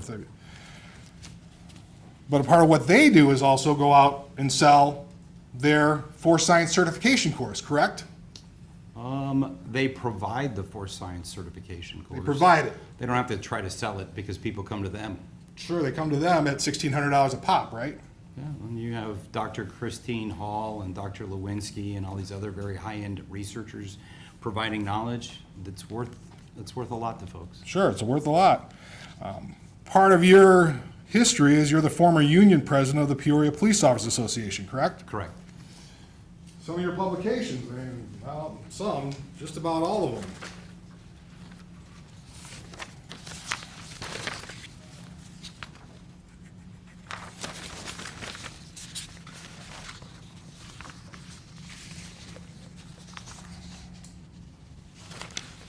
Oh, so the Police Journal is one of the things you publish in? Correct.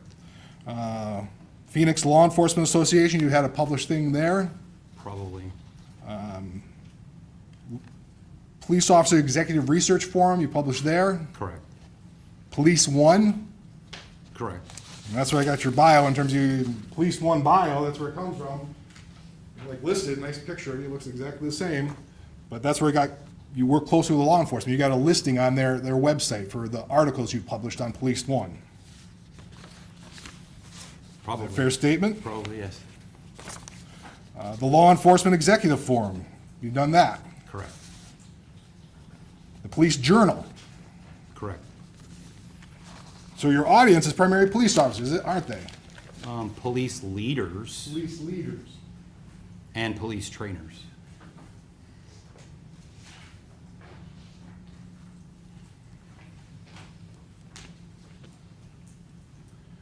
Well, some of your articles you've posted on LinkedIn, haven't you? Correct. Now you're familiar with this one, Police Use of Force, an Officer's Perspective. Correct. That's your article that you wrote that. Correct.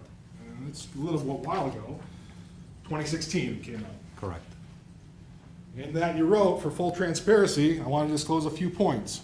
I am a police officer and have been for almost 19 years. That does shape my view and influence my perspective on these incidents. Correct. So you're influenced by your history as a police officer when you review a use of force incident. We're all shaped by our history. Sure, no problem. The other one is you have a LinkedIn post, to stop the madness of random violence. You recall that one? Correct. This is your article 2, a little bit earlier, 2014. In that you wrote, I'm going to tell you a dirty little secret. The only way to immediately stop violence is with overwhelming violence. You agree with that? I do. And I will tip my hat to the phrase, God made man and Samuel Colt made all men equal. You smile about that one. That's pretty funny, actually. Yeah, but that's how you feel. That phrase was out there, Yeah. yes, because what it means is people of smaller stature are able to defend themselves against individuals much larger than they are. Because of a gun. Mm-hmm. Okay. I have nothing further.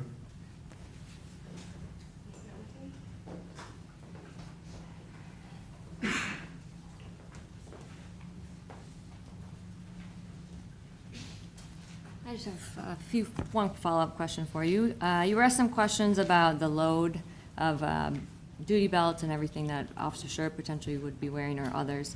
Would an additional 20 to 25 pounds change your opinion in this case at all? No, it just makes it harder. It's magnified. The bigger the load, the more intense everything is. The faster, you're adding load to the body. The more I ask you to carry, the harder it is for you to do. No further questions, Your Honor. Nothing further, Your Honor. Okay, I see at least one hand on the jury, so I'll ask my clerk to grab that question.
stated that the subject was resisting aggressively, quote, resisting aggressively. Does this differ from the actual sole act of aggression? And are there different exertions expelled between those two? One more time, Your Honor, I apologize. In one of the video clips, and if you don't understand the question, that's fine, you can just.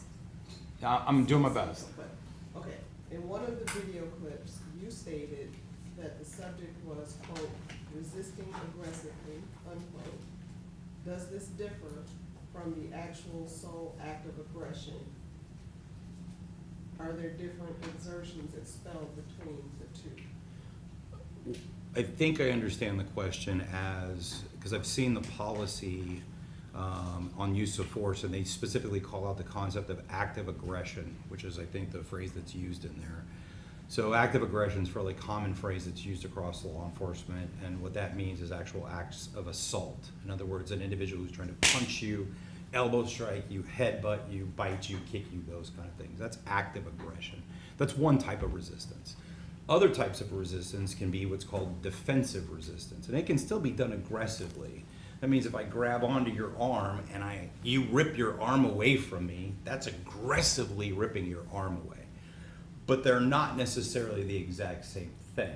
So active aggression it's consistent with the policy I've seen. That's a level of assault versus defensive resistance is resisting arrest, no question, and it can be done very aggressively, but it's not necessarily directly focused to harm the officer. They both require a lot of energy to overcome. They both require a lot of effort. You know, the idea of, as an example, you know, if I grab somebody's arms and I'm trying to keep them pinned and they, you know, break away, that's a lot of energy and effort to do. And to overcome that, I have to generate a lot of force. I think I answered the question. And any follow-up from that, Ms. Hamilton? Not at this time, Your Honor. Mr. Becker? There you are. Don't see any other hands raised. May this witness be excused? Your Honor, was there one more question on that? Or? Okay. I think there's one more question. I asked it. Oh, He answered it. okay. Then no. Okay. Yeah, there were two on the paper. I just asked them all together, and he did answer. So maybe be excused. Ms. Hamilton? Can you Yes, be Your Honor. excused? Okay. Any objection? No objection, Your Honor. Okay, thank you very much. Thank you, Your Honor.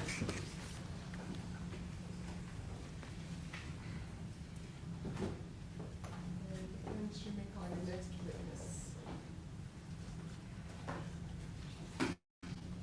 We would call Dr. Mark Kroll.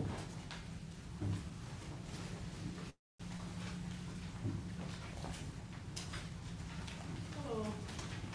Hi. And sir, before you take your seat, if you can please raise your right hand, my clerk will swear you in. Do you solemnly swear that the testimony you're about to give in this matter will be the truth, the whole truth, and nothing but the truth, so help you God? I do. Thank you. You may be seated. Ready? Thank you. Good afternoon. Bottle of water back there.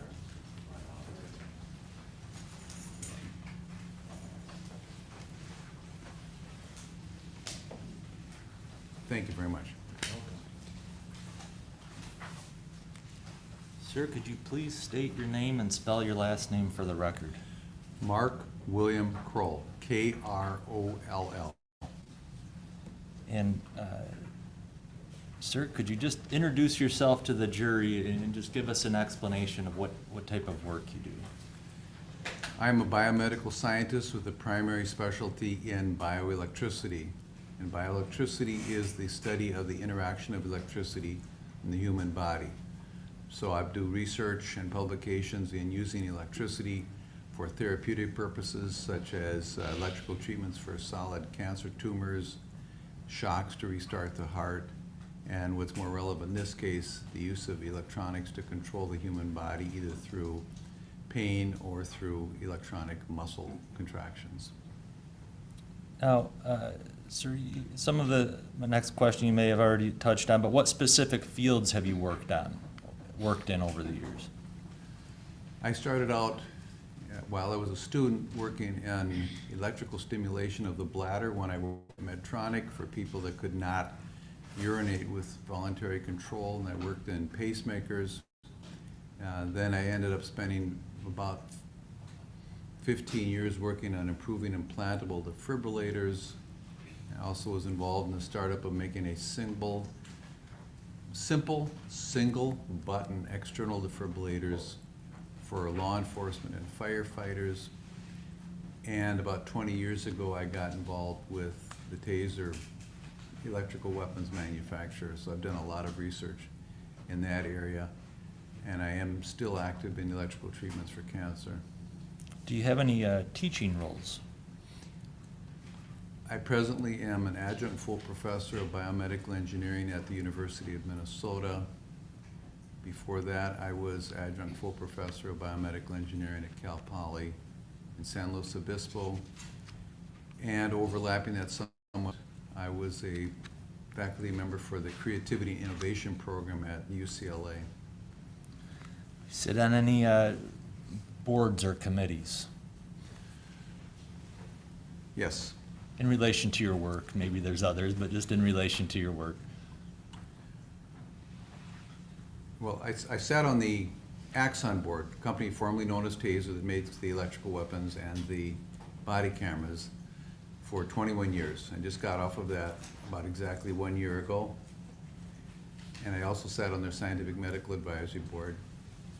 I sit on the board of a company in Boston called Hemonetics that makes plasma extraction machines. If you've ever sold plasma, $75, or ever used a plasma-derived drug for a bleeding disorder, for example, that went through our equipment, most likely.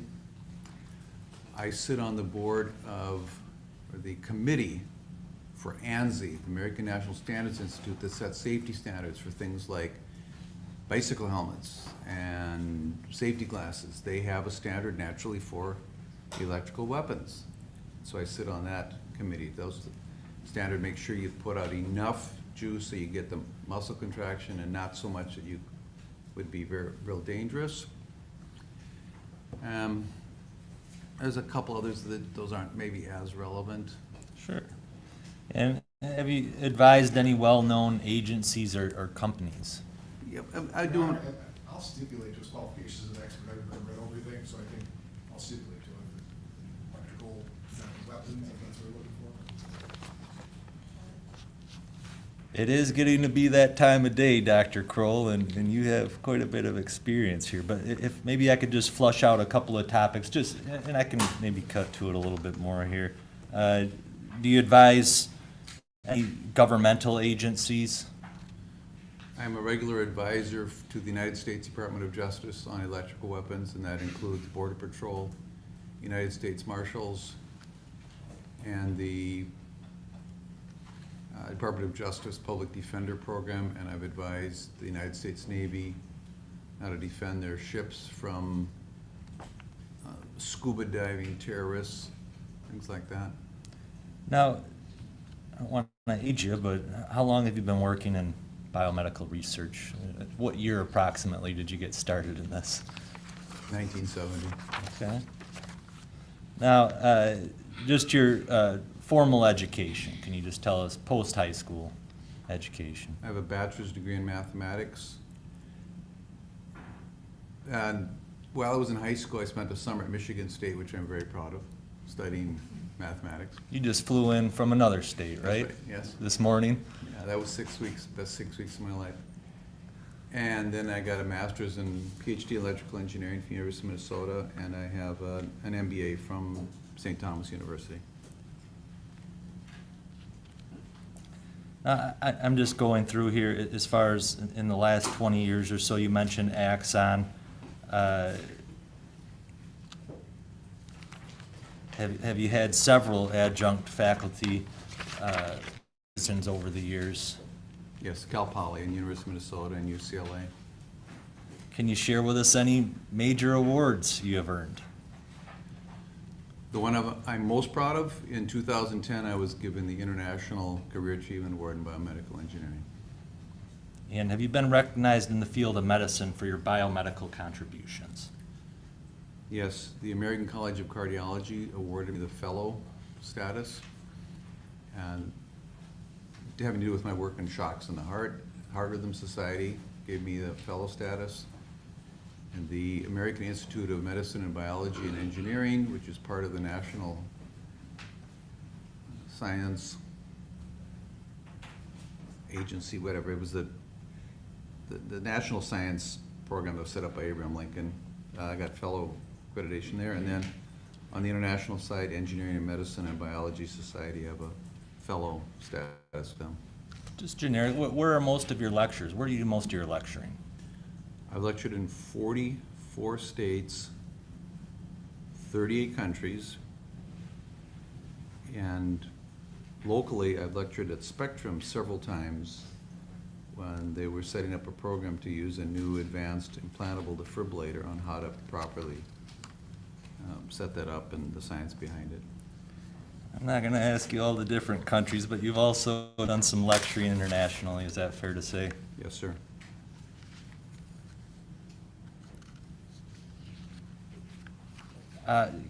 One topic here, publications. I think it's important to touch on.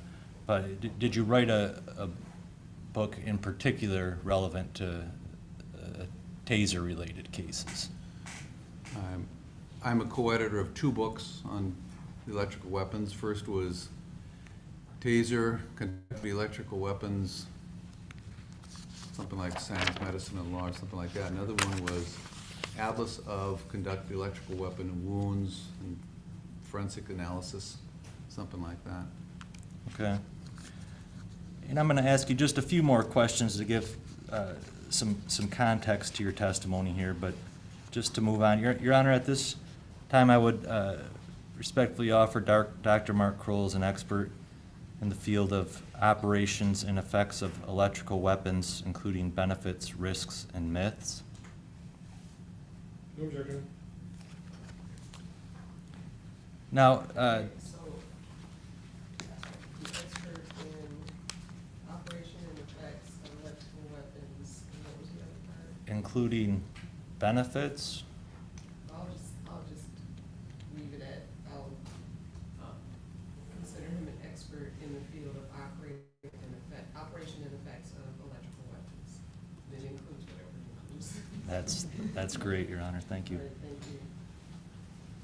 thank you. Just one topic here. Since you're a PhD doctor and biomedical scientist, can you just help us understand the difference between a doctor specializing in biomedical sciences and a doctor that specializes in MD or a medical doctor? There are 3 primary differences. Number 1, we never touch patients.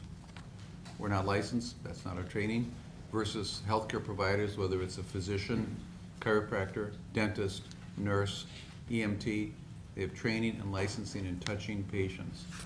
Number 2, we work on research that hopefully helps thousands, if not millions, of patients. And I'm very proud of the fact that over 2 million patients have had my patents in their chest with improved implantable defibrillators. Whereas a physician will typically deal with one patient at a time.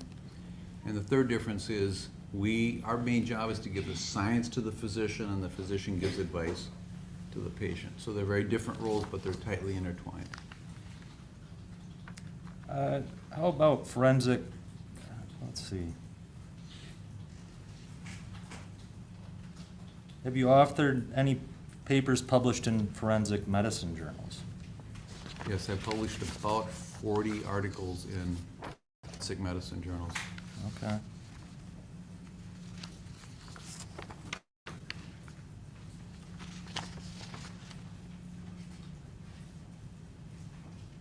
Just on the topic of, Dr. Kroll, are the effects of restraint considered a specialty area of medicine?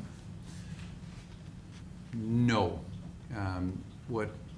What's taught in medicine for restraint is someone's on their back with wrists cuffed to the bed and ankles cuffed to the bed, and they're taught that those restraints have to be tight enough so the person can't fall off the bed, but not so tight that you cut off the circulation or do nerve damage. Dr. Cole, what are the effects of electricity on the human body, electrical shock, or electrical injury considered a special area? Are those a specialty area of medicine?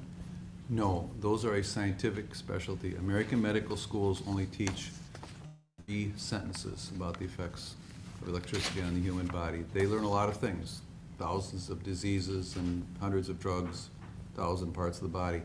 So they don't really have time to get into that. So that remains a scientific specialty. Now, I'm going to try to move forward now, unless there's anything particularly relevant background-wise. We can always bring it up at any point, too, along the testimony here, sir. But you've been provided several materials on this case and then created a report with some of your opinions related to this case. Yes. And let's just start. Obviously, this is a case that involves a taser, CEW, I think, at least that's what they referred to it as before. But what is your assessment, or how do you get started by evaluating something like this? Pretty much looked at what everyone else looked at. I looked at the videos, the reports, the downloads from the weapon. Of course, I read Brian Child's report because he does the most detailed analysis of what was found inside the memory of the weapon. And do you have any relevant publications that are associated with topics involved in this case? Besides the 2 books, I've written chapters on electrical weapons for forensic pathology textbooks, and I have published about 100 papers total. That includes 50 formal papers on the use of force, electrical weapons, arrest-related death, and many abstracts and book chapters. Now, in particular, have you written on topics involved in this case here as far as specific experience of firearm transition after a loss of a conductive electronic weapon or a taser? Yes. Sadly, what happened here happens every month or 2 across the country, because taser electrical weapons are used about 2,000 times a day worldwide, about 1,500 times a day in the United States. It doesn't always end well. It doesn't always do the job. And then so there's a transition to firearm. And over a 20-year period, there have been over 1,000 deaths where the taser electrical weapon failed to control the situation and the officer moved to lethal force. Of those, we've looked at the very particular issue of the suspect taking control or attempting to take control of the officer's weapon. And as of 2020, there were 113 such cases. And there were 53 of those cases, the officer then transitioned to the firearm and shot the subject.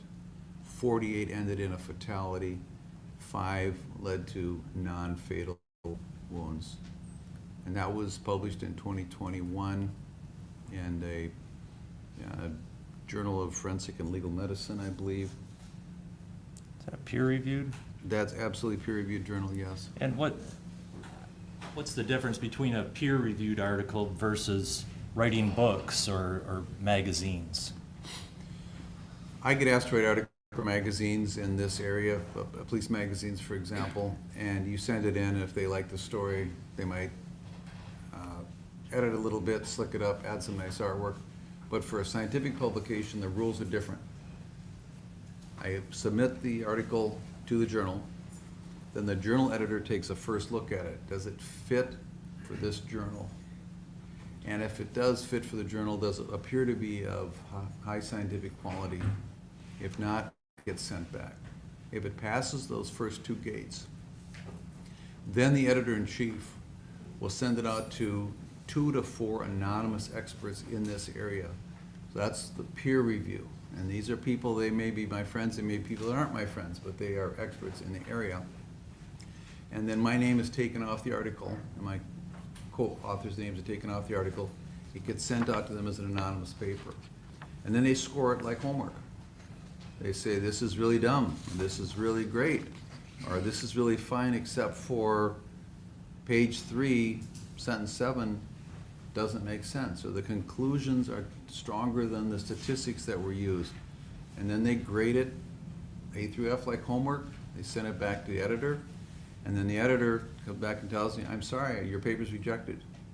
Or I'll accept it if you make all of these changes that the reviewers want.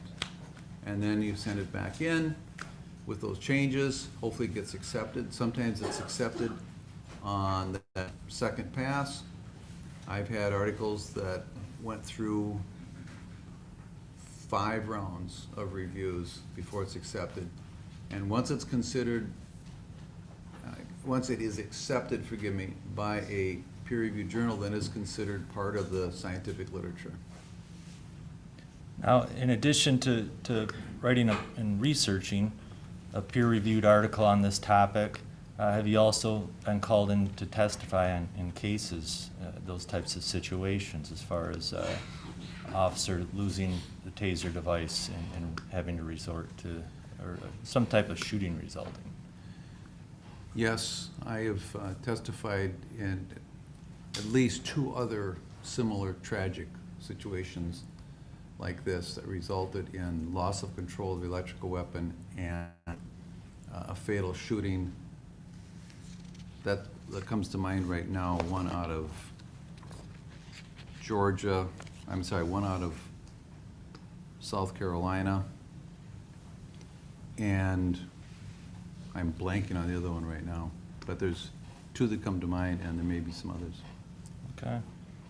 I'm going to get into just, we've heard from Brian Childs, who obviously is well-versed on the science behind the device and analysis. We've also heard from a master taser instructor, so I'm not planning to unfold the device all over again, okay? So we'll probably cut to some particular topics. But in your review of the materials on this case, did you also have the opportunity to review an expert report by the prosecution's expert, Mr. Stoughton and Bloomfield? Yes. And did you have the opportunity to listen to the testimony of Mr. Stoughton earlier this week? I did. And did you, upon your review of the expert report and then the testimony that you heard, did you go to explore and see whether there was any published research or writings that may be relevant to what they wrote about and talked about, and perhaps their expertise in those areas?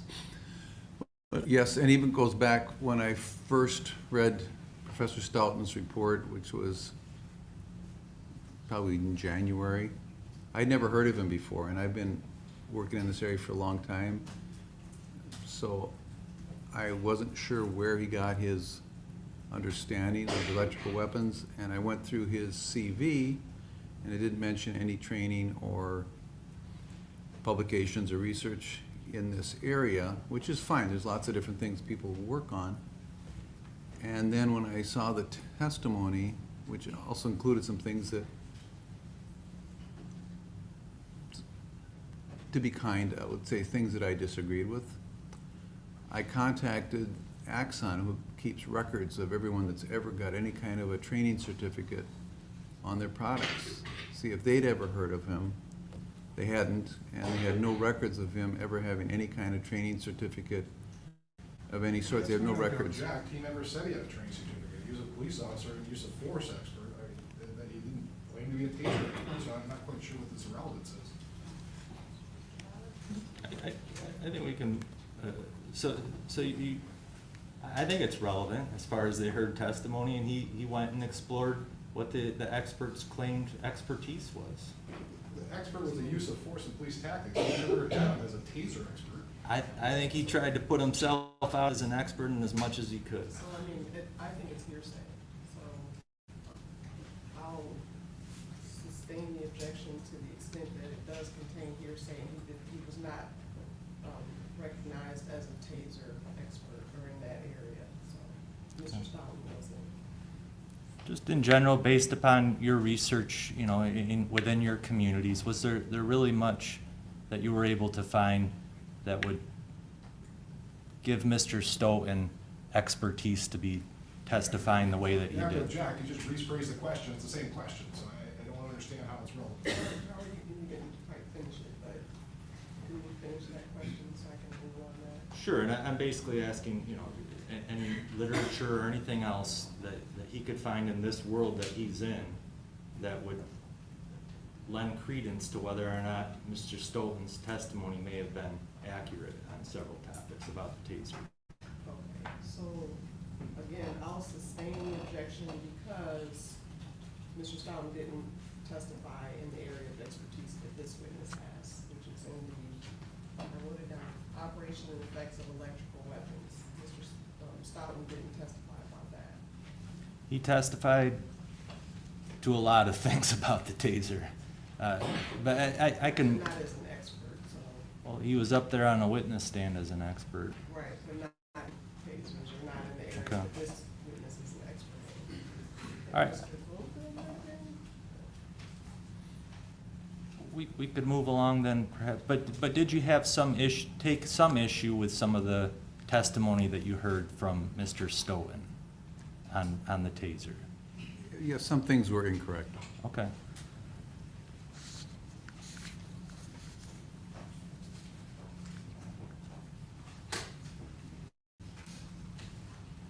Now, just moving to some topics here in this case,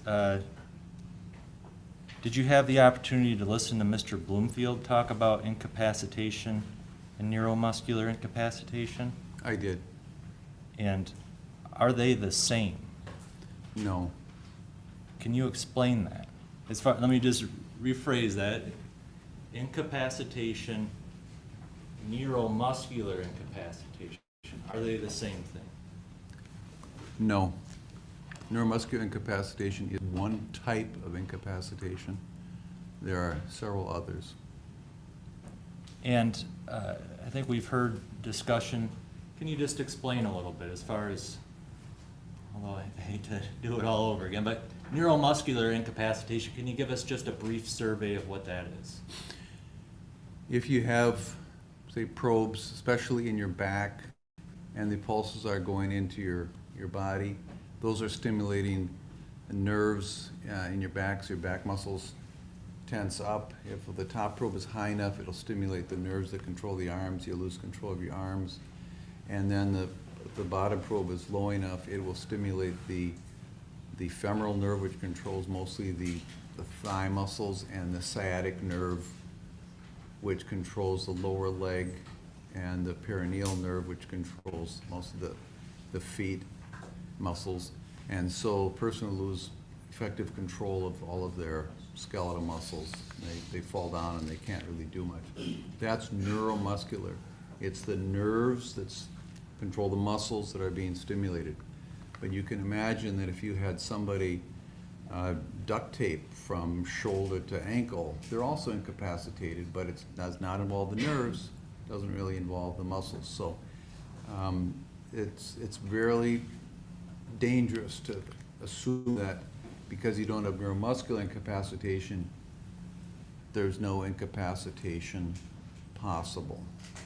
You have to keep those separate. Now, I'd just like to ask you about one type of potential incapacitation, and you can explain it a lot better than myself, but could you explain the carotid variety of incapacitation to us? Carotid, I'm sorry. If any of you ever did judo or you watch a judo match, there is a hold in which you put your arm like this with the elbow right in front so you're not damaging the sensitive tracheal area. And then the sides of your forearm and your bicep are squeezing right here. And these are pressure sensors that are designed into our body to control the amount of blood going to the brain. So when I stand up, these pressure sensors say, hey, I'm not getting enough blood. Tells the heart, crank it up, so you don't faint when you stand up. If you lay down, then those pressure sensors say, hey, I got plenty of blood, back off. I don't want to blow up the brain. And somebody can be hung upside down for a long time, and eventually they will die from lots of other problems with breathing. And these carotid baroreceptors, think like barometric pressure, that's what it is, they're just pressure sensors, telling the heart, back it off, back it off, back it off. You can also do that electrically. In fact, there is a device for people with really bad blood pressure that's essentially a pacemaker that just tickles these two nerves around here, and that sends the signals down to the heart, back it off, back it off. We got too much blood pressure. It's for people for which blood pressure pills don't work. And so that would be a way you could incapacitate somebody. Well, in judo, you pinch this off, they faint, and they're out for a while. You got electrically. Do you want more detail on that? No, I may just approach you if I could with a photo here. Okay, that's perfect. And maybe, do you recognize this photograph, and could that help explain this concept? Yes, please. All right, Your Honor, I would like to publish and admit Defense Exhibit V. V as in Victor. Objection. And while we're at it, Your Honor, there's a second page to V, part of this explanation as well. Do you understand that photograph, sir? I do. That's also, both photos are part of V, Your Honor. And you saw that too, Mr. Becker, you don't have any objection? Correct. So he has admitted the 2 pages. Maybe I should have done this before, but does that help assist in your explanation there? Yes, so we start with the carotid artery, which comes off of your aorta, which takes the blood directly from your heart. And here we see the right carotid. And just before the split into the 2 carotids that go on the right side of your head, there's a pressure sensor, like pressure gauge on your car that tells you the tire inflation is low. And if you put pressure on that, you're confusing it, and I gotta be careful because you can make yourself faint. It's saying, hey, there's enough pressure, tell it to back off. You could faint. You can also stimulate that electrically. Can you explain that? So for instance, the drive stun function, we've all heard quite a bit of evidence about this drive stun function. It's irregardless of the probes and the cartridges, the taser has a drive stun function, is that correct? Yes. And what could electricity through the drive stun function applied to that point do? Well, that would stimulate those nerves, and that would send a signal to your brain and to your heart saying, back it off. You've got too much blood, and you would faint. And that, I think could use that next picture. Yeah, could we go to the next picture, please? Go back. There's only one. I think that's from a...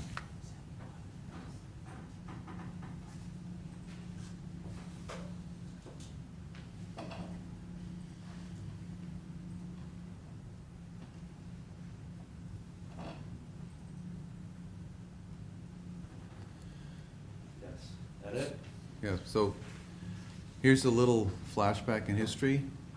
About 25 years ago, when the taser company started, they would train this. So you could stimulate here and make somebody faint. You could incapacitate them with the drive stun. And they asked some of their physician researchers if they could study this, and they said, no, it's way too dangerous. There's too many sensitive structures in here, and you could shut the heart off for a while and it wouldn't come back. And there have been a couple of rare cases of a judo instructor in one case that died from this. He told his pupil to hold it on until he tapped out. Well, he passed out, never tapped out, and he died. So this was considered too dangerous. So this has been taught as a way of incapacitating a violent subject with the drive stun. Now, they simply say, don't go near the neck. So these warnings that have been, that are in evidence from Axon that are then taught to the police officers as far as avoiding some of these sensitive areas, even with the drive stun and avoiding the neck, this could be one of the risks of drive stun to the neck. Yes, and the other one, which I believe Mr. Childs touched on, was the mechanical force in the trachea. Trachea is very sensitive. You can have permanent damage, which is why we, defensively, we drop our chin. And you could make the heart go into idle by stimulating here at the carotid baroreceptor. Now, can there be temporary incapacitation from the drive stun in any other way? Yes, you can have incapacitation from disorientation. If a SWAT team goes into a very high-risk entry, where there may be armed subjects in a room, they will shoot in flashbang grenades. And these come in and they have really bright lights and really loud sound, and you're completely disoriented. You don't know which way is up. There's such a sensory overload. And you're not muscularly incapacitated.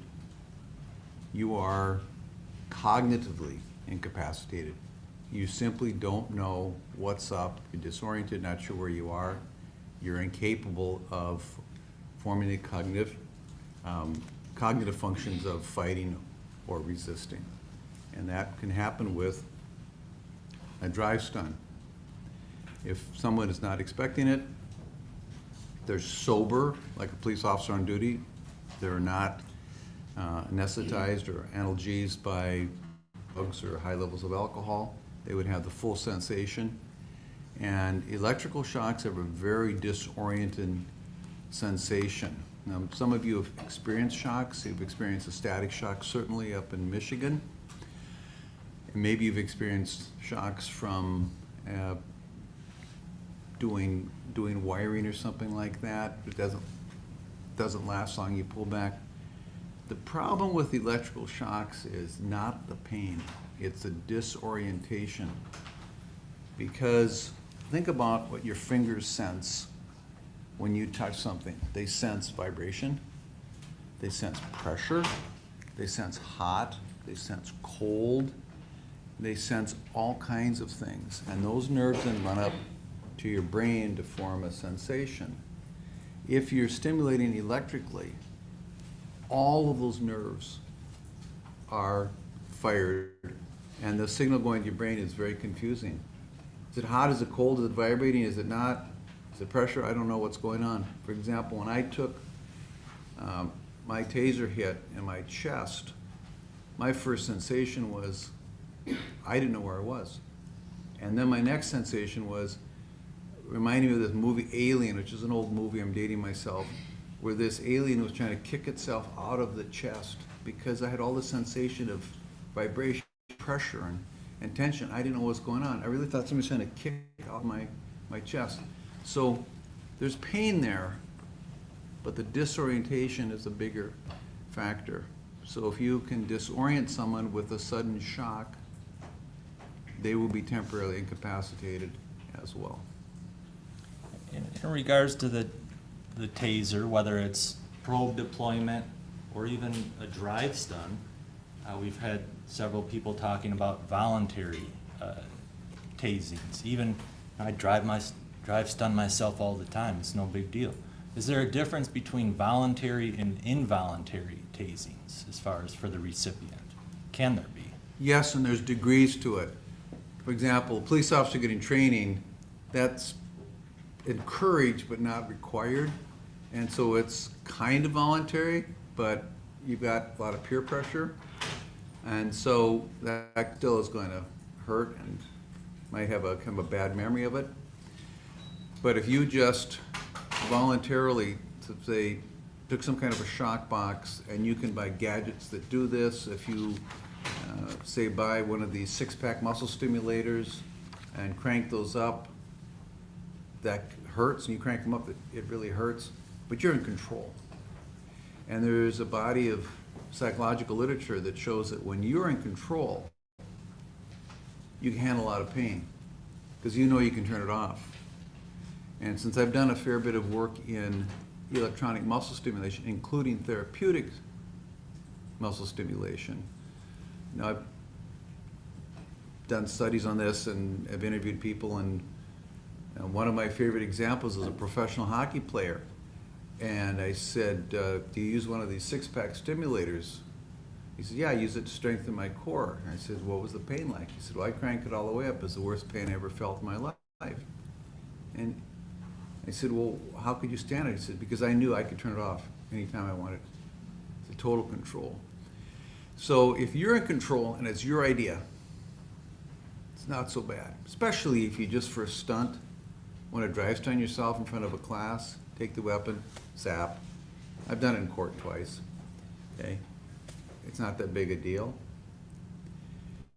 And the best example of the difference between voluntary and involuntary is tickling. I'm very ticklish. And unfortunately, my wife knows this, takes advantage of it. But if I tickle myself, it's no big deal. It's voluntary, and my brain just says, this is no big deal, you're doing it, why are you doing this, it's stupid, but nothing happens.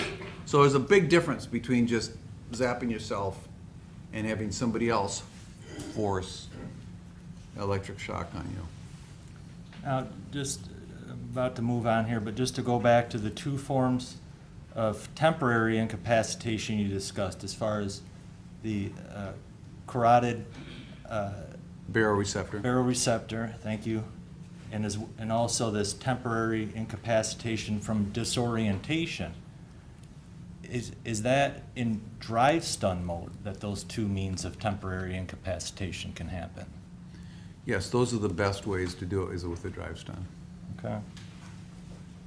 Now, moving on to another topic here, outside of the taser's ability to incapacitate, what is one of the other more serious injuries that you see from the taser device? The most serious life-changing injury is what we call a globe rupture. The probe goes into the eye and it pops the eyeball. The vitreous fluid runs out and it collapses like a beach ball. The eye is surgically removed because it's worthless, and then you get a glass eye, and you may have a lifetime of nerve pain from the nerves in the back, depending upon how well they cut things off at the nerves. That is your greatest fear, and my colleagues and I have published 2 papers on this. There have been over 30 cases documented of this injury with people who ended up with glass eyes. Now, are officers trained never, is this part of the reason they're trained never to target the face because of the potential eye injuries? That is the primary reason we never target the face.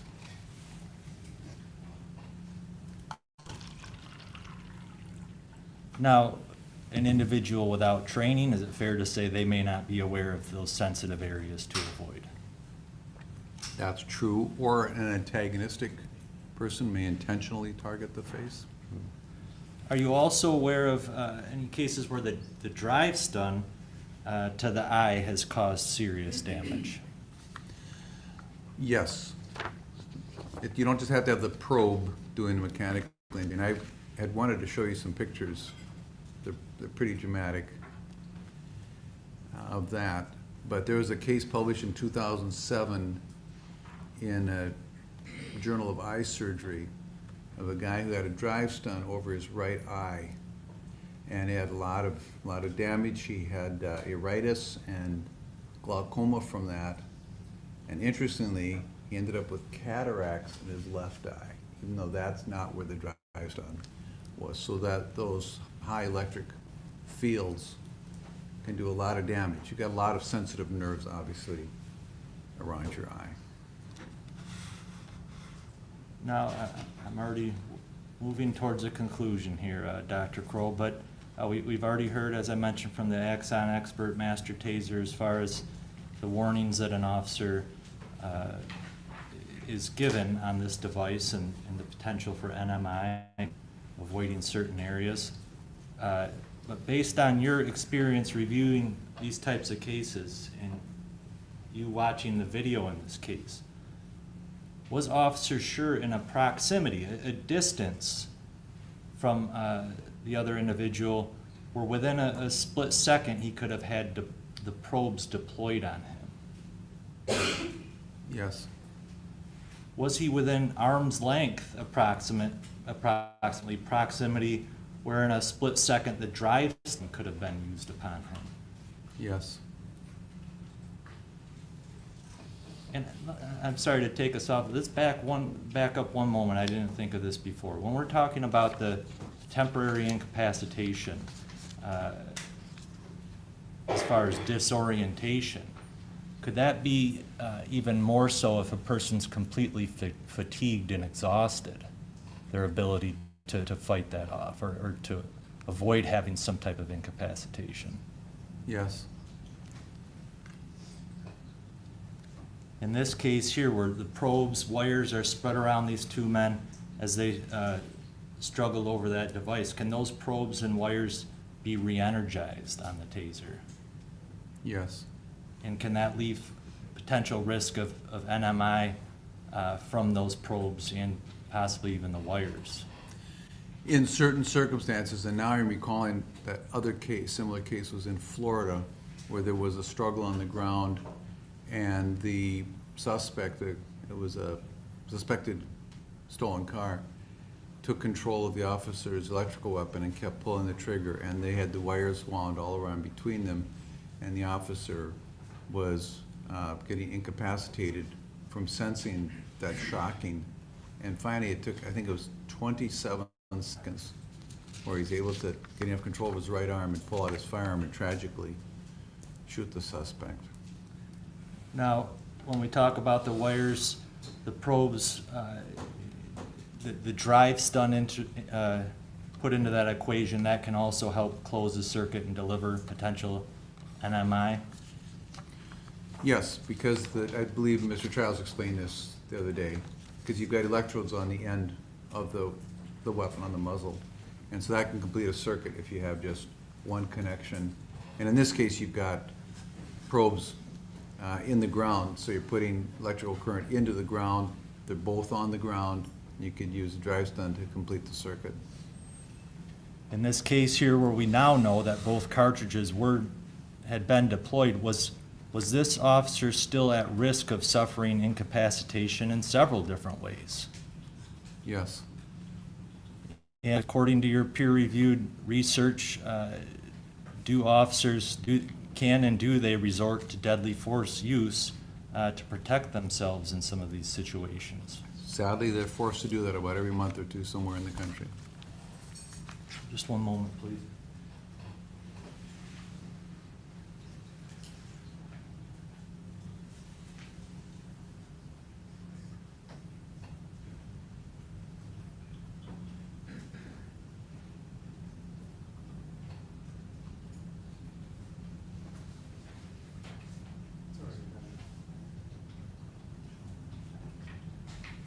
Sir, are you familiar with the Taser 7 device? Yes. Have you ever handled one before or seen it in pictures? Yes. If I could just show you Defendant's Exhibit L4.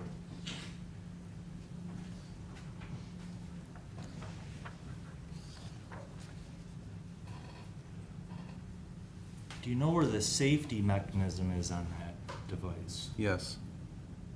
And does it appear as though, can you tell whether or not the safety is on or off? Well, the safety is off, meaning the weapon is on, because we see the red right there. Okay. So this weapon was fully enabled, it was turned on. It was fully enabled and ready to do what to potentially re-energize it, if you recall? You could pull the trigger to re-energize it, or you could push the side button to energize it. Okay. Your Honor, just for the record, Defendant's Exhibit L4, this is a photograph, I believe admitted through Detective Tubergen, of photographs taken at the scene after this incident. Just one moment, please. Nothing else. Thank you.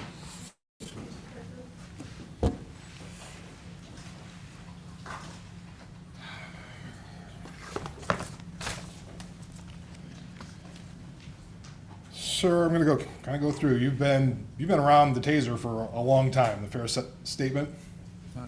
21 years, yes, sir. 21 years.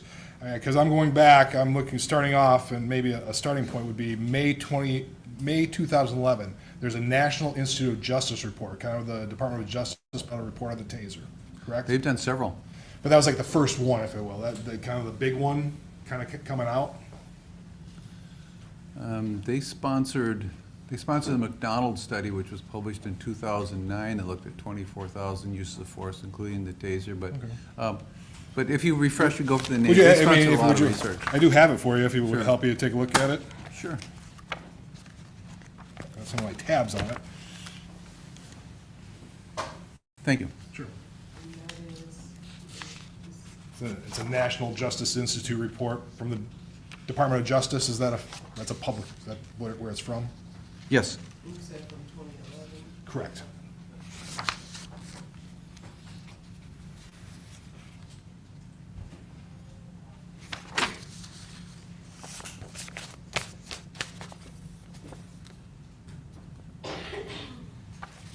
Yeah, this is, okay, yeah, this looks like one of their publications. Yeah. They've actually done a lot. And I'm not going to try and get into a whole lot, but the Sure. general gist of the report was that the CEW conducted Electrical weapon. conductor electrical weapon can significantly reduce injuries to suspects, and the use of CEDs, conducted electrical devices, can decrease injuries to officers and civilians. That was the gist of the report.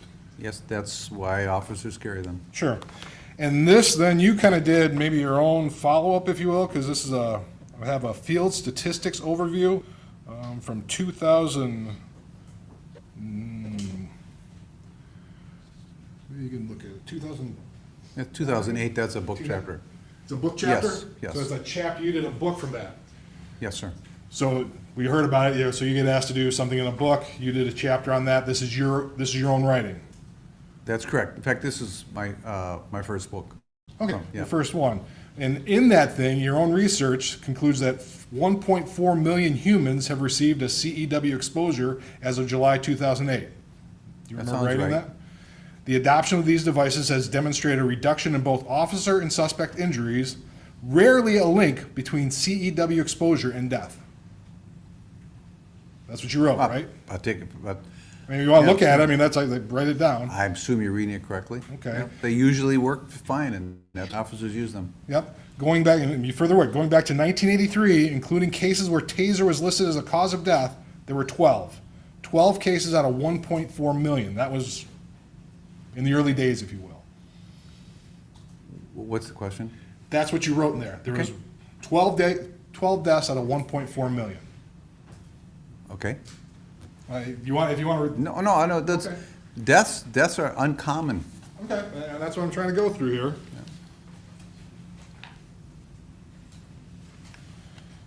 Kind of like this next one, 2015, baseball poison and soup recipes. That article you wrote? Yeah, it's not peer-reviewed, that's an informal article on ResearchGate. But it's your article, right? Yes. And in that article, I mean, if you need to look at it, I'll give it to you as well. Just to, I'm gonna go over. Oh, and that's different. This one's not the soup recipe. This was a peer-reviewed article in the European Journal of Defense and Safety. Yes? Is that not the one that he just named? Sounds like No. we're talking about something different. No, but I'm familiar with both. It's your article. That's, you wrote it. I'm one of 6 authors there. I'm the first author. I'm happy to take responsibility for it. Okay. In that, it says the CEW looks somewhat like a pistol and is occasionally mislabeled as a stun gun, so the non-specialists make a subconscious connection and thus form the misplaced intuition that every time a trigger is pulled, something powerful is launched. That's what's in there. Okay. You wrote that. You remember that, or do you trust I'll me? take your word for it. Okay. The highly effective rate also gives the impression that the device must be extremely powerful. It is not. Just very optimized to do its job with minimal power. You remember writing that? Sounds right. Now, I also have, this is not an article. Doing a PowerPoint for medical examiners? I've done a few. Thank you. Standing behind you. Yep. Oh, I remember this. Identify what you're handing to the witness. Just It's not an exhibit, just this is a PowerPoint, it says a PowerPoint medical examiner collection of comprehensive objective medical evidence for conducted electrical weapons and their temporal relationship to sudden arrest. Now I Okay. see why you didn't. I'm a third author on this, but, so I remember this. Okay, but this is something I got as a PowerPoint, is it something you presented, or? I didn't. I think my colleague presented this at a conference in London. Okay. Well, one of the things to talk about in this PowerPoint, the pain contribute, good grief, I can't talk. The pain contribution speculation. The CEW allegedly causes great pain, and this led to increased caliomines. How do you say that? Maybe you can help me out. Okay, thank you. Catecholamines. Catecholamines. Those are the hyperhormones, epinephrine, norepinephrine, and dopamine. Okay, which cause death. The next line is, there have been 1.9 million CEW training applications, all painful, and there have been no deaths. That's what's in here, right? I take your word for it. If you That want- sounds true. No, that sounds correct. I'm just trying to, I mean, officers get training applications, and if they don't die, they wouldn't be doing training applications anymore. They have somebody hold them up on each Sure. side, they get it, and they go down. and this was at this point in time, there's about 4.6 million human CEW exposures at about the time this PowerPoint was done, That correct? sounds all right. It's up to about 7 million now in the field and 2 million training exposures.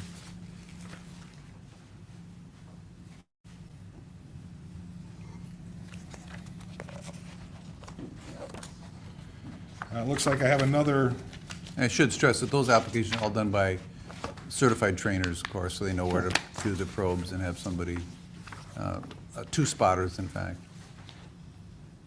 this appears to be maybe another book chapter, if you will, from 2018. Guidelines for investigating officer-involved shootings, arrest-related deaths, and deaths in custody. Yes? You recognize that? It looks like you may have done a chapter Yes. with Michael Brave. Correct. Do you recognize that?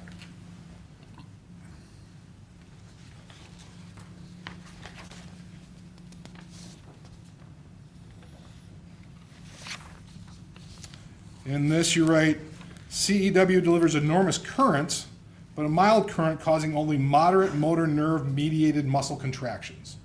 Is that a fair statement? Yes. The strength of muscle contractions is less than half of what someone would voluntarily do during recreational weightlifting. That's correct. One of the myths, you talk about a myth in this, a delayed recovery. There's a delayed recovery after taser exposure. With zero evidence, people are left dazed and weak, at least for 5, perhaps 15 minutes, or that someone would be rendered physically incapacitated for up to 10 minutes. Fortuitously, such creative thoughts are usually confined to the political and psychological literature, as well as theoretical productions. And theatrical production, because Yeah. Hollywood loves to show Sure. a guy getting the muscle control, and then he just lays around and flops like a fish forever, yeah. Sure. Another thing you said in there, a 10-second taser exposure compared to pepper spray or a heavy bag, the taser was the second lowest next to OC spray. In terms of what markers, some metabolic stress or adrenergic Correct. stress? So it was less than punching a heavy bag. In terms of, I think it was metabolic stress in that case, lactate, pH, if you recall. But, So yeah, that's there a have been fair studies that have done of that. Okay. Punching a heavy bag can take somebody into anaerobic position, and it's very, very exhausting. Sure. Once again, the CEW application includes muscle contractions of less than half of voluntary weightlifting. Cannot be that stressful on the body. Less muscle effects than running 20 yards. Okay? That sounds like something Well, that you would sounds written. all right, yeah, sure. Okay, you're okay with that.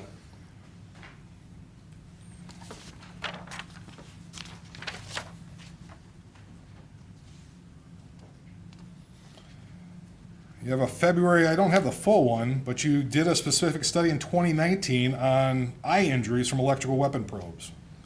I could publish 2 papers around Two? that, 2018 and 2019. I don't have the full ones, but kind of gleaning from that. In 2018, eye injuries from electrical weapons, 28 cases out of 3.44 million. Does that sound about right? Yes. It's a rare but real risk. That's a fair statement? Yes? A strike in the face is in 1% of taser deployments. Smaller than that actually hit the eye. Okay. Is I trust your reading. Okay. It's my paper.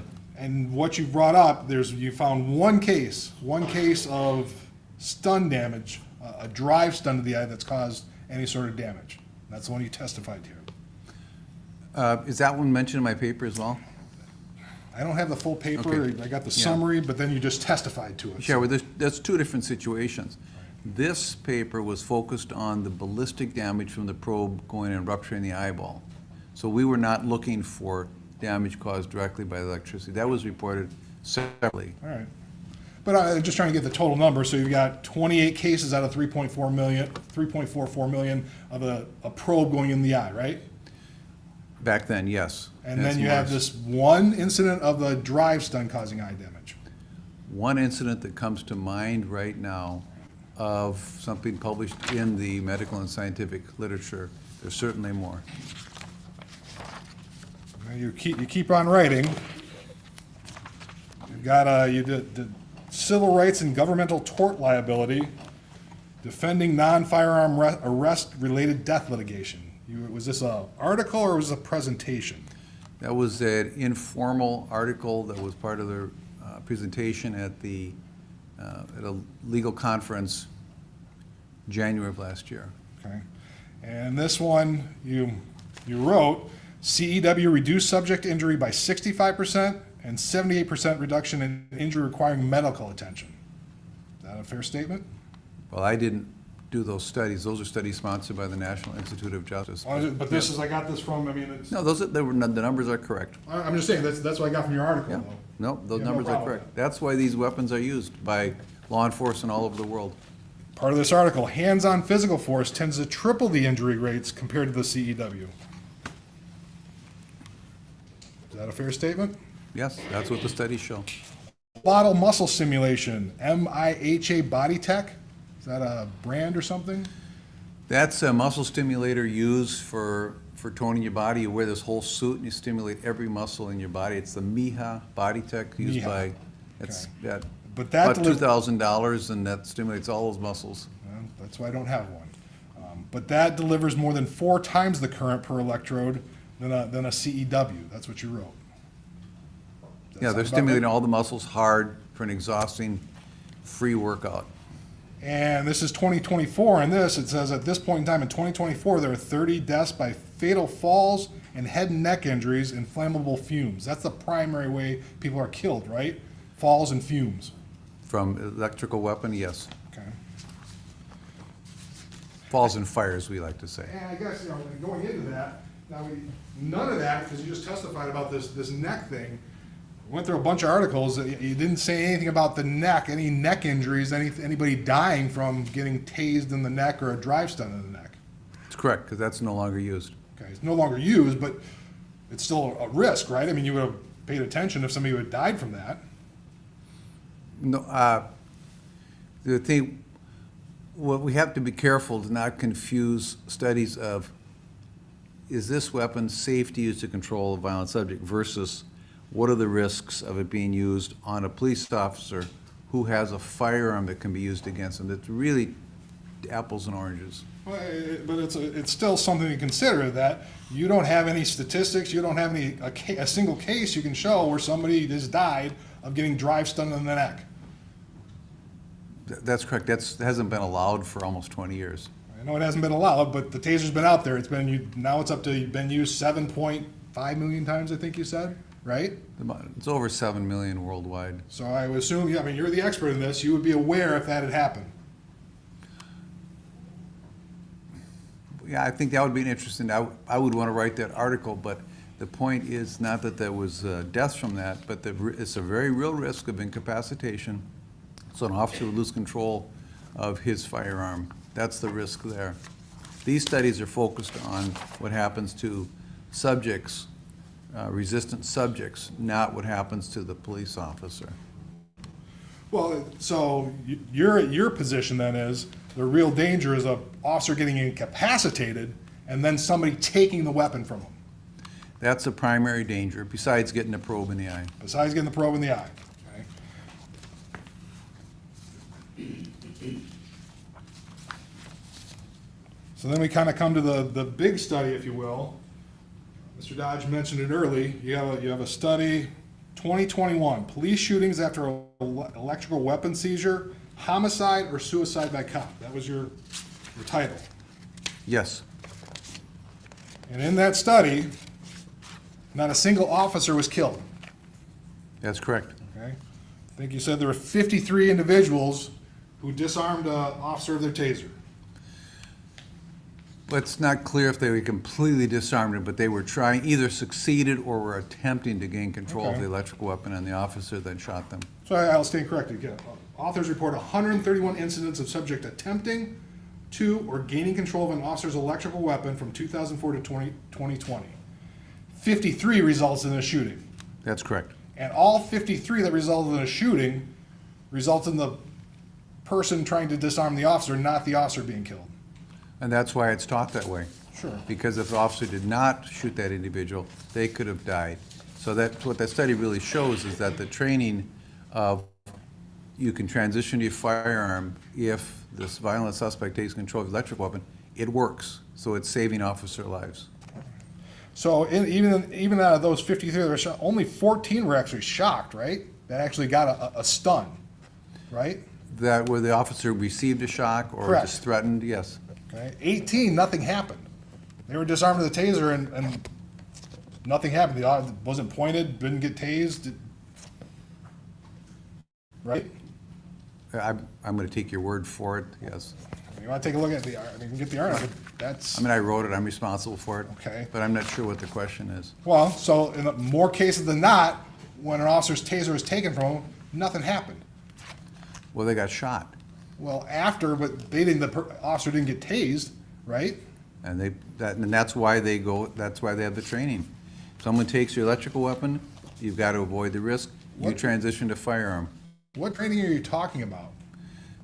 Well, I'm not going to go into specific, I don't know what the specific training is in Grand Rapids, but in general, that is the understanding across the country, that is an acceptable transition.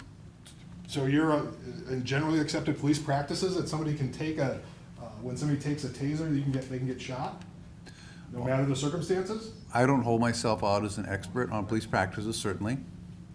But in our research for this paper, we surveyed all of the master instructors across the United States, and that is the impression I got. I don't recall putting statistics to it, and it's clearly demonstrated by what ended up happening here.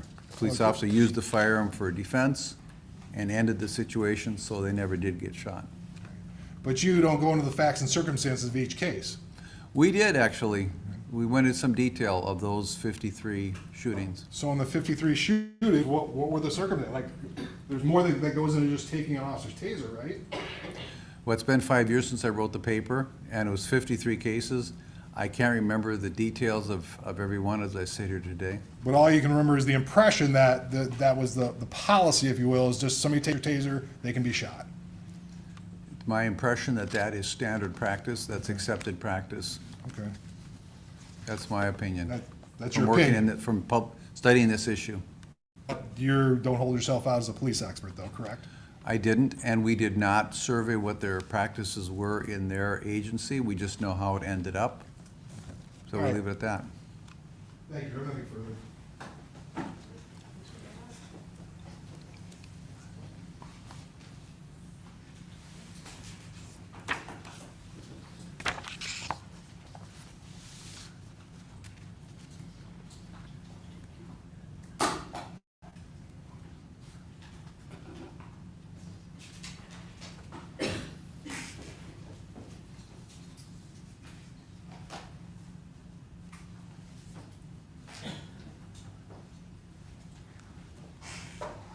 Just one more topic, Doctor.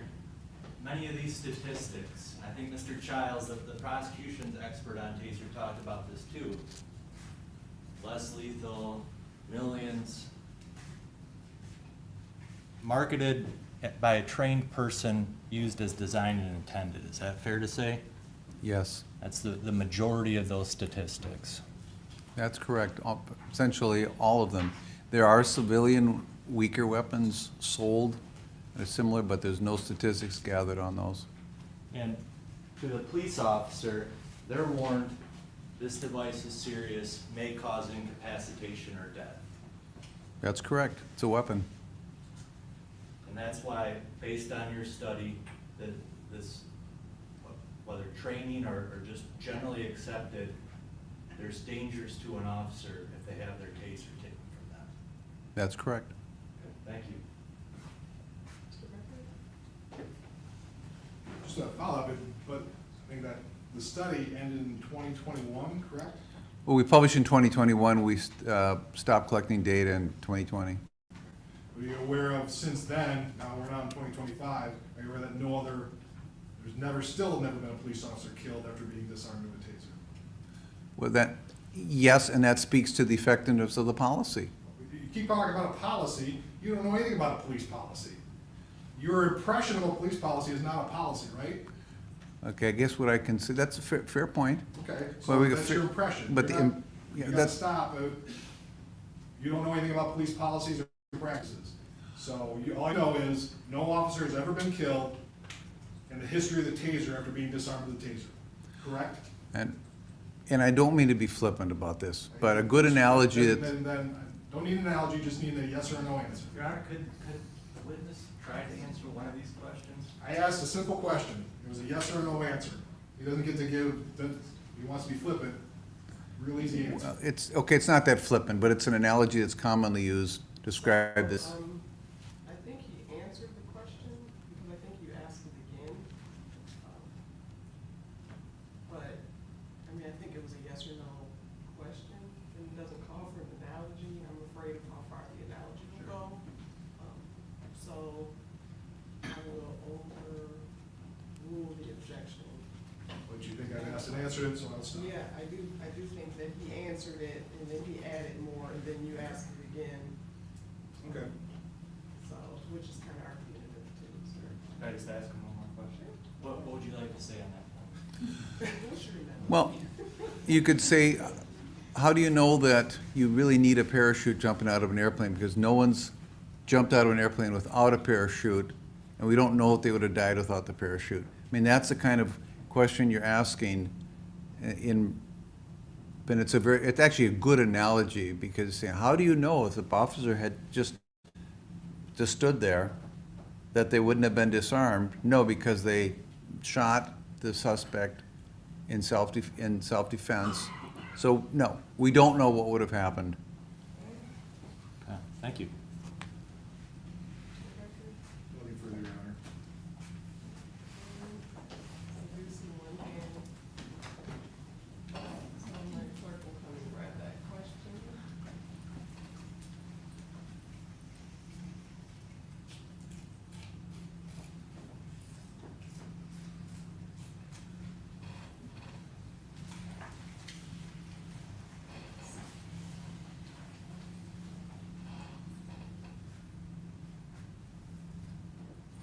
If you can approach, please.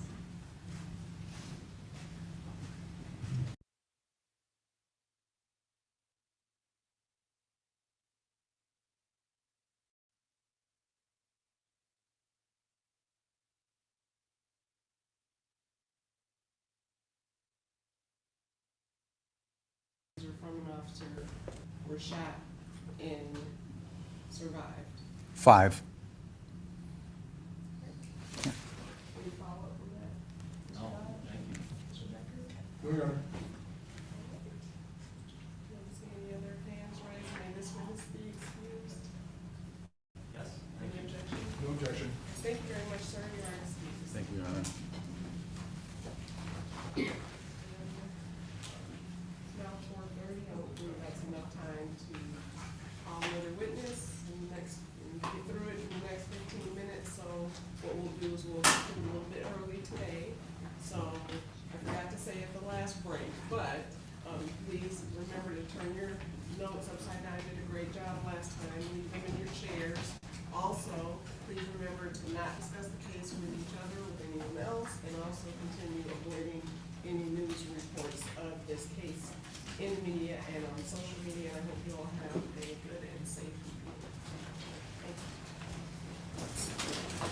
Thank you.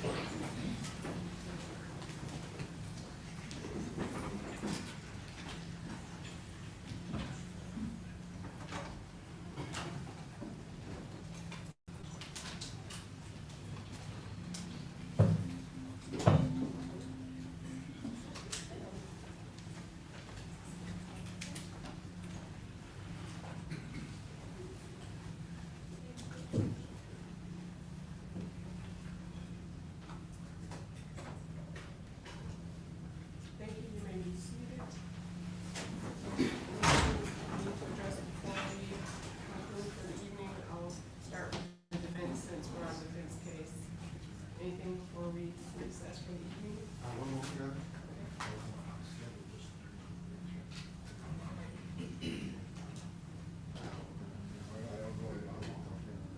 If you want to come in the back, you can. We just want to get scheduled, get an idea, so. Okay, all right, so we'll be in recess until tomorrow. All right. We'll start at 8:30, which I did tell you.